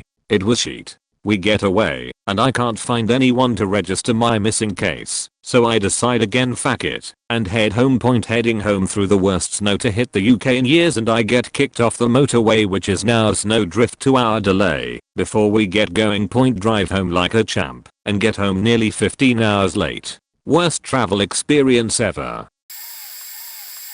I was on a flight from New York to Paris, and about 15 minutes into the flight, after we were over water, there were some electrical malfunctions. The lights in the cabin were flickering on and off, and the PA wasn't working. I had a window seat on the wing, and as I looked out the window I could see a huge stream of fuel spewing from the wing. This went on for a while and I tried to push the call button, but it wasn't working due to electrical failure. I finally flagged an attendant, and she told me that a generator on the plane had malfunctioned, and they were dumping fuel to land back at JFK. Just then the plane banked hard and turned completely around. We ended up landing in complete darkness and not being able to fly out that night. It was kinda scary because they didn't give any warning to the fuel dump or the turning around until after the fact. I thought we were going to crash into the Atlantic for sure. I was island hopping from Oahu to Maui on a little prop plane. It was myself and a Japanese tourist couple with an infant, and it was pretty cramped. The way the seats were arranged, we were facing each other, and I recall several times when our knees touched. That's how close we were. They didn't speak any English, but seemed quite polite. I was so amazed with the aerial view that I spent most of the flight looking out the window behind me. A few funny noises and some whispering distracted me, and when I turned around I saw the lady breastfeeding her baby. Full on titty, no shame. Naturally I looked. I didn't stare, but I clearly looked. Nip was dark and the size of a dinner plate. Then after I realized that I just looked directly at it, I looked over at her husband, who was watching me. He flashed me an enormous smile and started bowing at me repeatedly. He kept smiling and bowing, like, comically. After a few more seconds of confusion I returned the smile then stared out the window again until we landed. Flight Frapika friend sits next to me. Somewhere over Russia we were both sleeping. Suddenly she wakes me up, wake up, we have landed. In a pool me. She get up, we have to evacuate me. How would you fit a 747 in a pool? She know she'd get up before the plane explodes me, what the fuck? Go back to sleep. Somehow we both fall asleep again. When we arrive she doesn't remember waking up. The flight back was worse. Somehow Lufthansa sent the oldest faking 747 they had. The AC was leaking, it had old school TVs that were not working etc. And I had a super shitty place without a lot of legroom. Also the whole group was not sitting together. Also everyone on the faking plane was drinking. Over Mongolia the plane was out of beer. No more faking beer. How does that happen? Luckily me and the guy next to me made friends with the stewardesses, since we were standing in the galley talking the whole flight, since our seats were shit and the AC was leaking. So we were provided with a good supply of whiskey plus coke and business class meals. While approaching Hamburg airport my plane nearly crashed into a helicopter. This was the first time I had that Tachia 4 supplied to my body while landing. The pilot described the situation over the speakers afterwards and sounded noticeably nervous. Also when flying from Dubai to Osaka I was seated next to this ancient looking Japanese woman. Now I like to drink myself to sleep on those long flights, but I thought I can't start chugging gin and tonics next to this nice lady. Then she started ordering steak, and it was one of my best flights ever. To this day I regret not stealing those awesome blankets you get to keep you warm with Emirates flight from Quito to Madrid.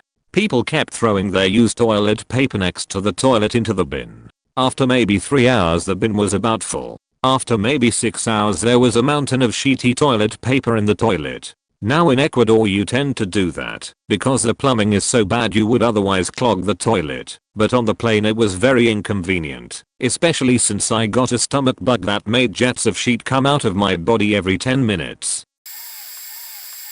I was on a flight from Veradero to Calgary. A shifty Russian guy comes on board and seems quite disturbed. He starts by asking the flight attendants if he can sit in the empty back row of the plane instead of his assigned seat. They said he couldn't and showed him to his actual seat. After another 5 minutes waiting to leave, the Russian guy stands up from his seat, waves goodbye to the people sitting next to him and says, "Goodbye, I'm going to stay in Cuba." The flight attendants then helped him off the plane. Fast forward 10 minutes and this Russian guy was being helped back onto the plane and allowed to sit in the back row. I was in the second row from the back. He started talking to us and was telling us he just got out of jail in Cuba after being there for 2 weeks because of stupid banks. We finally take off, and after 15 minutes into the flight he takes off his shirt and starts wandering the aisles. The flight attendants ask him again to sit down. He returns to his seat, still shirtless, and passes out for a few hours. He continues to make his rounds down the aisles multiple times throughout the flight, often stopping to chat with people and telling him that he just got out of Cuban jail. In the same flight, likely unrelated, flight attendants were constantly bringing oxygen to someone in the front of the plane. They must have gone through 4 or 5 bottles of oxygen during that ride. This isn't exactly what the fuck, but anyway. My family were on a transatlantic flight into New York when my sister and I were kids, maybe 5 and 7 respectively. It was a long flight and the stewardesses were visibly tired and fed up because of a huge number of screaming babies and kids behaving bratishly. One, on her rounds up and down the aisles, was offering out chocolates or something, and when she offered my sister, she replied all cute and 5-year-old, "May I please take 2, if it isn't any trouble?" So, she's given 2 with a smile, and the stewardess comes back to my parents a little while later and gives them 2 free bottles of decent wine, saying, "You don't know how pleasant it is to hear a child on an airplane being polite." I think at the time I felt somewhat miffed by my parents getting a free sheet for my sister being sweet and saying something to them to that effect, but they were cracking into the free booze, so I doubt they cared. Not so much what the fuck, but 2 plain stories. 1. 3 seats on each side of the plane. I'm sitting at the window. A guy in a new white undershirt and jeans, footies, is sitting on the aisle. No one is riding beach. While we are still at the gate, after the door closes, the guy is looking all around, all jumpy. Eventually he tells me that not only is this his first flight ever, and he was just released from the federal pound me in the Ras prison after 15 years. He's on his flight home. 2. Kid about 12-year-old behind us with his mom. Kid couldn't modulate the volume of his voice, so everything was on 11. He narrated the entire flight. We're going up in the sky MA, we're going up in the sky MA, but when we were descending, he would say we are going down MA, we're going down. X100. The lady across the aisle, and 1 row up was already a nervous flyer, and she was freaking out. Others were laughing. TLDR ex-con's first flight, and funny narration kid. I was in the last row. I was at the window, an empty seat in the middle and a Middle Eastern man in the aisle seat. He was sweating the entire flight and kept fidgeting. He also kept going to the bathroom. Honestly, he probably went about 5 to 6 times during the flight. As time went on, I was starting to get very nervous. I just couldn't get the thought out of my head that he was going to do something crazy. Well, obviously, nothing bad happened, but to top it off, when we landed he grabbed his bag and just started going down the aisle while everyone else was standing up and getting their bags. One big guy stopped and said he had to wait, but the guy said something back, like I'm in a big hurry, I must go. The guy let him go. We ended up seeing him waiting for his luggage. The big guy ended up going up to him and calling him an asshole and such. I wanted to punch him in the face so badly. I realize I was probably being prejudiced, but the way the guy was acting on the plane really freaked me out. Sorry if I offended anyone. I guess he just didn't like flying and was an asshole. I was in the window seat of a plane and had to go to the bathroom for some time. There was a girl sitting in the middle and her husband on the aisle. I saw the husband get up for a second to let the girl out, so I wanted to get out too. I avoided eye contact for a while, but the woman was taking forever to get out. I looked up at the husband and we both looked at the girl. She was motionless with her eyes and mouth open. When I looked back at the guy, I have never seen life sucked out of someone so quickly before. The fear was in his eyes. She had passed out, and they got a doctor over. She kept slipping in and out of consciousness. She ended up being okay, but had really low blood pressure or something. I was never able to get out to go to the bathroom. The woman, the doctor, the medical equipment were all blocking me. I couldn't even help with anything. I just sat there and watched soccer on the screen in front of me. First time anything ever went down, it was fairly simple. I had a woman have a stroke during a flight from JFK to SLC. She was unresponsive, so her husband dined for a flight attendant. It was my first year, and it was a crew of all new people. The first flight attendant who responded panicked and started fanning her. Fanning. Another flight attendant responded by calling me in the front, so I hustled back. The lady is glassy-eyed and breathing shallowly. I'm not a doctor. It was later I was told she had a stroke, so my first response is to page, if there's a doctor on board, please ring your flight attendant call button, etc., etc. We were 25 minutes from landing, so with the help of the doctor, we got her sorted out until the paramedics could come on board. 2 details of note.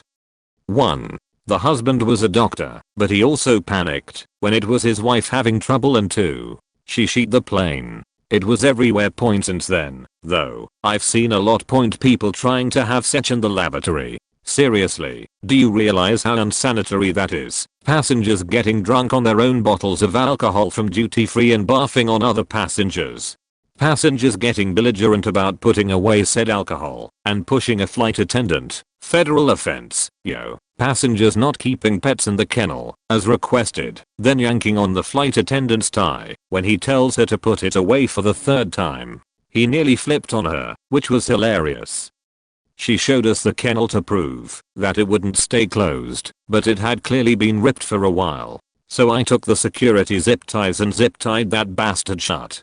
It was kinda fun. The Tel Aviv flights are awesome. The flight attendants who aren't used to it get a little unnerved when a whole bunch of old Jewish dudes get up and start tying blocks to their heads and bowing and praying in the galleys. I've seen a lap dance on the jump seat in the back galley. I know a friend of mine had at least 5 minutes of sex in the cockpit. Her boyfriend was one of the first officers, and I have no idea how they worked it out, but she was very excited to be part of the Mile High Club. Honestly, though, the most what the fuck thing I've seen on a flight is the parents that allow their children to walk barefoot into the lavatory. I cannot describe to you how many times I've seen the floors covered in pee, only to be barely wiped down between flights. That is really what the fuck to me. Flying from Detroit, Michigan to Flint, Michigan a few years ago. It was supposed to be a 22-minute flight from Turkey after landing, but 30 minutes into the flight we haven't started our descent yet. I figure something weird's going on, and finally the pilot comes on the radio with ladies and gentlemen, don't worry, but there's some kind of problem with the landing gear. We are going to try to fix it in mid-flight. I figured that planes are generally crazy over-engineered, so I wasn't too worried about it, but a bunch of people are starting to freak out. It doesn't help when the pilot comes on the intercom and says, well, we couldn't fix it in mid-air, but we are pretty sure that it's actually working okay, and that the sensors are just messed up. We are going to try landing and see what happens. At this point, pretty much everyone is freaking out. We go in for the landing and land absolutely fine. The gear was down, everything was working. The crazy thing is that the entire runway from end to end was lined with ambulances and fire trucks, all with their lights going. It was pretty surreal. They probably just used the "we are going to try to fix it in flight" delay to get all of the emergency services there, just in case. Last year I was flying from Philadelphia to Portland, Oregon, but there was some kind of mix-up at the airport and everyone got shuffled around to different flights. I end up getting put on a route with 2 layovers, zigzagging across the country. On the first leg I got on the plane and got a window seat in an empty aisle. The plane kept filling with passengers, and then they started loading on the standbys, but still the 2 seats next to me remained empty. Finally the last 3 people boarded the plane. A man and his 2 young boys. The only empty seats on the plane were the 2 next to me, near the front of the cabin, and one in the very back. I offered, of course, to give up my window seat and move to the back aisle seat so they could stay together. I sat down in my seat next to a Latino gentleman in his early 30s and his elderly mother. After the plane was airborne and we had leveled off, the mother took off her shoes and socks. It was a little gross, but it was going to be a long flight, and I could understand her desire to be comfortable. It was when she turned sideways, leaning her back against the window, and put her legs in her son's lap, that my compassion faded away. The mom's feet were literally in my lap. I can still see her toenails in my head, and it was nearly a year ago. They were thick, and cracked and yellow, and the smell was incredible. I uncomfortably squirmed in my chair and smiled meekly at the son, who repositioned his mom's legs so that they were more in his lap than mine. I put down the armrest in hopes of signifying my space versus their space. It didn't really work. Neither of them spoke English, as was evident when the stewardess had tried to speak to them earlier, and although I speak Spanish, I'm loath to be rude to strangers. I realize, looking back on it, that I should have said something, but I was thinking in my head, I can tough this out. She's an older woman and I don't want her to be uncomfortable. The worst part was when the food came and her feet literally rested on the edge of my little fold-down table. At that point I was not being polite anymore, and, saying excuse me, I readjusted her feet, putting my arm up to block the edge of my table. I wasn't able to eat the food anyway. The smell of her feet was too overpowering, and they were still only inches from my face. A lot of other crazy things happened during that elongated trip across the country, but that was the most memorable. TLDR, I had dirty, smelly, old feet in my face during a 3-hour flight. I was stuck on the ground at JFK after flying home from vacation in Doctor during that big Northeast blackout of 2003. I was in middle school at the time, but it was a hell of an experience, especially since I hadn't eaten anything the entire day, including the disgusting meal I had been offered hours ago. I, much like everyone else, First thought terrorism and pretty much everyone was sheeting themselves after landing.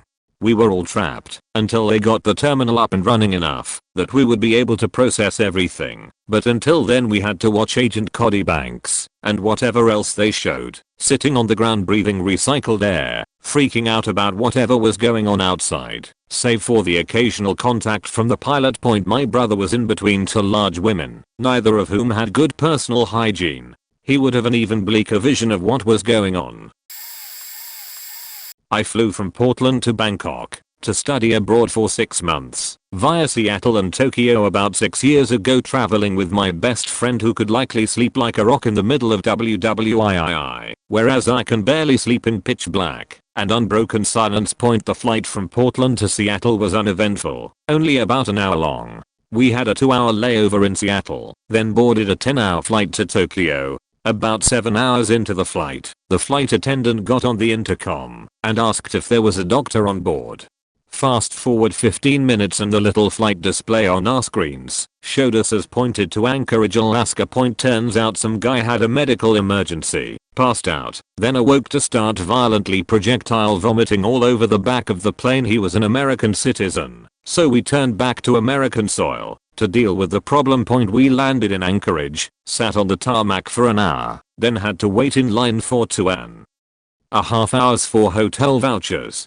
At this point it's about 4:30 AM local time, and the hotel is 20 minutes away. We were instructed to be back at the airport by 9 AM. In the hotel room my buddy passes out while I stay up and call my parents, watch TV, etc. We get back to the airport and are told our flight will be boarding at 4:30 PM. 3 movies and two shoddy airport fast food meals later, and we still have an 8-hour flight to Tokyo. The guy that had the emergency tried to board with us and was told he couldn't leave as it was against the advice of the doctors who had discharged him 8 hours later. We arrived in Tokyo to find out we missed our connection to Bangkok and had to wait an additional 6 hours for the flight. Once boarded, I took my seat next to a boulder of man that was obviously doped out of his mind. I chewed tobacco at the time and was using rather heavily to calm my short nerves and lack of sleep. I cannot sleep on planes. Hadn't slept since Portland at this point. Mr. Boulder asks for a chew, puts half the can in his lip, throws a blanket over his head, and falls asleep for the duration of the 6-hour flight. I still don't remember getting through customs, nor getting to our hotel in BKK. Somehow we made it with our luggage, cash, and boy holes intact. Slept for a while after that point. Total sleep deprivation time, about 45 hours. I don't have anything nearly as awesome as fellow Redditors' stories, but basically I was on a flight from LA to Paris and the plane's right engine started spitting out flames for a few seconds during takeoff. The pilot got onto the intercom to calm down the passengers, saying it was normal, but I've never seen a cabin fill up with so much bright red yellow light nor scream so loud. On a more recent flight from DC to Seattle, I was sitting next to a very cute looking redhead, for which I have massive affinity towards. We start talking, and it turns out we had quite a bit in common, but then out of nowhere she starts talking about how she has 2 uteruses, is that even possible, and how terrible sex is with her boyfriend. Pretty much stopped talking after that. How do you even continue? Other than those 2 stories, I've had the classic kids being crazy and religious nut next to me stories happen to me, but that's nothing too unusual.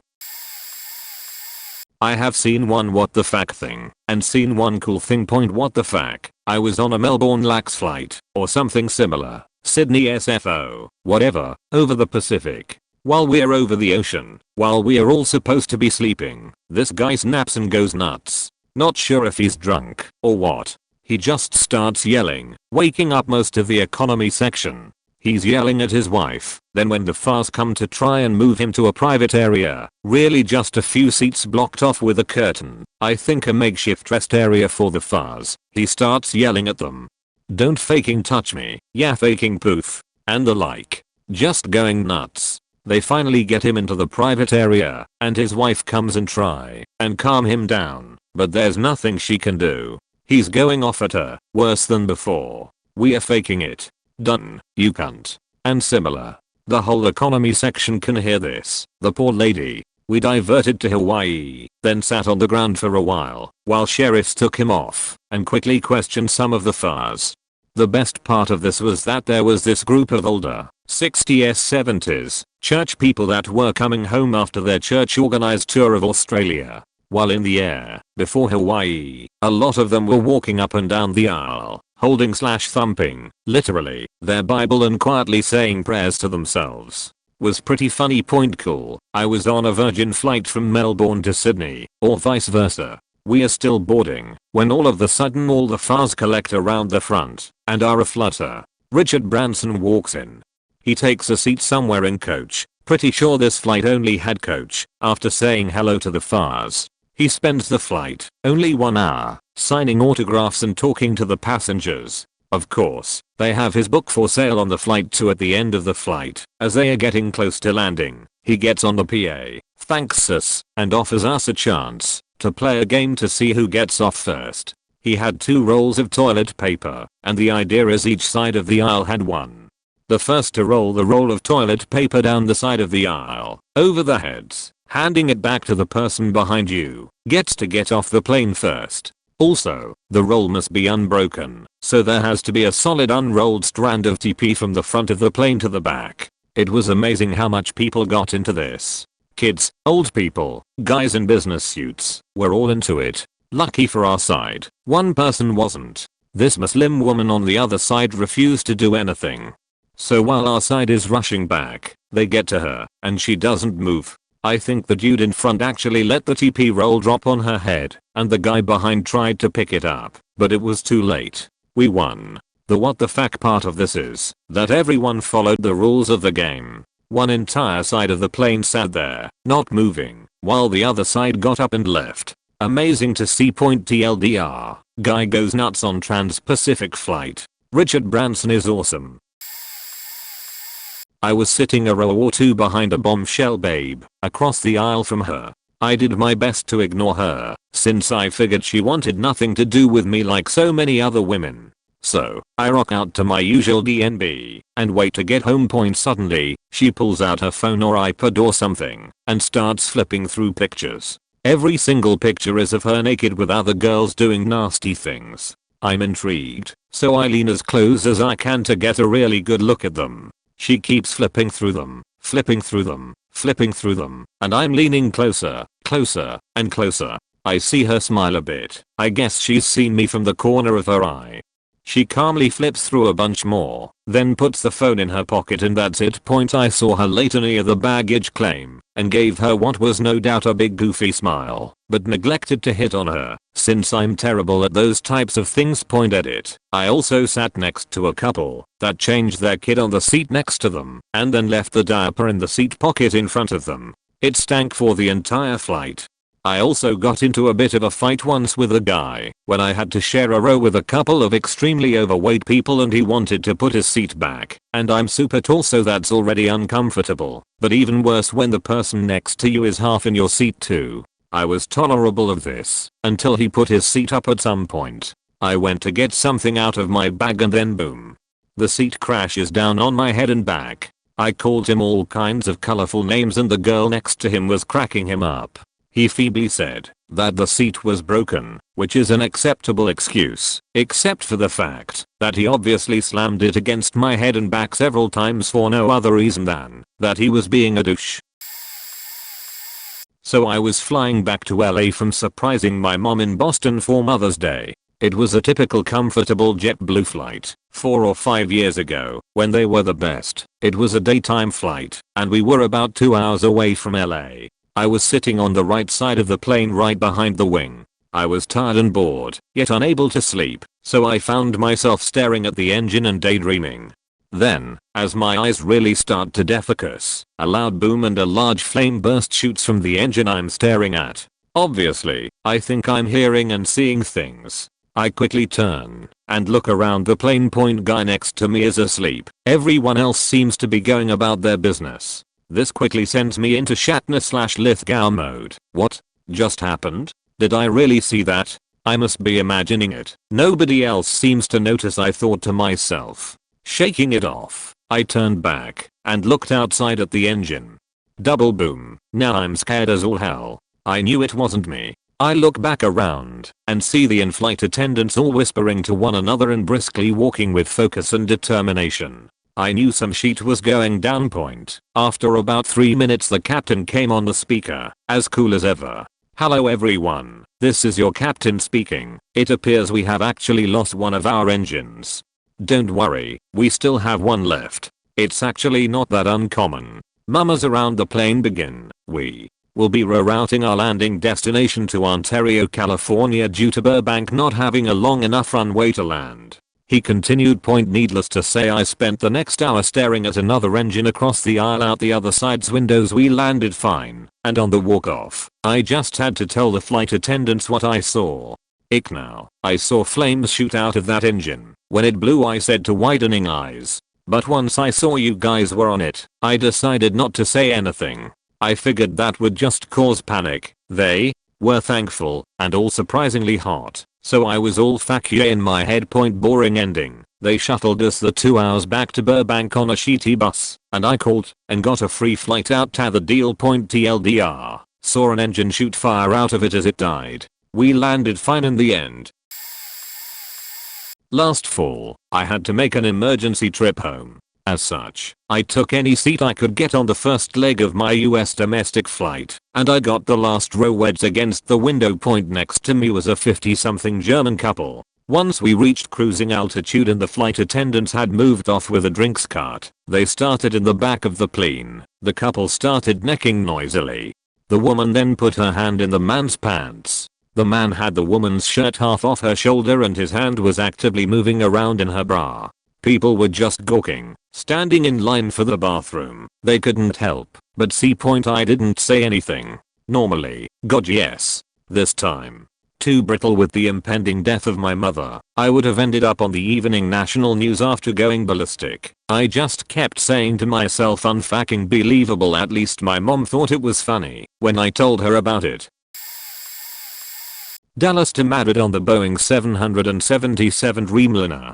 Mid-Atlantic and middle of the night we hit serious turbulence. Seatbelt sign is on. Even the flight attendants buckle up. The woman seated directly in front of me has an alarm on her iPhone go off and proceeds to get up mid-aisle to do her prayers to Mecca. Many of us are surprised as she looks very Irish, red hair, green eyes, freckles, etc. Not in our usual paradigm for an Islamic woman. Unbuckling themselves, the flight attendants begin to ask her kindly to continue praying while buckled in her seat so she does not incur any injury from the turbulence. She ignores them entirely, not even giving any indication that she heard a single word they said, and continues praying. Frustrated and worried about liability, the attendants recruit the air marshal to intervene. He attempts to explain that she is putting her own safety at risk, as well as the other passengers on the flight, if she were to fall into someone from the bad turbulence. Nothing, no reaction. Finally he threatens to write her a citation for violating the security of the plane and defying a US air marshal. She snaps her fingers once at him and holds up her hand while continuing to read and recite her prayers.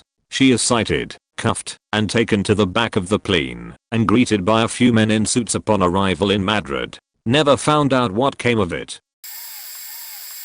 I'm late to the party, but whatever. A few years ago I was flying from Albany, New York to Orlando, Florida with a layover in DC, I think. After a while the pilot comes over the intercom and tells us that we have to be rerouted to Cleveland. I fly a lot and this made absolutely no sense whatsoever to me. As we prepare for landing, I look down and see what must have been 30 emergency vehicles with lights flashing down on the tarmac. The flight attendants then scattered like roaches and disappeared. I'm not sure if anyone else noticed, but I was thinking to myself this isn't normal. Next thing I know we are descending, and we are coming in really hot. I mean fast. It suddenly became apparent between the speed of our approach and the emergency vehicles ready and waiting that our plane was faked up. So, we come in really fast and slam onto the tarmac. I'm waiting for the usual rush of the engines and the abrupt decline in speed. It doesn't happen.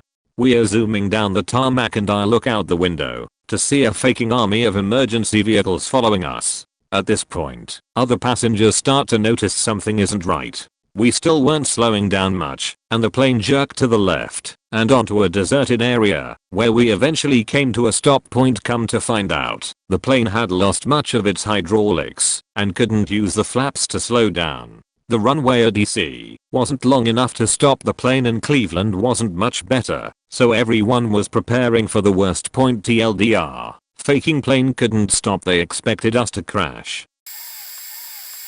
No one will probably see this, and it isn't that interesting, but once when flying I saw another passenger plane flying in the distance, coming towards us. I knew it was mighty strange, because planes usually keep their distance in the air. It was traveling unbelievably fast. It was an intercontinental flight and both of us were probably doing 1000 km/h.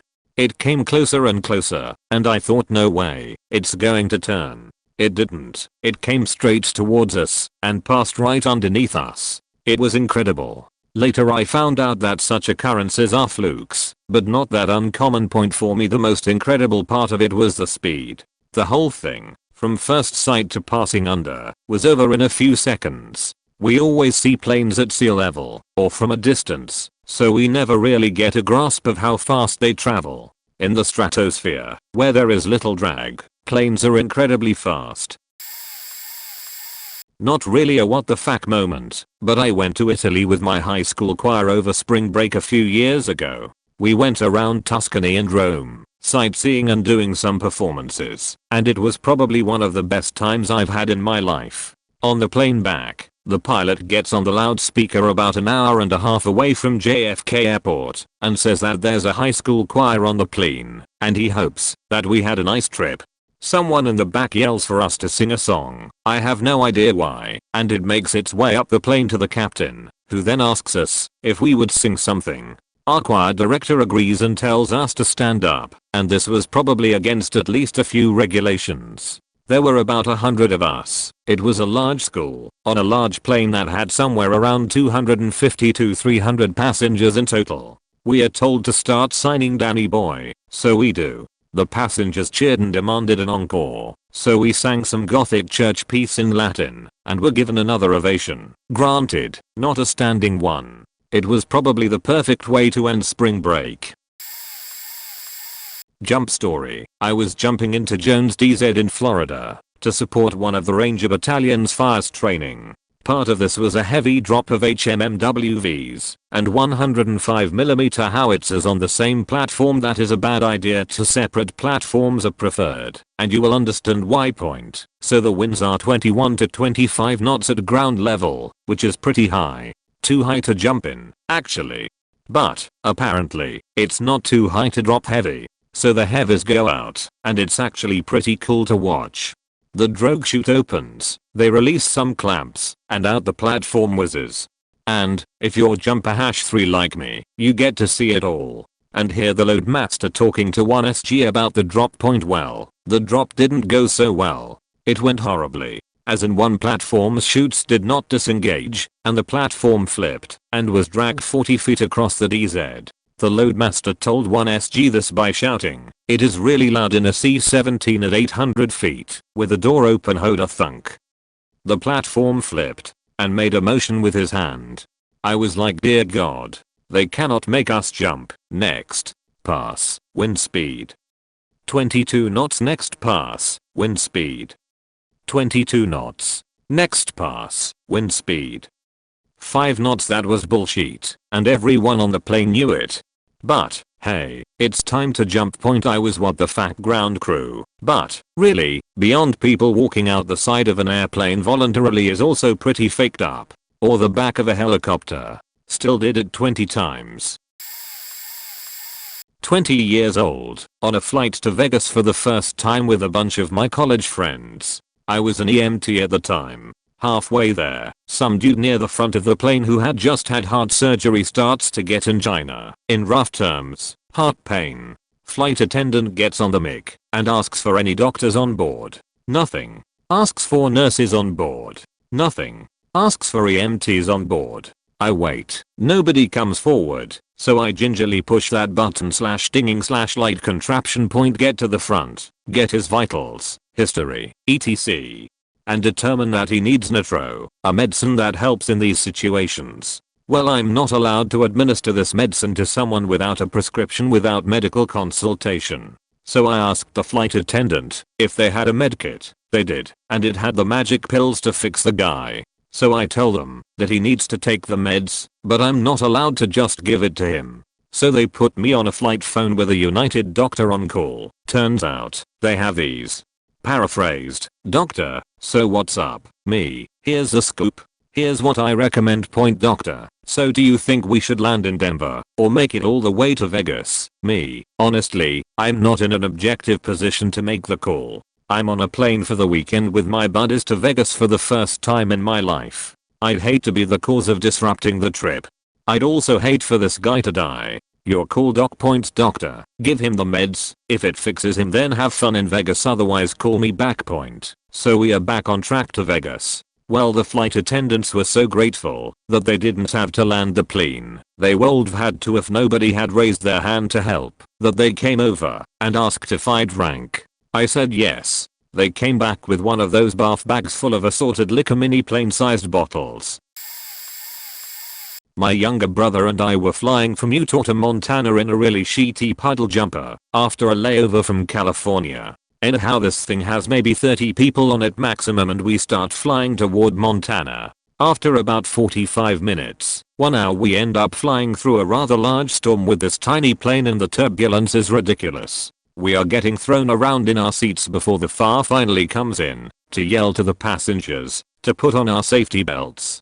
We all get ours on, and while the FAR is walking to go to her seat to get herself restrained and the engines cut out, and we drastically dive, this tiny flight attendant shoots straight up from inertia and smacks the top of the plane. She comes back down, and we continue to fall with the engines cut for maybe 4 more seconds. Everyone on the plane was screaming, except my brother and I. We are too young to give a fuck, and start giggling like little girls at the FAR who just bashed herself on the roof of the plane. If I learned one thing from that experience, it's to never have a faking layover in Utah. The airport is full of creepy white people, bruh.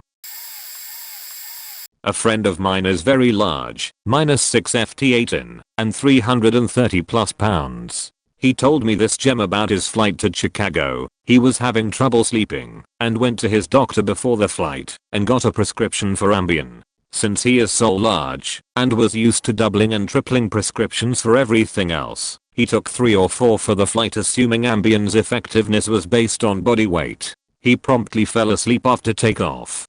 The next thing he knew was that the plane was on the tarmac in Chicago, and the passenger next to him was glaring at him with supreme hate. When he asked what the problem was, the guy said that the entire flight, my friend had been dreaming and was flailing his arms about and repeatedly struck him in the head and shoulders. He was also leaning on him with full force during the tranquil portions of his slumber. Several people tried to shake him awake to no avail. Apparently Ambien's effectiveness is not based on weight. Sitting behind a man who died of cardiac arrest on a direct flight from Philly to Orange County. Flight diverted to Chicago, brief layover, and then right back to it. The crew didn't even really seem too shocked, but there were people who were crying on the flight as a result of a doctor doing compressions and then using the defib machine. The guy was old, and they dragged him toward the back of the plane where they worked on him.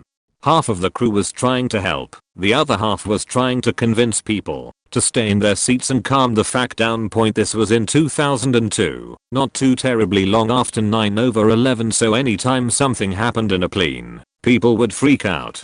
I think in the end, I was only about 2 hours late getting to Orange, which is pretty good considering I saw a guy drop dead in front of me, and there was an unexpected landing and another takeoff involved. It seems like there are always doctors on flights. Didn't help this guy, but I imagine if the person was younger they could have saved him. I was on a flight that was going quite normally when we hit some mild turbulence. No big deal at all, but they turned the fasten seatbelt sign back on because that's what they do. The stewardesses are serving drinks from the cart, and they're almost to me. I was in the third seat from the back. I know because I always count seats to the nearest exit, front and rear, when the captain comes on the intercom and says something to the effect of "Please return to your seats and fasten your seatbelts." We are going to hit some turbulence. It shouldn't be bad, but just in case, we'd like everyone to be seated." He sounded fairly calm. About 5 seconds after he hung up, the plane started jostling, but nothing serious. Then the plane drops 5 feet. Instantly, I saw the stewardess and the drink cart, and every can of soda on top of it, go completely airborne and weightless for about a second or two. I'll never forget the look on her face. Thankfully, nobody got hurt, and the rest of the turbulence was just fun. Also, the first time I sat on a window in a jet where the cowlings popped up on the engines to act as air brakes, I semi-freaked my sheet. I was like 8 and had never seen that. When I realized nobody else was panicking, I calmed down. Years ago I was on a small plane, about a 35-seater, flying over the Amazon in Ecuador. My wife and I were sitting in the emergency exit row, and the stewardess explained to us, in English, what we would have to do in an emergency. All fine. Halfway into the flight, when I'd struggled through the Spanish newspaper and just got up to the comics page, we hit the worst turbulence I have ever experienced. I could barely hold the newspaper. If you didn't have a seatbelt on, you would have been flung from the seat. After about 15 minutes of this, you could smell burning plastic. Then the cabin began to fill with smoke. The stewardess is running up and down with a fire extinguisher, clearly panicked. Alarms started going off very loudly. You could barely see the front of the cabin at this point. The stewardess is yelling at us, now in Spanish, when she tells us to, not before, to release the emergency exit door and throw it out of the plane. Someone near the front thought he would calm everyone down by yelling in a slightly hysterical voice that everything would be okay and to remain calm and seated. Anyway, the problem, which I think was electrical in the walls of the plane, corrected itself after a while and the smoke slowly cleared. The alarms stopped and we landed safely. Then we had to get on a 7-seater plane to complete our journey. Flying into Sarajevo from Zagreb on a turboprop, like a bus, maybe 40 people. We were circling around Sarajevo in a holding area for good half an hour or so, because, as pilots said over PA, there were issues with navigational beacon or something down on the airfield, which made it impossible to land, since there was a thick cloud layer over Sarajevo, and Sarajevo is basically a city closely surrounded by 2-kilometer mountains. It sits down in the middle.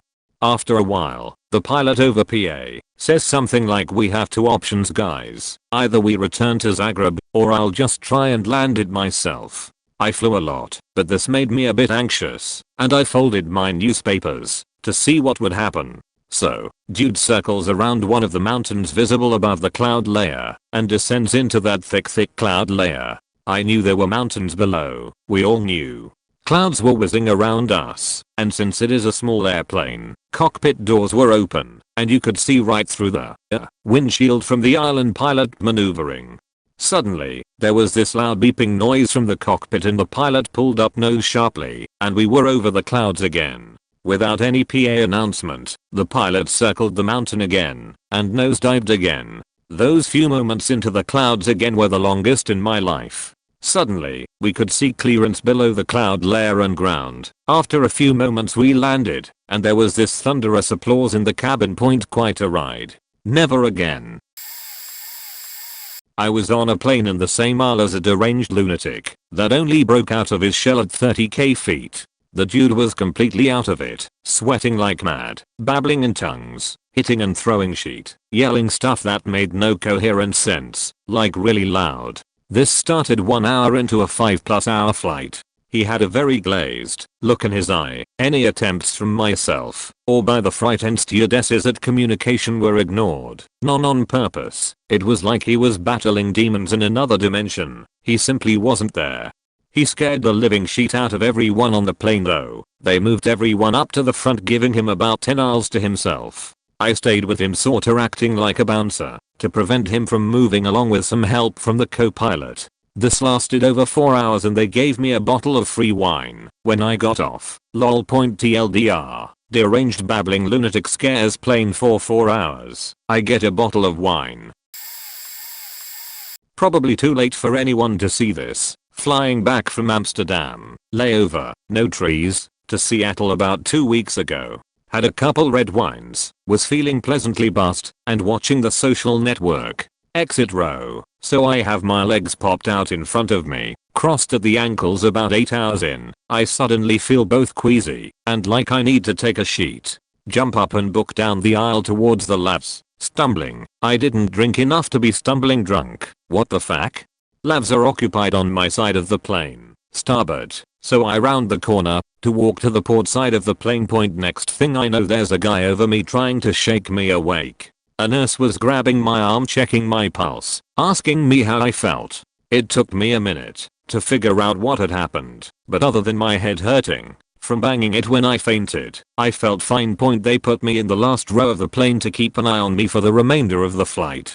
Nurse comes by and talks to me. She's written down a lot of information about what happened and what she saw, my heart rate, etc. Tell me to go see my primary care physician as soon as possible and go to the ER immediately if I have any symptoms of a concussion. We land without further incident. International flight, so I was the last one off the plane. Passport control was jam-packed, thank God for global entry. Went and saw my physician that same day, checked me out.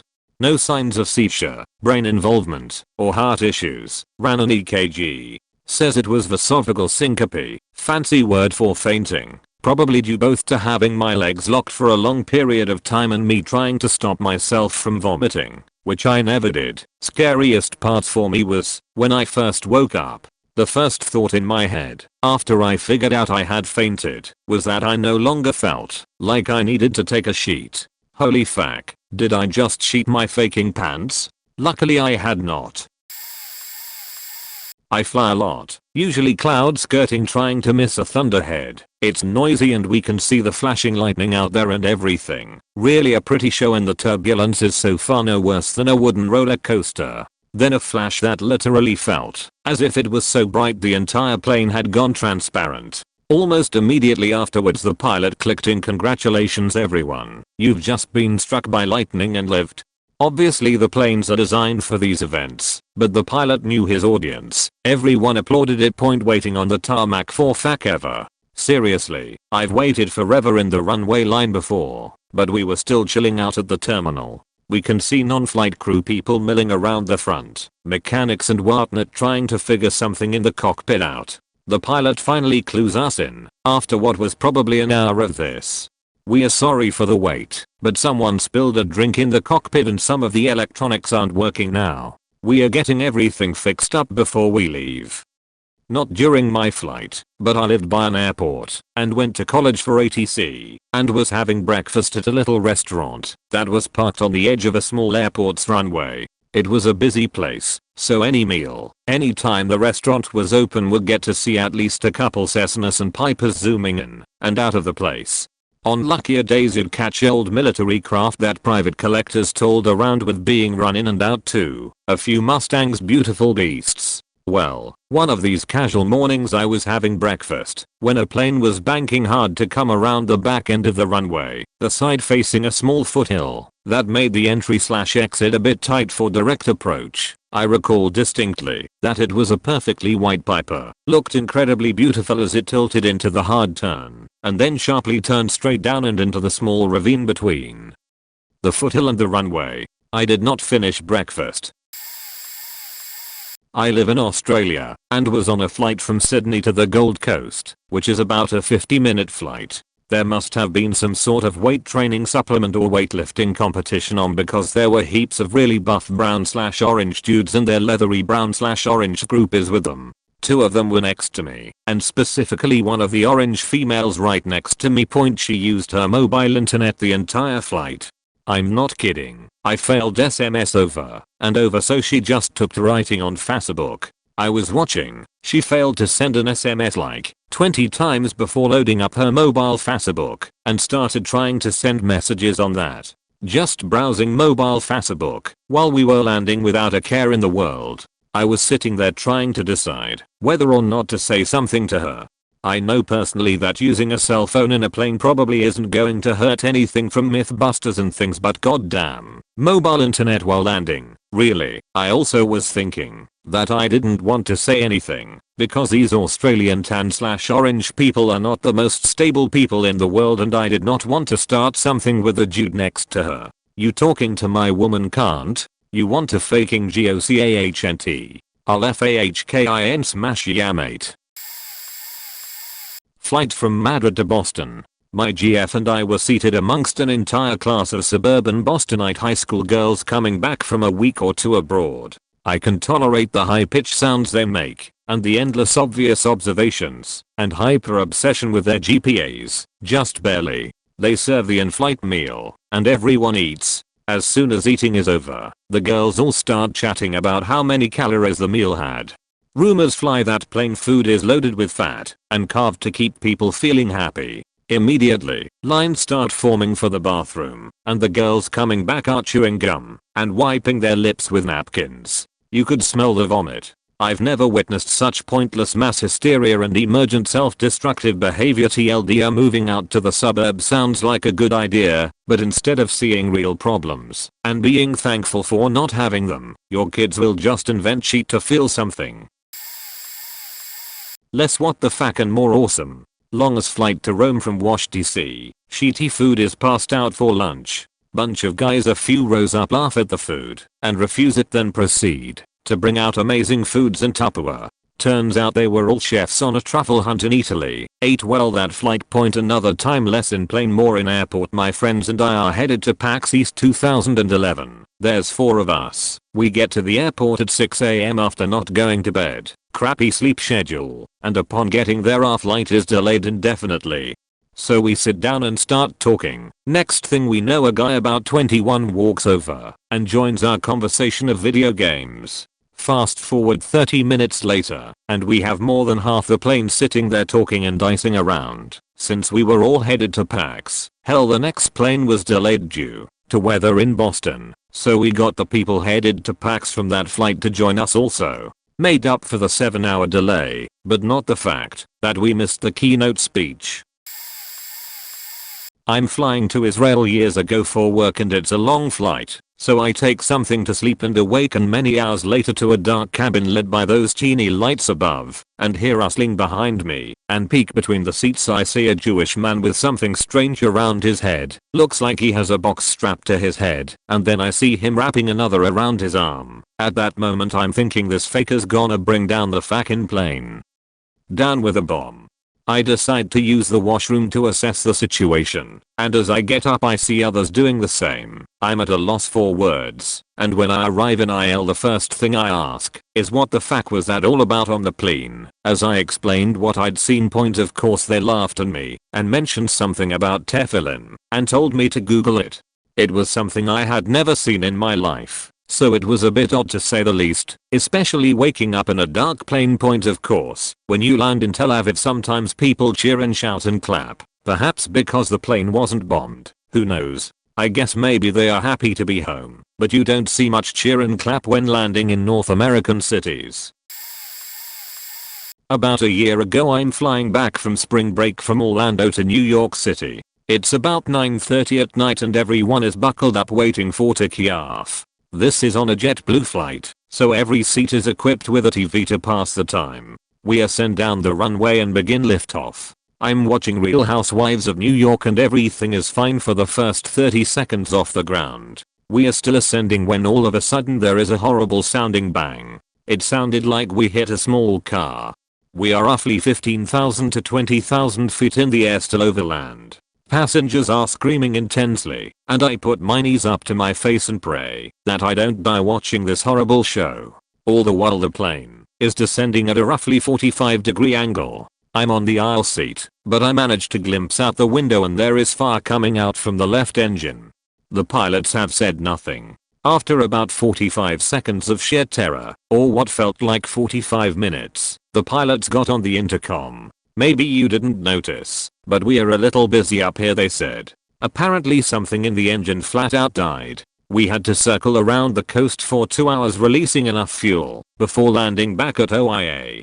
It was quite possibly the most terrifying thing that has ever happened to me. On a flight from DTW to DSM, I had a guy sitting next to me that I could just tell was a huge asshole. He just exuded assholeness without saying a word. Before we took off, he got up to put something in his bag overhead. Noticing that someone had put their hat on top of his fine Italian suit coat that was neatly spread across the entire bin, he decided to make a scene about it. I can't remember exactly what he led in with, but he basically was harassing the guy in the seat ahead of him for smashing his coat. I do remember his closeness very clearly. I know it's an important part of the costume, referring to the captain's hat, that the off-duty pilot put in the overhead bin. The off-duty pilot was a kind-looking, grey-haired man and easily had more dignity in his little finger than this douche had in his whole body. The pilot didn't even look at the guy and just pretended to ignore him. In the meantime the whole plane heard, small 50-seater, and it was just awkward silence. I'll never forget having to sit next to that bastard, wanting to say something, but not wanting to make it terribly uncomfortable for the next 1.5 hours. Pick your battles, people. Saskatoon to Chicago for business. Flight was practically empty.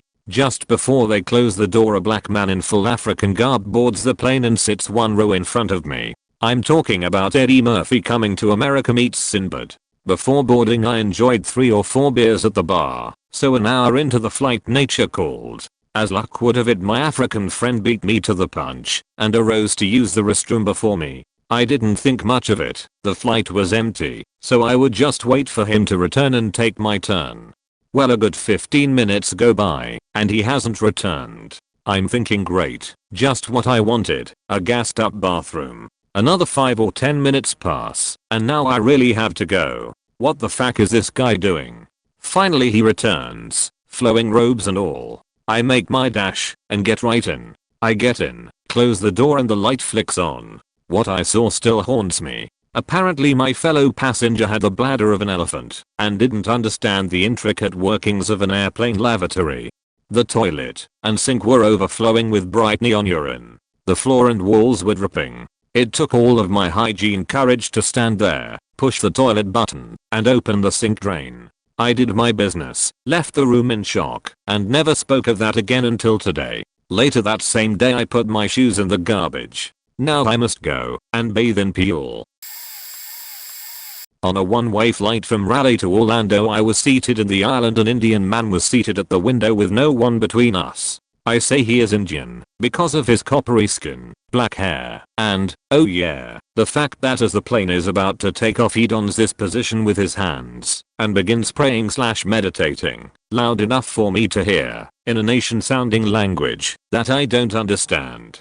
I hear this and look over at this guy and immediately dismiss the idea that he is Muslim because he is not wearing a turban and his skin is too dark to be Arabic. Not that these are actual signs of not being Muslim. This is just what went through my head at the time. He continues to pray/chant/whatever loudly as the plane is speeding up and taking off, and so I, understandably, start to freak out a little. No one else nearby seems to notice or care about what's going on.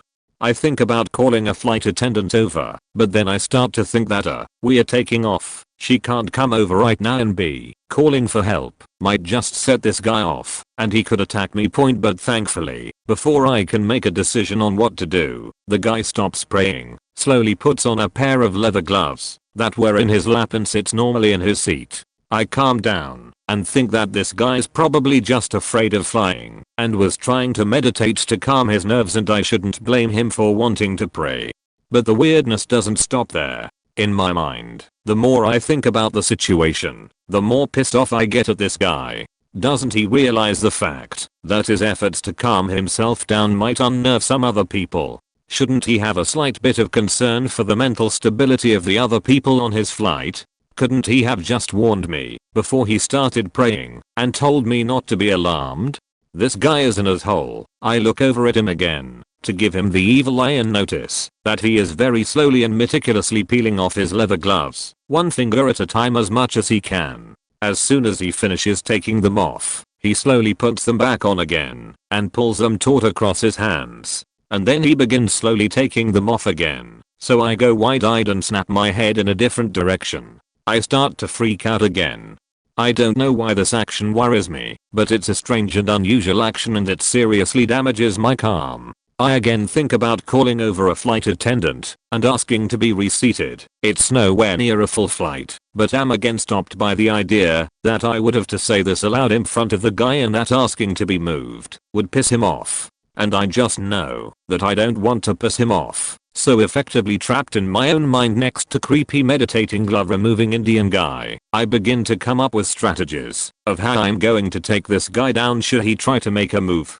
I unbuckle my seatbelt and think about the arm movements I'm going to make if he tries to strike me or stands up in his seat or produces a weapon. I think about objects nearby that I can use as a weapon. I look at the people around me and try to guess which ones I can rely on for help. I'm a little distraught by the idea that none of my plans are reasonable and think again about asking to be moved, but then the thought occurs to me that if I move, no one will be near enough to stop this guy if he takes action, especially since, still, no one else seems to notice this guy's weird behavior. It's all up to me point. I keep thinking in circles like this. I have to stop this guy if he attacks, and yet I don't have any way to stop him, so I should probably move, but I can't ask to move because it will set him off and no one will be able to stop him. I probably look like a nervous wreck by this point. It occurs to me eventually that no terrorist is going to target some dinky little sparsely populated flight from nowhere, Raleigh, and that it's been a long time, and if this guy was going to pull something, he probably would have done it by now. But those are rational thoughts, and I was in an irrational state of mind. Thankfully, it's not a very long flight and all of this adrenaline-filled mind action has made the time pass, and pretty soon the pilot comes on to tell the flight attendants to prepare for landing. I look back over at the dude, and he has stopped messing with his gloves, but is back in his meditating pose with closed eyes, but at least he is not saying anything this time. We land on the tarmac and taxi to the gate, and I leave without looking back at him or saying a word to him. I do think that this guy was just a nervous flyer and understand now that I was never in danger, but that really doesn't excuse his behavior. He was an asshole who made people near him uncomfortable and should have known better. I noticed his behavior and it made me paranoid, but he had to know that his actions would have that kind of effect on someone, and just a mere glance in my direction probably would have given my mind state away.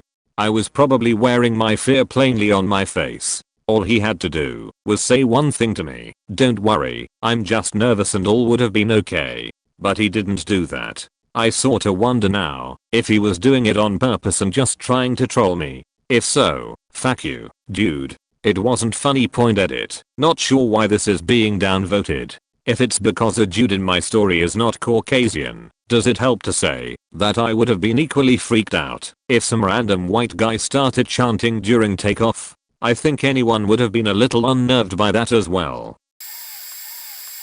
I thought this post said fight not flight, and I was going to tell this crazy story where all these kids were throwing bottles and skateboards, and I swear one kid threw a bong at these traveling gutter punks before an all-out battle took place in the street. I saw, literally 10 feet away from me, a kid take a huge chain and smash it against some guy's head. There was a lot of blood and a lot of crying and screaming. I was just sitting on a couch in front of a friend's house watching the entire thing unfold. The cops came by and tried to question us, but knew no one would talk. These kids were traveling gutter punks and apparently they had stabbed a kid at this house a few days earlier. I didn't know anyone personally, but I wasn't going to rat out some kids that lived down the street. The cops didn't seem to care either. They actually said maybe this would get the gutter kids to stop hanging out in Richmond. Oh, and this was all white people by the way, about 2 blocks from Carver. Yay. Well, I was gonna tell that story, but this is the wrong thread. The next night one of the gutter kids lit a car on fire halfway down the block. I was sitting on the couch for that too.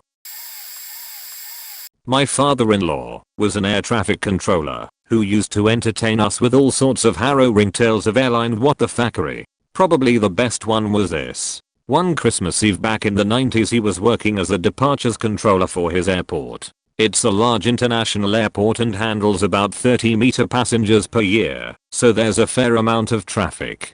A Lufthansa 737 had just taken off when their captain came on the air to report an near miss. Frantically everyone started scanning their screens to try and figure out what it was that he had missed. They couldn't find anything though, and the nearest other aircraft from him was a couple of miles behind and far lower. They asked the pilot for confirmation and he repeated that they had just experienced and wanted to report a near miss.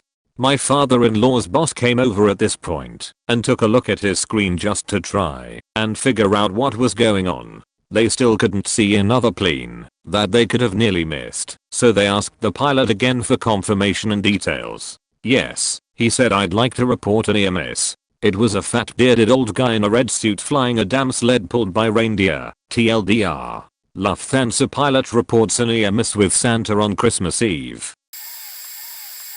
I was on this flight in a storm, and on the wing I saw some sort of animal. It was pulling off bits and pieces of the wing and flinging them away. I tried to alert the crew, but no one believed me. I shut the window blind and tried to forget about it, but couldn't. I opened the blind again, and the creature had its face pressed up against the window, making faces at me. I let out a scream and told the passengers and crew that we were in danger because something was out there messing with the airplane. They forced some Valium down my throat and I became drowsy and fell asleep. I took one last look out the window, and the thing was still out there. This time, it was messing with the engine, but I was too weak and drowsy to say anything. I woke up at the end of the flight strapped to a gurney. As they wheeled me into an ambulance, I saw the wing, where the creature was messing around. It was all torn to shreds and the engine looked like it had been hit by lightning. I tried telling the EMTs, but no one would listen. The only one who responded was the ambulance driver, who looked a lot like Dan Aykroyd. He smiled and said, "Do you want to see something really scary? Fade to black."